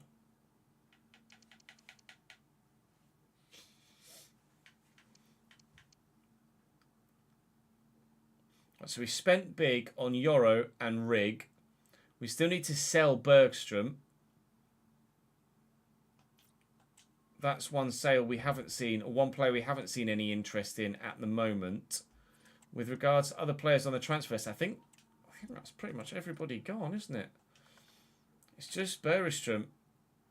Bergstrom, Garcia, who's on his way for £2 million to Poland, and then Noguchi on his way to the Championship for £5 million. I'm not going to have much money, I don't think. Currently leaving us with £20.8 million in the budget after the signing of Chris Rigg. Add Bergstrom to that. Add Noguchi to that. And the other guy leaving for a couple of mil. I'm not going to have much money.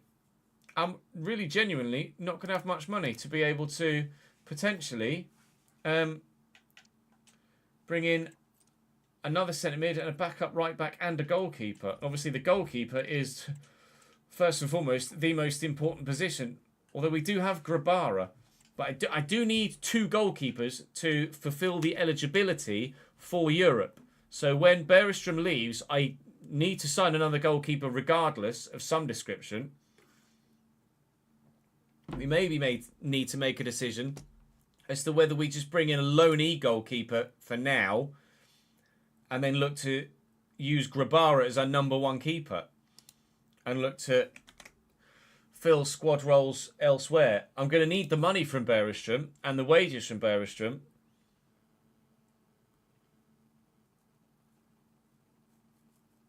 We spent a lot so far. I was kind of hoping it would stretch a bit further. It might not do. That is Martin Erdegaard going to Osasuna.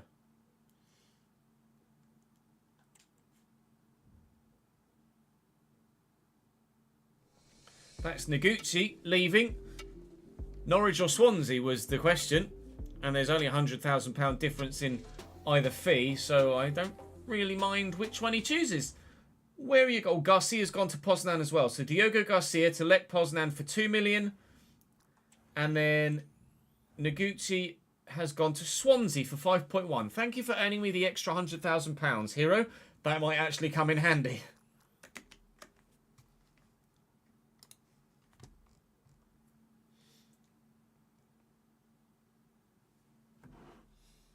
Hero Noguchi.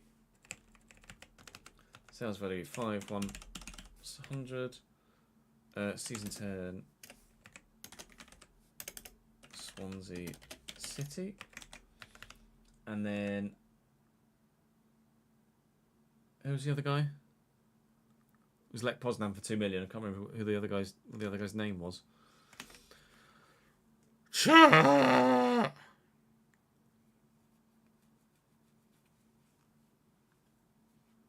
Was it Garcia? Diogo Garcia, that's it. Who was a CDM.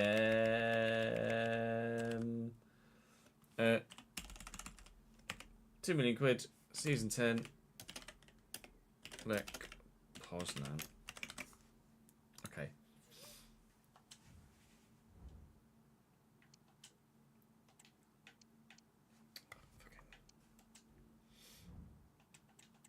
I could have just checked the emails.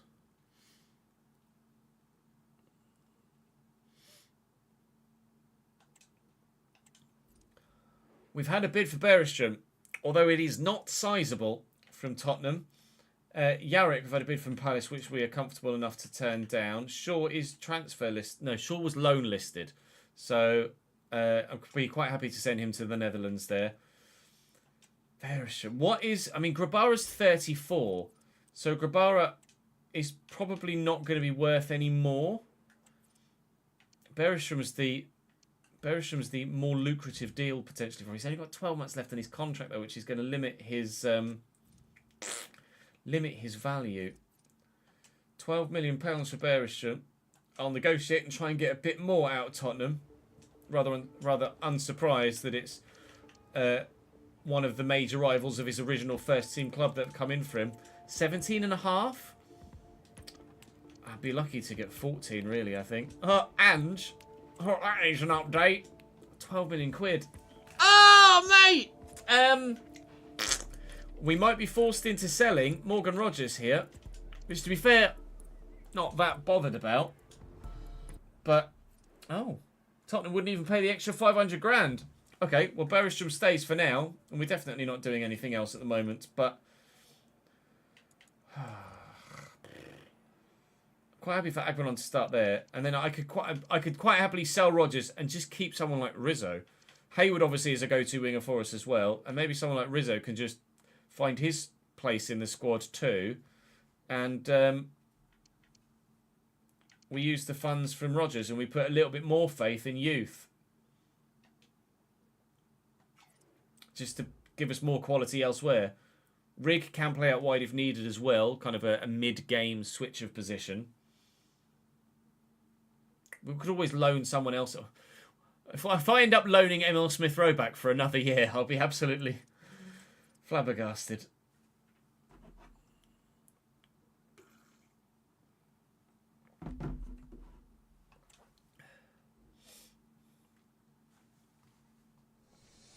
That is a man with a sizable forehead leaving the club. That is Vasilios Karides going to Wolfsberger for a 12-month loan. He's a cam. So he's going to playing club Wolfsberger AC. We're paying 50% of his wages. And I'm putting it in the wrong one. Well done, Ches. Wolfsberger AC. And we're paying 50% of his wages. Now, how much is Morgan Rogers worth? He would be the first player, I believe, that we've signed and just not gotten on well enough with so quickly that we're just moving him on. It's valued at 34.5. He's only got a year left on his deal. And he signed a 2-year when he joined.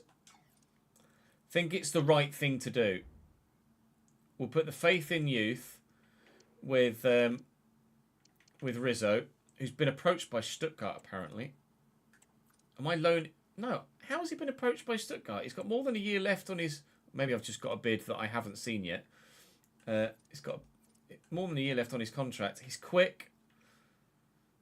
Short passing's okay. Finishing's okay. Ball control's questionable, but the pace... He could certainly make an impact, couldn't he? Let's have a look. We have had some more bids. I might well take Rizzo off any sort of loan or transfer list. Bid for Mancini for a year on loan. I would be open to... Or do I want to sell him instead? We'll loan him. Another bid for Beresham, this time from Benfica. Well, let's just reject the bid from Aston Villa for Joshua Shempong initially. Then Beresham. Negotiate. I might well be forced into paying, or into only getting 12 million here, but I'll try a bit more. Bruno Lage does not want to pay more than £12 million. Neither did Ange. We paid 12.5. Our spending elsewhere has forced our hand there, but it looks like Lucas Bergstrom could be on his way. Now, which goalkeeper are we bringing in replacement? We might well look for a loan now and play Grabara in goal for the first half of the season and knock that decision further down the line. Grabara was fantastic when he played last year, so would be worth the start. It's not what we initially intended on doing, but it might be what we end up having to do in the short term to be able to afford what we need elsewhere.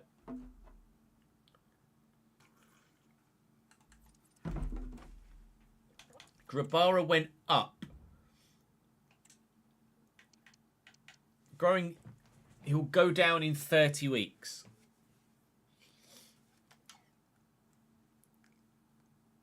So he's not actively declining yet. He's passively declining, so to speak. A swap deal for the goalkeeper wouldn't work, I don't think.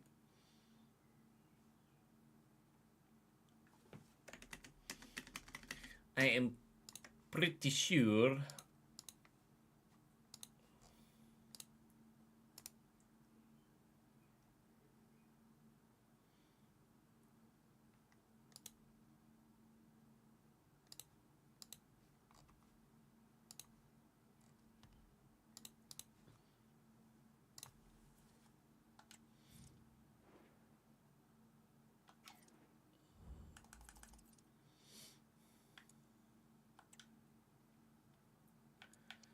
Morgan Rogers. It's good business, Morgan. It's good business. Has anyone bid for him? No, but Inter are interested in Bergström. Now we've had Rio Ave come in with a loan to buy. I'm just going to reject that one because I'm quite happy for him to go to Young Boys in Switzerland. I mean, quite frankly, I'm not expecting Inter to pay any more than the 12 million on the dot either, because the game is the game and no one else, once the game decides that a fee's a fee, there's no fluctuation what anyone else will pay. Alright, well, he'll have his choice then. Inter or Benfica, prestigious clubs in each of their given nations. Bergström, I'd rather he went abroad than went to Tottenham, and I'm going to reject that for Rizzo. Rizzo is staying for now. That is, of course, if we can get someone to actually bid for Morgan Rogers, which at the minute, no one is.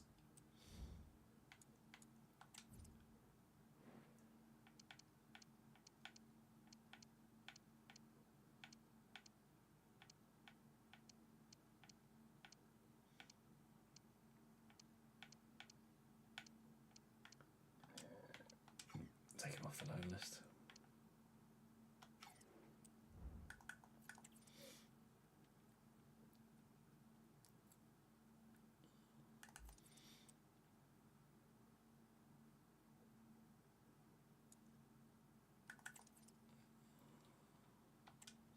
I'd be quite happy to loan a goalkeeper in. I don't actually know who that is. I don't reckon. Arthur Shaw is on his way to Almere City for 12 months. Okay, fair enough. I was like, who's that?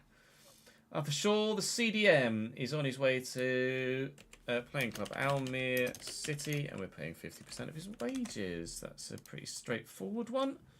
Anything else done in the same time? No, we've spent all the money we can possibly get from the cups.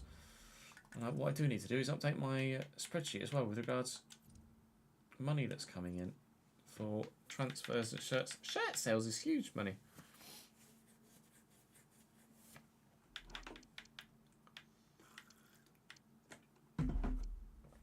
£8.2 million in shirt sales. Are you fucking serious, mate? Let's do player wages and shirt sales. Player wages is 1248200. And shirt sales there 8.2. It's 2.05. 2.050.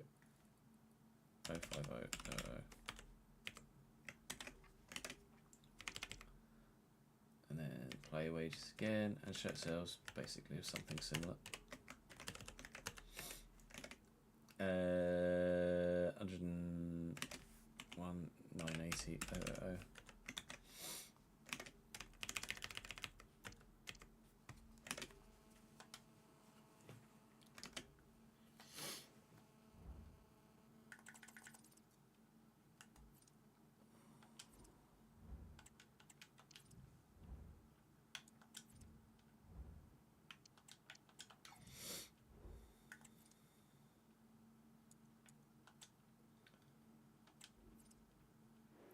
Another bid for Rizzo. I have taken him off the loan list now. And a bid for Grabara. No. Grabara stays. Thank you very much. For now, anyway.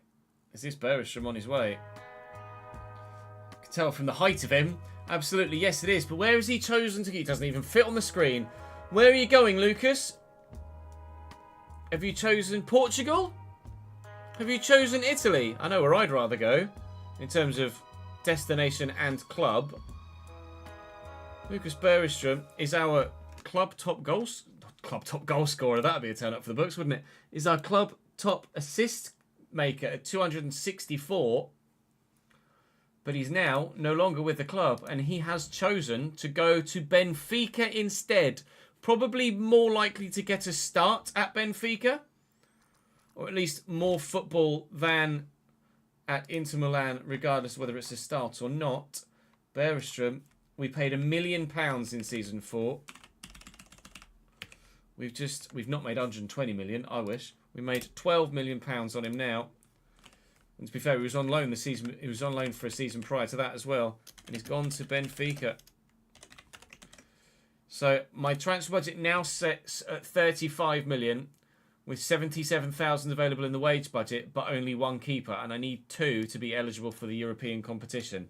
So we will have a look and see what goalkeepers are available, be that via the loan list or via a free agents list, and then we will have to make a decision as to what we do later in the season. Maybe I loan someone for 6 months. That might be more favourable. Or we see what money we have after a Morgan Rogers sale. Try and get Trent, a backup right back and a backup goalkeeper in. And then that would be all of the business I wanted to get done. We might still be all right. It's just that the goalkeeper is going a different way to what we potentially thought we would do. That's going to be Manuel Mancini going to Young Boys for a year. Okay.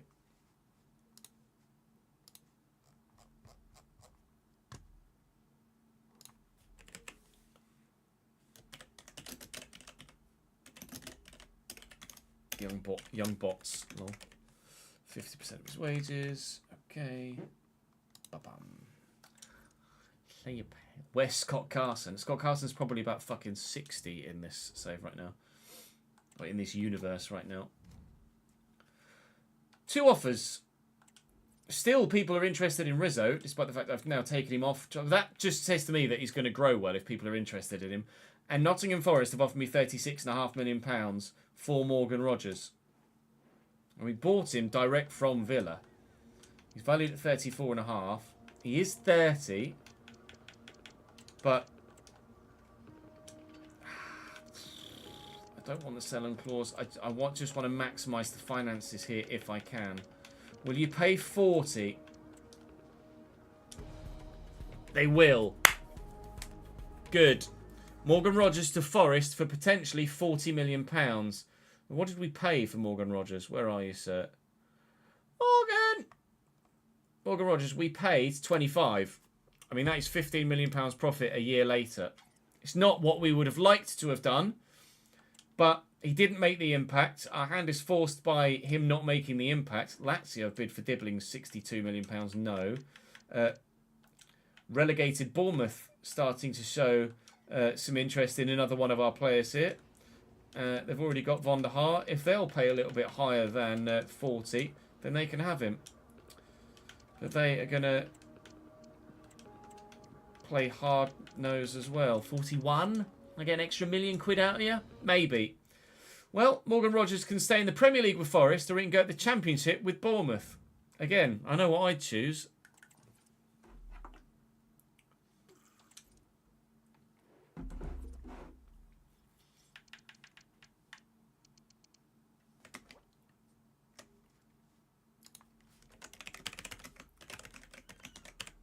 Yes, Cat, I know you want food. 217,950. 217,950. And then 852. Half of 852 is 426. Half of 426 is 113. No? 213. 2,930,000. Right, the cat wants her food, so let me just not be a dick and go and feed the cat, and then I'll be back in. I'll be back in 2 minutes. BRB.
Cat fed.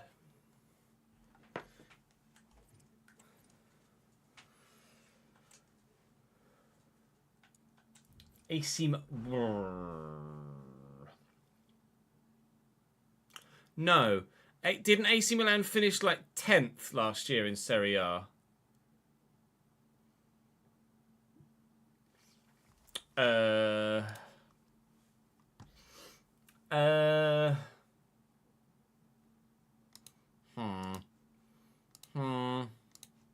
Welcome to the season finale of the 9th season of the Realistic Premier League, Scottish Premiership.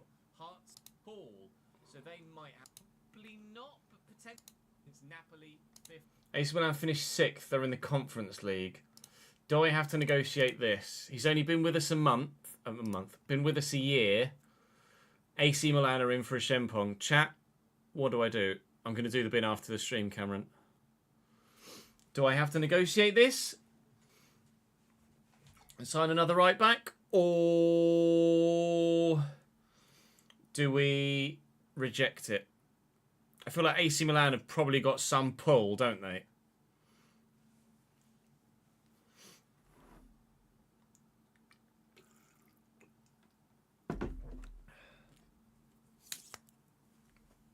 Yeah, I reckon if they'll pay a premium, then I'd be happy to do it. Would leave us needing 2 right backs.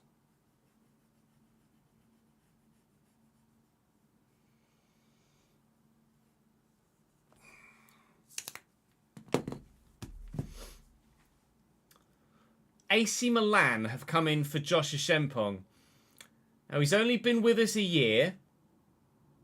And AC Milan finished 6th in Serie A last year. So they're in the Conference League, whereas we're in the Europa League. But it's AC Milan, so they have a bit of pulling power, as you might well imagine. I will, if I can get a... I'm not just going to reject it. I also don't feel like I should be too open to negotiating, because we're in a strong position in the Premier League. So they can have him if they pay a premium fee. Anything above 48, and I will accept. They've come straight to 40. If they put, like I say, 48 is as low as I'd go. 48 they will pay. Joshua Shempong may well be on his way to AC Milan. At right back, it's definitely a position where we could replace someone for slightly lesser fee. So we could get away with saving a little bit of money in that position. I would be intrigued, actually. Maybe I should have checked this before we accepted the bid in the first place. Who else do they have at right back at the moment? Lance Arnold, an 84 rated player. He's also English. Lance Arnold. That's intriguing. Joshua Shempong is 83, not 84. But would certainly go in and be part of the squad. If not starting. Would expect a lot of first team football. Okay, well, that would sort our financial concerns out. It would then leave us with a personnel problem instead. But a personnel problem is more easily solved when you've got the money to solve it. Now Arsenal have bid for Morgan Rogers. Now if Arsenal want him, they are going to have to pay a premium. But... because he absolutely wouldn't start for them. He absolutely wouldn't start for Arsenal. And they're going to play the hardball that the others did as well, aren't they? Look, I don't mind him going to Arsenal because he's probably not going to be in a position to play against us very regularly at all. But I would like a little bit more money. They'll pay 42.5, will Arsenal. They'll come a little bit higher than Forest or Bournemouth would. Okay. Pre-match. I don't have enough players to fill the bench. You will advance the match with less players on the bench. I didn't know we'd lost that many youngsters. We get a win. Mateus Fernandes. I thought I still had a sizable enough squad, in all honesty. Is that because someone's injured? Or do we genuinely just not have enough players? Got a squad of 26, but clearly too many are out on loan at the moment. They are. I can always recall players, and I'm going to have to, otherwise the game won't let me sell anyone that's currently being negotiated with, will they? So I am going to have to recall some youngsters just to fill the bench so we can get through the sales that we want to get through, which is fine. Some of these youngsters have been on sale, have been out on loan for a while, and Ando could absolutely do a job. So I'm going to recall Ando for £7,800, and we'll add that to our expenses, £7,800. And we'll do that for a handful of youngsters. Young for £9,000. Okay. We'll be alright. We'll be alright. I'm having to do a bit more squad management than I initially intended at this particular stage of the season, but that's not a problem. Anyone that's been negotiated this year, I'm quite happy to leave out on their particular loan spell, but maybe we might recall Akita or Gallo. I'll see which is the best of the two. Gallo 69, pace of 86. Physically looks not bad, actually. Technically not amazing. And then Akita. Akita's just not there, is he? Okay, well, let's recall Gallo then from his loan spell at Lingby for £13,500. That's the squad balanced, and obviously we will go out and look to sign someone like Trent now, actually, because I've got the money to do so. Let me go also buy Trent Alexander-Arnold now, and then we'll be absolutely set moving forward from there.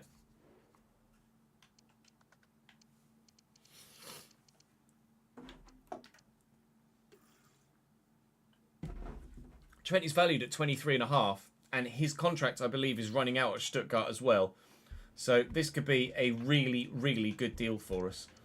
On a bid 14, and they'll ask for 19 with a 10% sell-on clause. You're more than welcome to as much of a sell-on clause as you like, if you'll let me have him for a bit less. 15, 17.5-ish. How about 16,700? Done. Stuttgart are going to sell us Trent Alexander-Arnold for a nominal, really, in the grand scheme of things, fee. I can't believe I just called £16.7 million a nominal fee.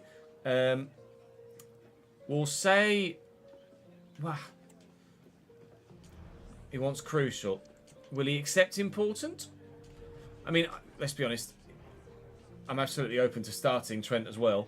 2-year deal for a 34-year-old. And then no release clause, and wage-wise, he's gonna want a sizable jump, isn't he, for the Premier League? So we'll offer him £65,000 a week and a £300,000 signing bonus. And Trent wants considerably more. Okay, £84,000 a week. I'm happy with. If you'll accept maybe a £950,000 signing bonus. Which you will. Trent is in.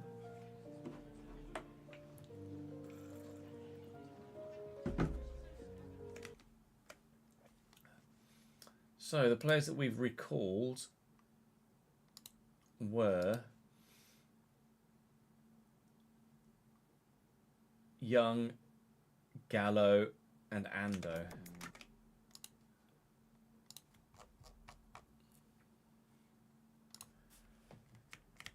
Gallo.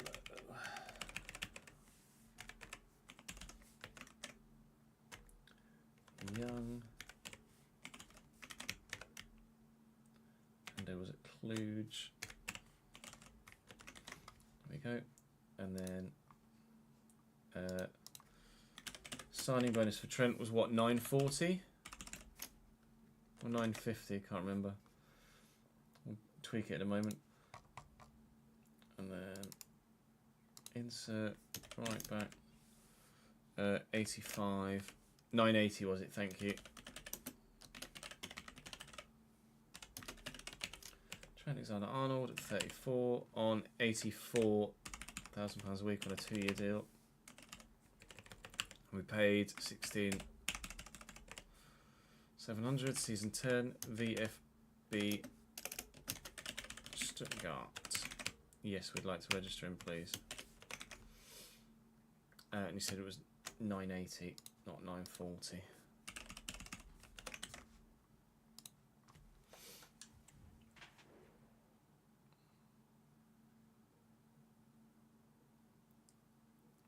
It's not that. The signing bonus isn't that much of an issue.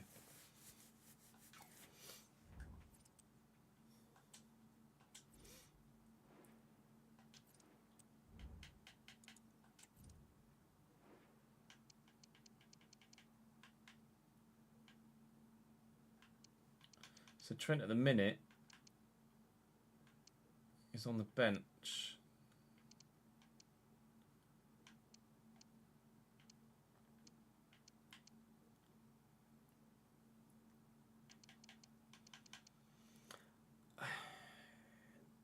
Do we tweak his contract to say important?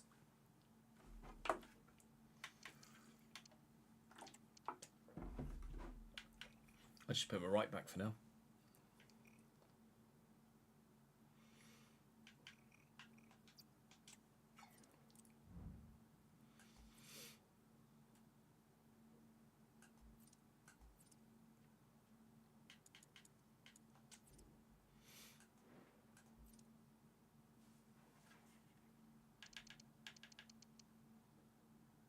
What in the fuck? Star signing debut shirt sells 48 million. Okay. We just made 12 million quid from shirt sales in a week. Really, game? Are you sure about that?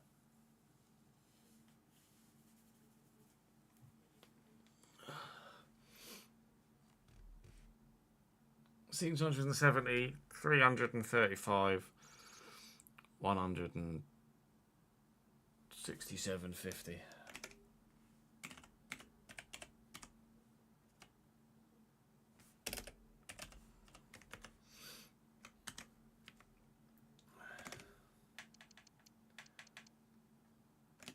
Wages. Shirt sales again. Wages of 122,350.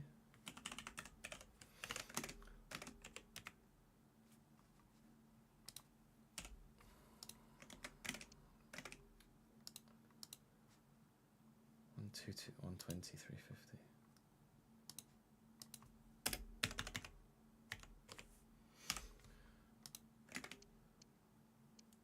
That is indeed a lot of shirts, yes.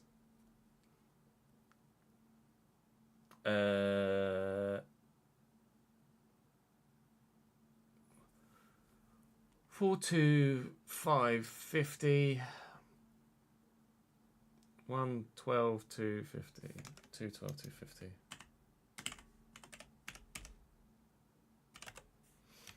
Take a zero off, cheers. Oh, whatever, I really don't care that much. Not at this stage. The numbers are so big that an extra 10 grand here or there isn't going to make any difference, is it?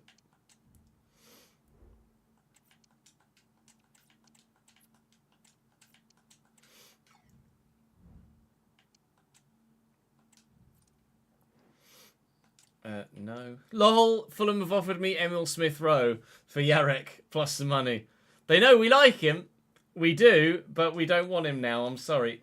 Intriguingly, Aston Villa have come in to sign Morgan Rogers back again. I mean, yeah, sure, if you want to give me the same sort of money as Arsenal. Just say yes, you know? I'm not selling you him for less than I'm getting from anyone else, so he's just going to have to pay it, I'm afraid. He's got plenty of other options, and they will. Well, we might be selling him back to Aston Villa for a profit then as well. Cheers, then.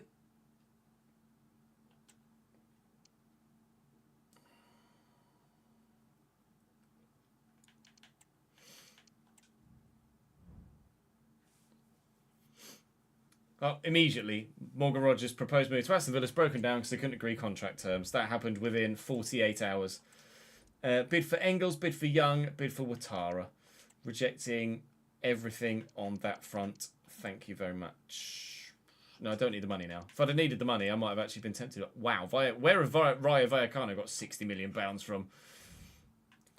Things get a little bit crazy, don't they, the further into a career mode you go. Leipzig. Oh, all right.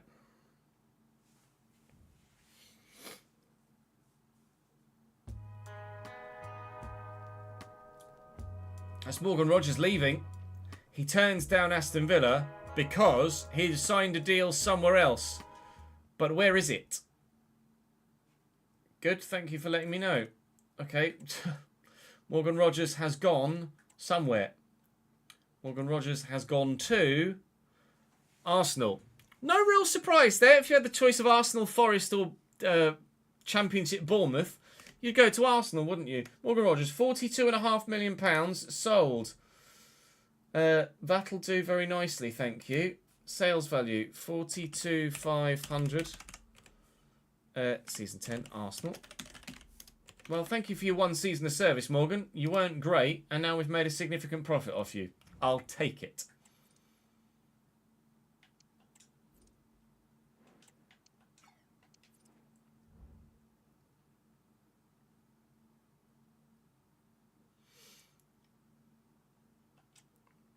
I do have to emphasise Championship, I'm afraid, yeah. Alright.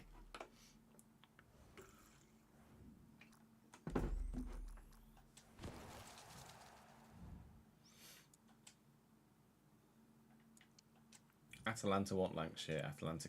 Whoa! 103 million quid. Atalanta can get fucked.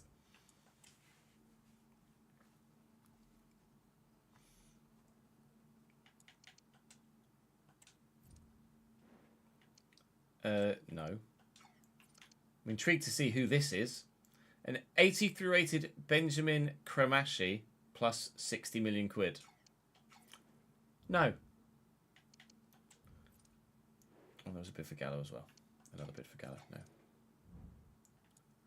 Match day against Real Madrid. Oh dear. Oh. We could have won it in the last minute, but Fernandez missed a penalty. Well, that's a game and a half. I bet you if I play Real Madrid at any point in this season, in any sort of European competition, let's be honest, they're not going to be in the Europa League, are they? I see Real Madrid.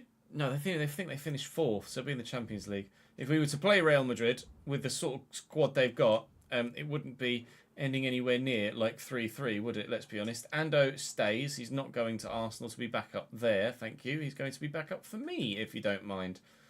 Right. We didn't just recall him from loans and then instantaneously sell him. Player transfer, that money's gone in. That's that one we've done. Now I've got £14.85 million worth of shirt sales from Trent making his debut, and another 8 million just as my regular weekly. And if I don't think I showed you it earlier. It's not there in this list anymore. We got nearly £50 million worth of shirt sales from players making their debut earlier on. Lol.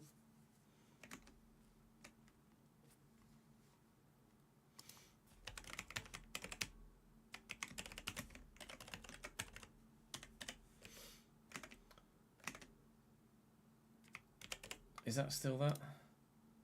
120, 350. Oh, he was just on 100 grand, wasn't he? Morgan Rogers. That's the wrong one, Chiz. Shirt sales 8.87, 4.435, 2.2 ish.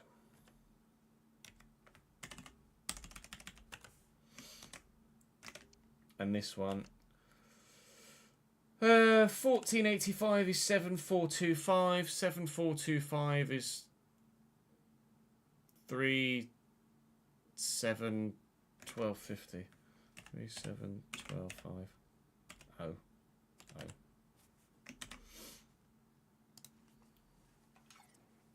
I think.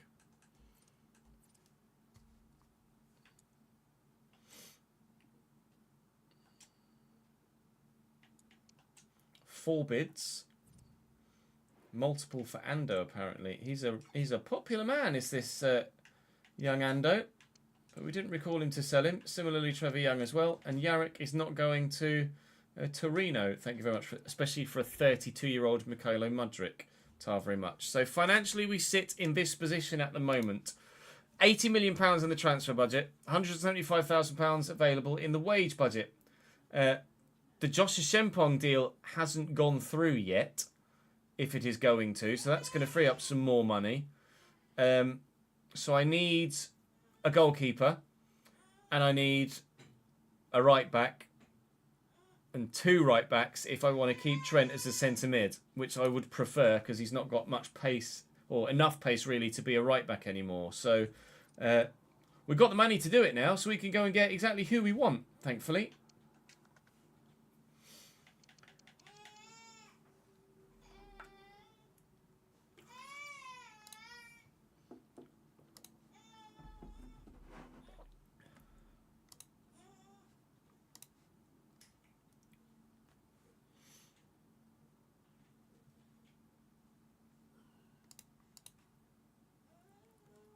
We're going Trubin, right? We're going Trubin.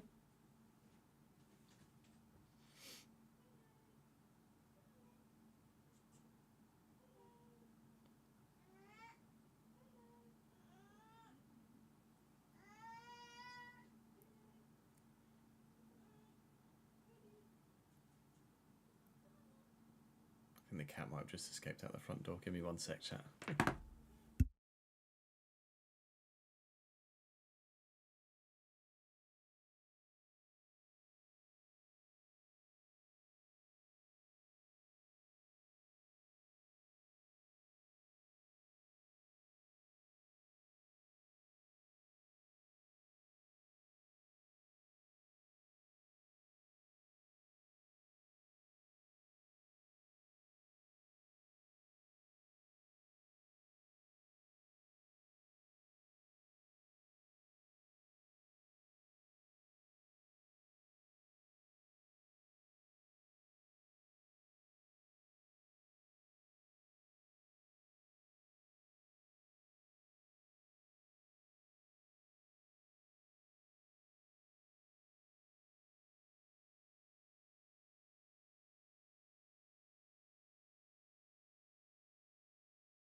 Le Chat returned. I'm going to drop my controller as well. Thankfully it didn't break. Too many bloody wires. So we're getting Trubin, right, chat? We're going for Trubin.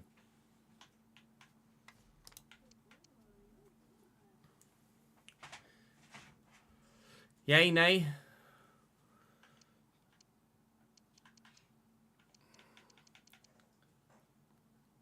Trubin seems like the best option, I think so.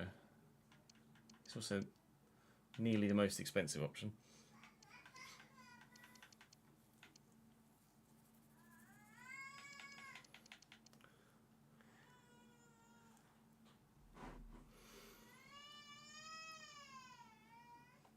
Was Trubin's contract expiring as well? I wonder.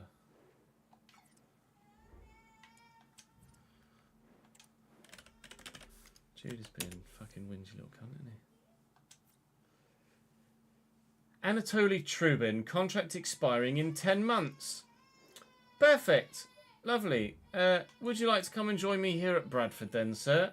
You're currently valued at a sizable 28.5, but because... No, I do not want to pay 86. Thank you very much. Because you're running out of money. Because you're running out of contract. I'm going to be really cheeky. Oh, they want valuation. Okay. Thank you for negotiating and not making it super easy to get him. I actually prefer that. 20? 24.2. 22.5? 22.5. I'll take that. He's on £35,500 a week. He's probably going to want a bit more than that to come and play in the Premier League and start in the Premier League, isn't he, really? To be a crucial player. No surprise that that's what he wanted. 3-year deal. They might ask for 2, to be fair, but they'll accept a 3. No release clause. £62,000 a week is actually quite agreeable, but I don't want to give him that giant bonus. How about £65,000 a week and £860,000 sign-on bonus? Extra £2,000, all right? £67,000 a week and an £860,000 signing bonus. We have a new number 1, as well as a new subscriber on the Twitch channel. Longy, thank you very much, mate. It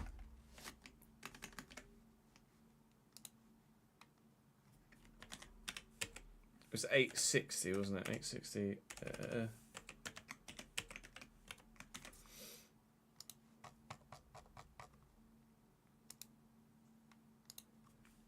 GK 86 Anatoly.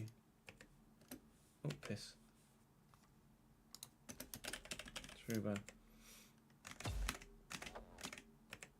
It was 32. £67,000 a week, 3-year deal, 100% of his wages, paid 22,500. Season 10 from Athletic Bilbao. Yes, we'd like to register him, please. We got 2 goalkeepers. Woo! I've not put Trent in yet. I have put Trent in, I just didn't register him.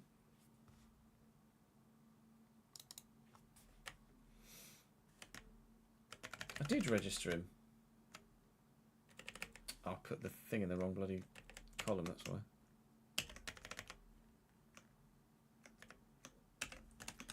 There you go. Now Trent's in.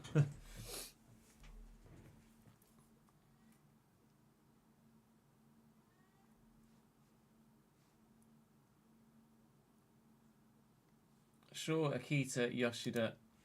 I think I might have made a mistake with the loanees somewhere.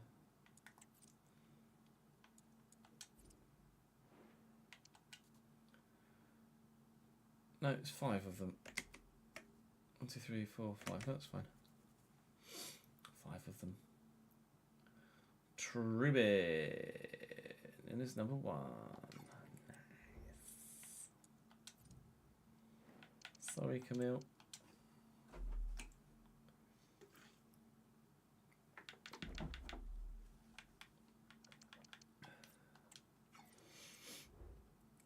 Yeah, thank you, Longy. Appreciate that, pal. Welcome to the game, my friend. By Leverkusen would like Trevor Young. By Leverkusen count. Fuck off. Into mine would like Ando. Fuck off.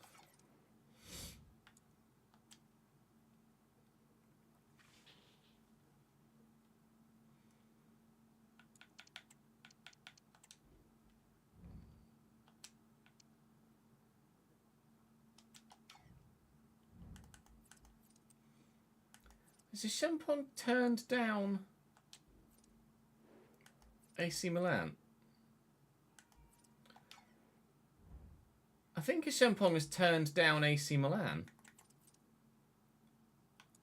Now that is a turn up for the books. Josh, I've not had any sort of notification, but Josh Champon has turned down AC Milan. Well then, that was unexpected. So, my financial situation at the minute is I have 27.8 million in the transfer budget and £24,500 available in the wage. We could use Trent as a utilitarian player in midfield and at right back. We could use Rig as a utilitarian player in midfield and in a forward wide position. I might hold off on making any other transfers at this stage until further notice, potentially. That's my inclination at the moment. We've got the Community Shield to play against Liverpool literally now, so we will end the episode with that, and I think we'll end the episode by saying as well that I don't think we're going to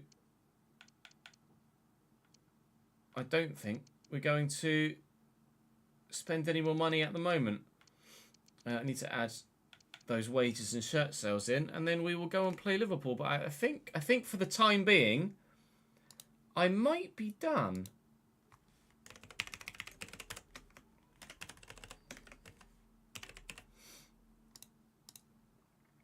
One 271,350. 1,271,350.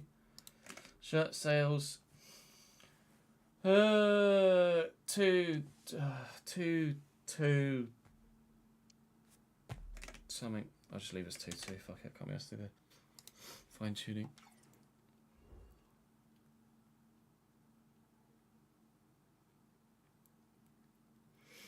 You're driving us Bortoletto in the sale when you've just pulled off a P3 quali in Monaco. You've been finishing P16. Yep, that's Monaco this year. Let's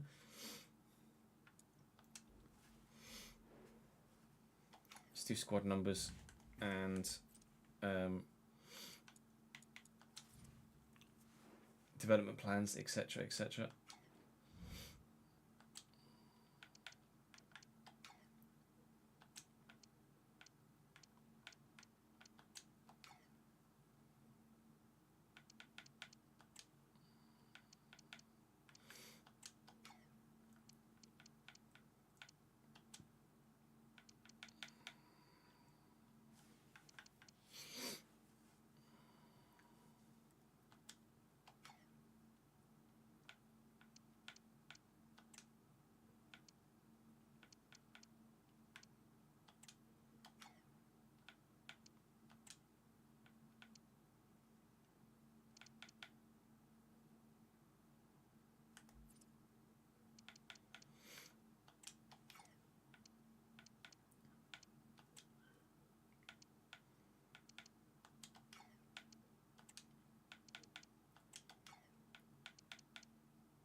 Squad numbers.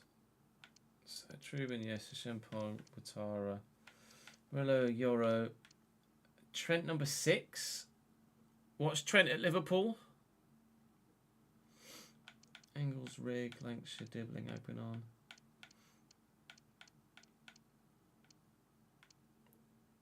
66. Let's make Trent 66.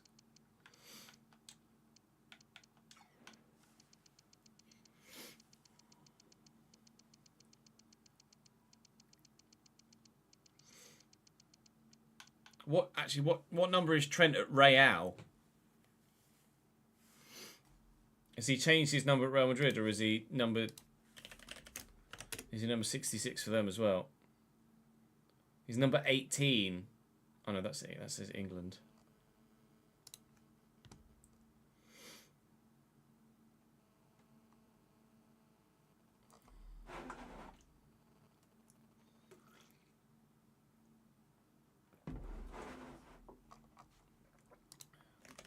Is he 66 for Real as well?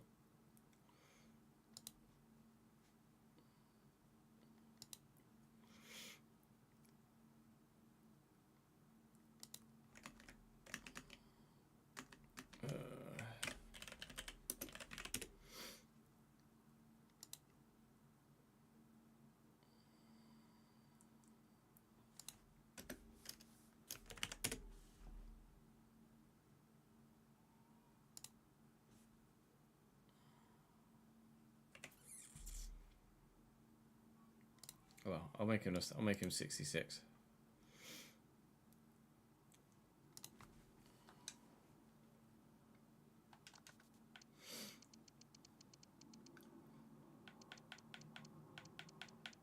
Move Matty Fernandez to number 6.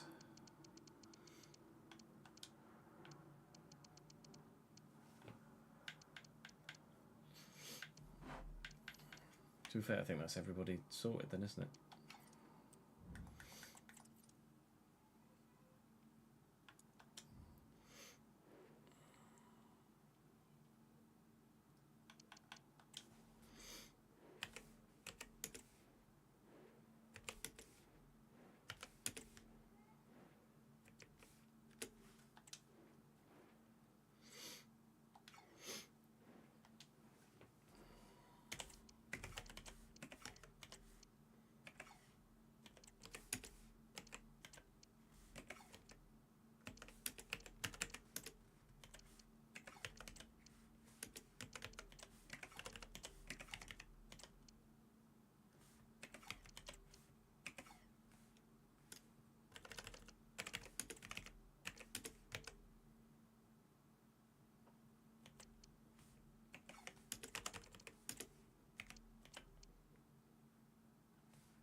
Well, Community Shield. Liverpool won the Premier League.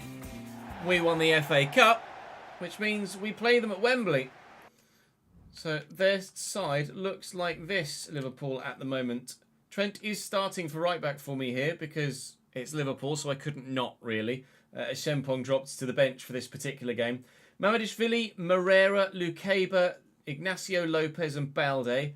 Pedri and Archie Gray holding, with Emilio Cordoba, Gordon Duff, Max Leune and Jonathan David up top for them. On the bench, they have some options. In fact, on the bench is literally every other option they have. I know there might have been 2 really dead players on the reserves for them. So that's their side, and obviously mine is this. Rig on the right-hand side of the midfield 3 now, with Fernandes moved to the left.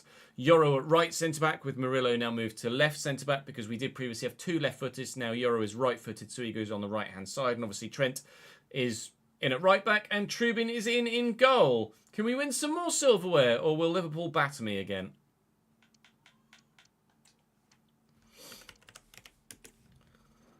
Let's find out. Wow.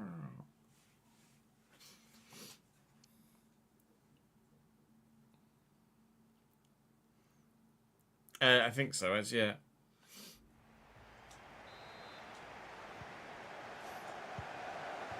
Is Rig right or left-footed? I should probably know that as well, shouldn't I? Left. Good to know.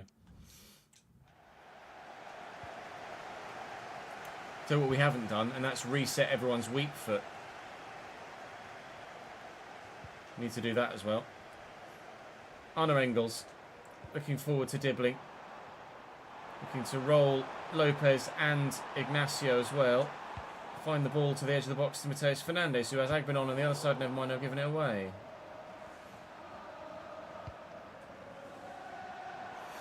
Cordoba, he's just going to run, isn't he? Yep. Read you, mate. Read you. Trubin is 6'6", so whilst he's not quite as tall as Bergström was, he is better in most stats. That's his diving isn't as good. Bergström had like 86 diving. This is a lovely run by Rig. And then Dibbling's just lost it immediately. And then fouled the man apparently in trying to get it back. So Bergström had like 85 diving, whereas Trubin only has like 79. But Trubin has 92 positioning compared to something in the 70s for Bergström. And I'd like to think that 92 positioning and being 6'6" means that he will be particularly difficult to score goals against. Obviously, goalkeepers make silly mistakes all the time on FC, regardless of their rating. So we'll have to take those when they happen, knowing that.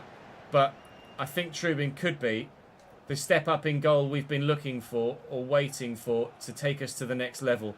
Bergström made a number of great saves for us almost every single game, but we did still concede quite a few. Only 5 or 6 clean sheets in that final Premier League season last time out for Bergström. So hoping that Trubin can certainly step up in that regard. And I obviously need to defend better myself too, to not give the goalkeeper quite so much to do in the bloody first place. 25th minute here, struggling to get away from goal. Lenny Yoro's in, and Lenny Yoro's making an impact already, just as he did when he played against us for Bournemouth.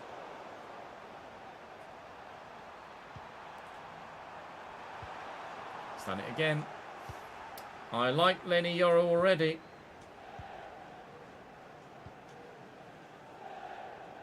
Ouattara into Fernandes. None of the ball there. That'll be a foul in our favour. Do we take this quickly? I might do. Lancashire out wide to Agbenon. Should be a yellow card for the Liverpool man when play halts again. Which it shall do now, because Lancashire's given us a 1-0 lead. That might be the first time in this entire save that we've actually worked a quick free kick to our long-term advantage. We scored a goal from this one. 1-0.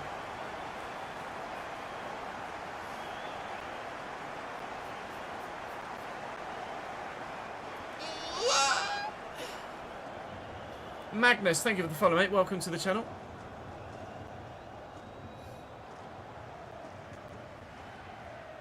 New season, same Willie. Yes.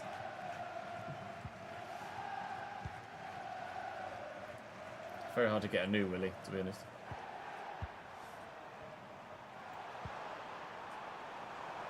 Moreira. He's the fullback, isn't he? I think Moreira. David.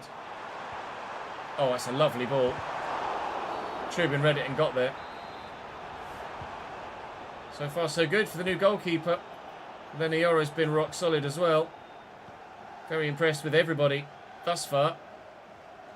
Trent inside. Oh, that's poor from me. I played a through ball rather than a ball to feet, and I certainly should have played the ball to feet in that situation. Trent's still got 78 sprint speed, but his acceleration is in what a save. His acceleration is like the late 60s. So he's still perfectly suited to centre mid. He will get caught out at fullback for a lack of pace. So we'll do our best to ensure that he doesn't get caught out at fullback for a lack of pace in this game. And then we will look to utilise him at centre mid in most other games moving forward. Thanks here with the spin. Finds Rig, but he can't keep hold of it. Jonathan David. Lenny bloody Yoro, mate. I've not been so instantly impressed with a central defender in a long time. Arne Engels is still rock solid at CDM. 1-0 up at half-time here at Wembley.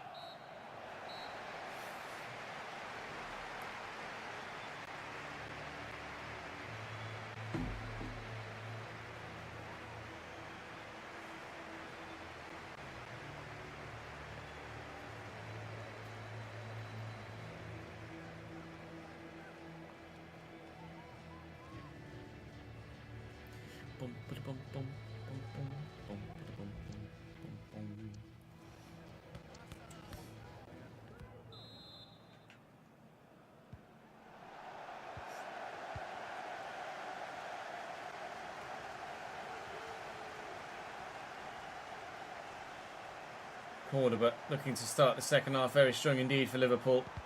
Trent in the way, recovers this position really well. Leyoun on the far side. It's a decent delivery, but Ouattara heads to the edge of the box. I think it was Trubin in the way of that, I'm not sure. It's definitely Pedri that had the shot. Advantage played in our favour there. And if I can get this to Dibbling or even to Agbinon, we could be in here. Agbinon's got the legs. Lanks is just taking his sweet bloody time to get forward with us here. And Riggs too slow in the turn. Well, that's that chance gone.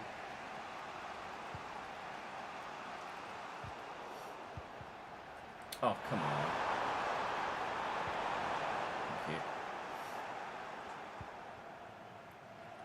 Thank you. Fernandes. Agbinon. Oh, it's poor from Liverpool's defence to open up like that. Lanks here for a second here. Oh, I just can't. I can't with the goalkeeper, with the defender doing that. It just completely ignored me. I'm literally running through on goal, about to get to the 6-yard box, and the man in the middle's like, I don't need to do anything here. You can just keep going if you like. Oh, it drives me bloody mad. It does. Please be better for 26. Dibbling back to Rig. Trying to work it as best as we possibly can here to find the second goal in a bit more realistic a fashion. Oof, but Mamardishvili's in the way.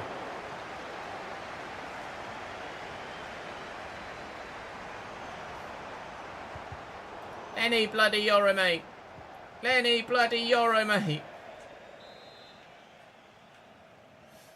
Jonathan David. Short to Balde.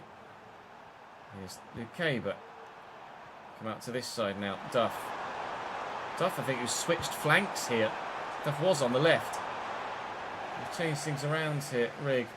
Lovely turn. Fernandes just drops off there to offer the option. He'll get away, but the man in the middle might... Was Pedri already on a yellow? I don't think so. I can't remember who it was that gave away the foul earlier. Pedri must have been on a yellow. No, it's just a straight red card. Was that red worthy? Not really. Arne Slot is quite rightly furious. Liverpool down to 10 men. We have a goal lead. And a man advantage. Yeah, I think we've gotten a little bit lucky there. Is that a free kick? It is. Well, guess who we have on the pitch? Not Will Lanks here. A certain Mr. Alexander-Arnold. It would be perfect full circle for him to come off of a move from Stuttgart here and score a free kick against Liverpool at Wembley. Which is exactly what he's done. Oh, you could have scripted it.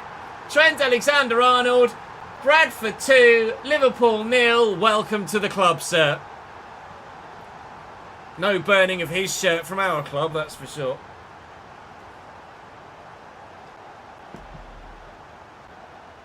Oh, you beauty! If the ball jumps, they probably block it, to be fair.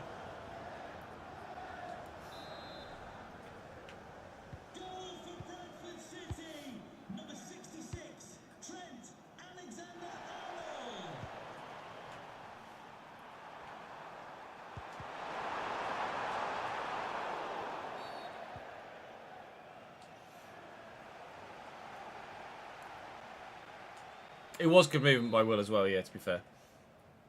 The defender stepped and Will saw the space and ran into it. Cordoba, great ball. 2-1. Jonathan David on his own. slams home. Nothing that Trubin could do about that. Movement from there. Free kick in the middle. And they just pass it around. How is he that free? Goes for you. Goes against you too. And this game is not over yet. They might have 10 men, but they've obviously got the quality to cut us apart. Maybe looking to utilise set pieces to their advantage, just like we did. 10 minutes to hold on here at Wembley for another piece of silverware for the save.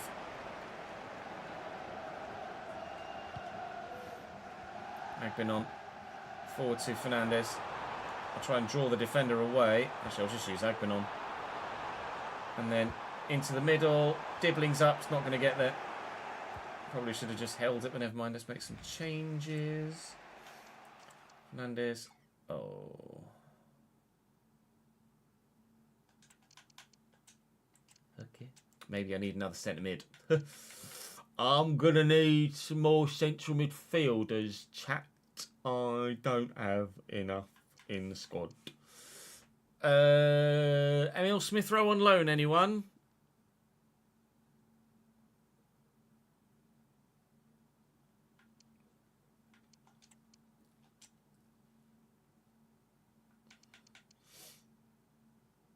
No, I like Yarrick. And I'm going to need 4 centre-backs.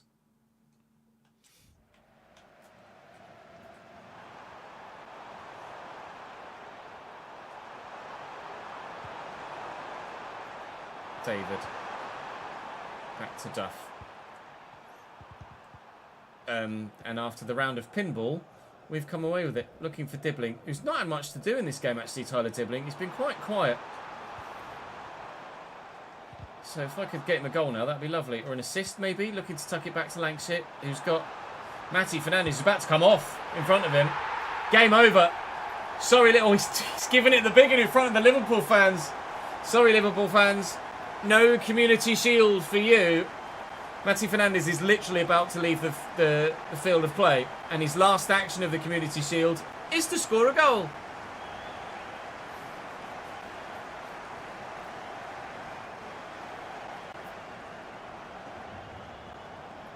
Nice. So about the keeping.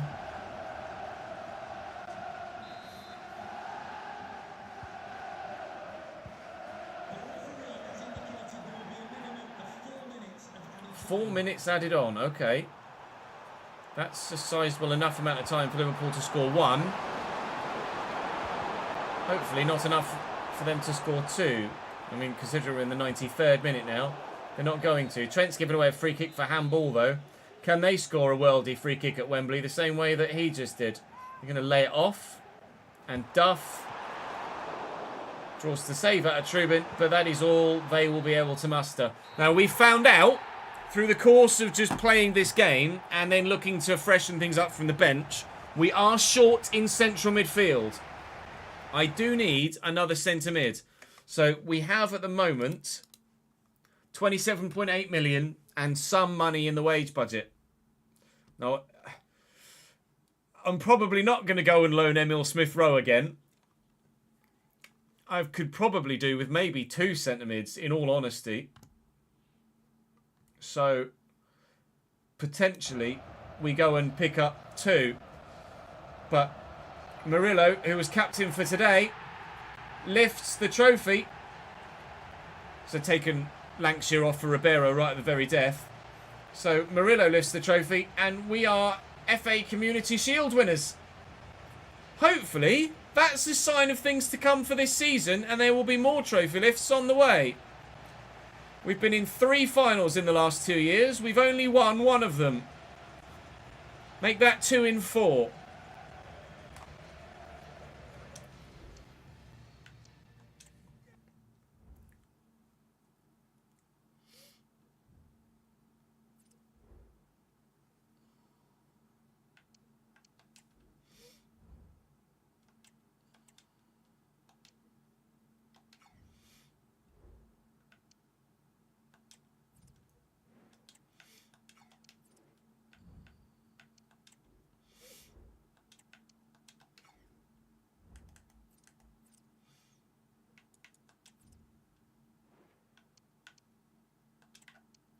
I'd be tempted to start Trent ahead of Rig, you know.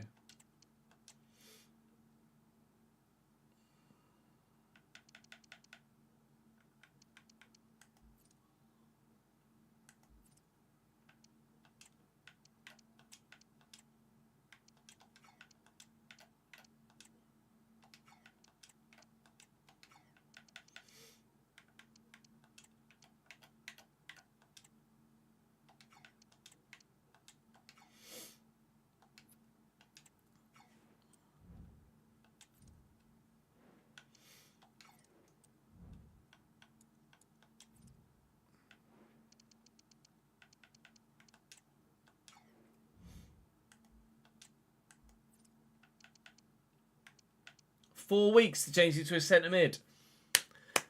Woo, woo, woo, woo. Hello.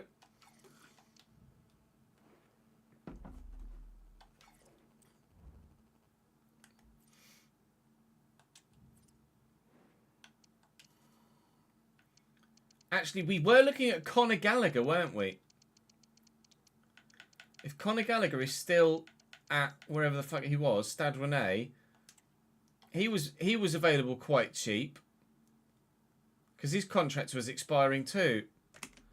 I could go and get Conor Gallagher. I'd be tempted. It would be insane quality for the bench as well. I can't afford someone like Miley now. Conor Gallagher is an option. Conor Gallagher will be an option. I'll leave that to YouTube. If you guys have in the YouTube comment section, A, a preference of whether I do or don't go and sign Conor Gallagher with my remaining funds. And B, if you have anyone you think I should look to or any other suggestions for players I might be able to look to that are maybe real life players that are similarly aged, that might be similarly rated and also slightly lesser valued. Maybe we could look for an 83 or an 84 to come and dovetail with the current midfield rather than someone that's 86 like Connor. And we might be able to fill out the squad a little bit more. I'm pretty sure there is going to be no one available in the free agents that is of any real note whatsoever for centre mid. We'll have a quick scroll through here. 71, the highest rated we've seen so far. I'm almost certain we won't see anyone that's any higher than 71, 2 or 3, I would imagine. Not even anyone else that's 71 at this point. So the free agents are not going to be very fruitful for us, evidently. So, although we are only as far as H, so I could filter out some of those other youngsters. We could look at some CDMs as well, although again I don't think there's going to be anyone of any real note. And the youngsters we have at the club aren't good enough in the central midfield areas to call them back from loan and use them either, unfortunately. We do have the quality of wide man. Maybe no, I need the numbers as well. I can't really look to sell any more of the young players. We need the numbers, so it's going to have to be a lone player to come in midfield as well as Conor Gallagher, or Conor Gallagher and someone else, or maybe two other someone else's that are going to be on the cheaper side for the central midfield positions. We shall wait and see how things progress, but for now, that is going to be the end of this episode. Thank you very much for watching episode 1 of season 10. Let me know your thoughts and feedback in the comment section down below, and join me tomorrow for episode 2. Bye-bye.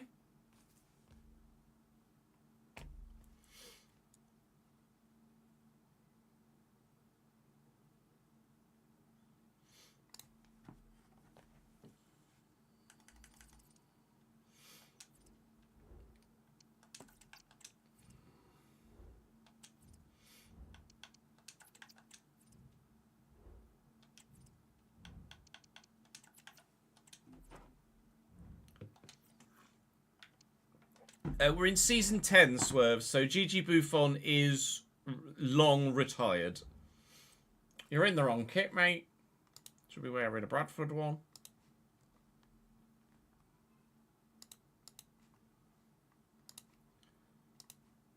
Oh, corner taken quickly. Origi.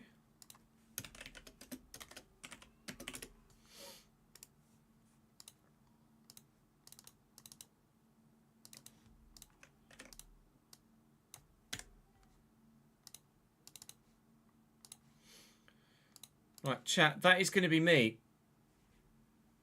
That is going to be his regen to his regen. Might have appeared by now. Yeah, that's fair. That's going to be me for today. I'm going to go and edit that quickly off stream as sharpishly as I possibly can. And go and... You don't need to remind me. I've remembered. Go and do the recycling bin. We are not live tomorrow. I am recording but not live Thursday. So I will see you on stream on Friday. What I'm going to record Thursday is just going to be an F1 video, basically. And then Friday, we will start the stream by recording episode 2 of the RTG to go live on Friday. So that is all from me for today. Thank you very much for your support as ever. Thank you for all of the... Yeah, I'm going to do an F1... I'm going to do the F1... Belgian Grand Prix off camera, Daniel. It'll be because it'll be for Friday or Saturday's video, I think, because I missed Monday, so we're doing it for Saturday instead. Right, cheers, boys. I'll see you in a couple of days.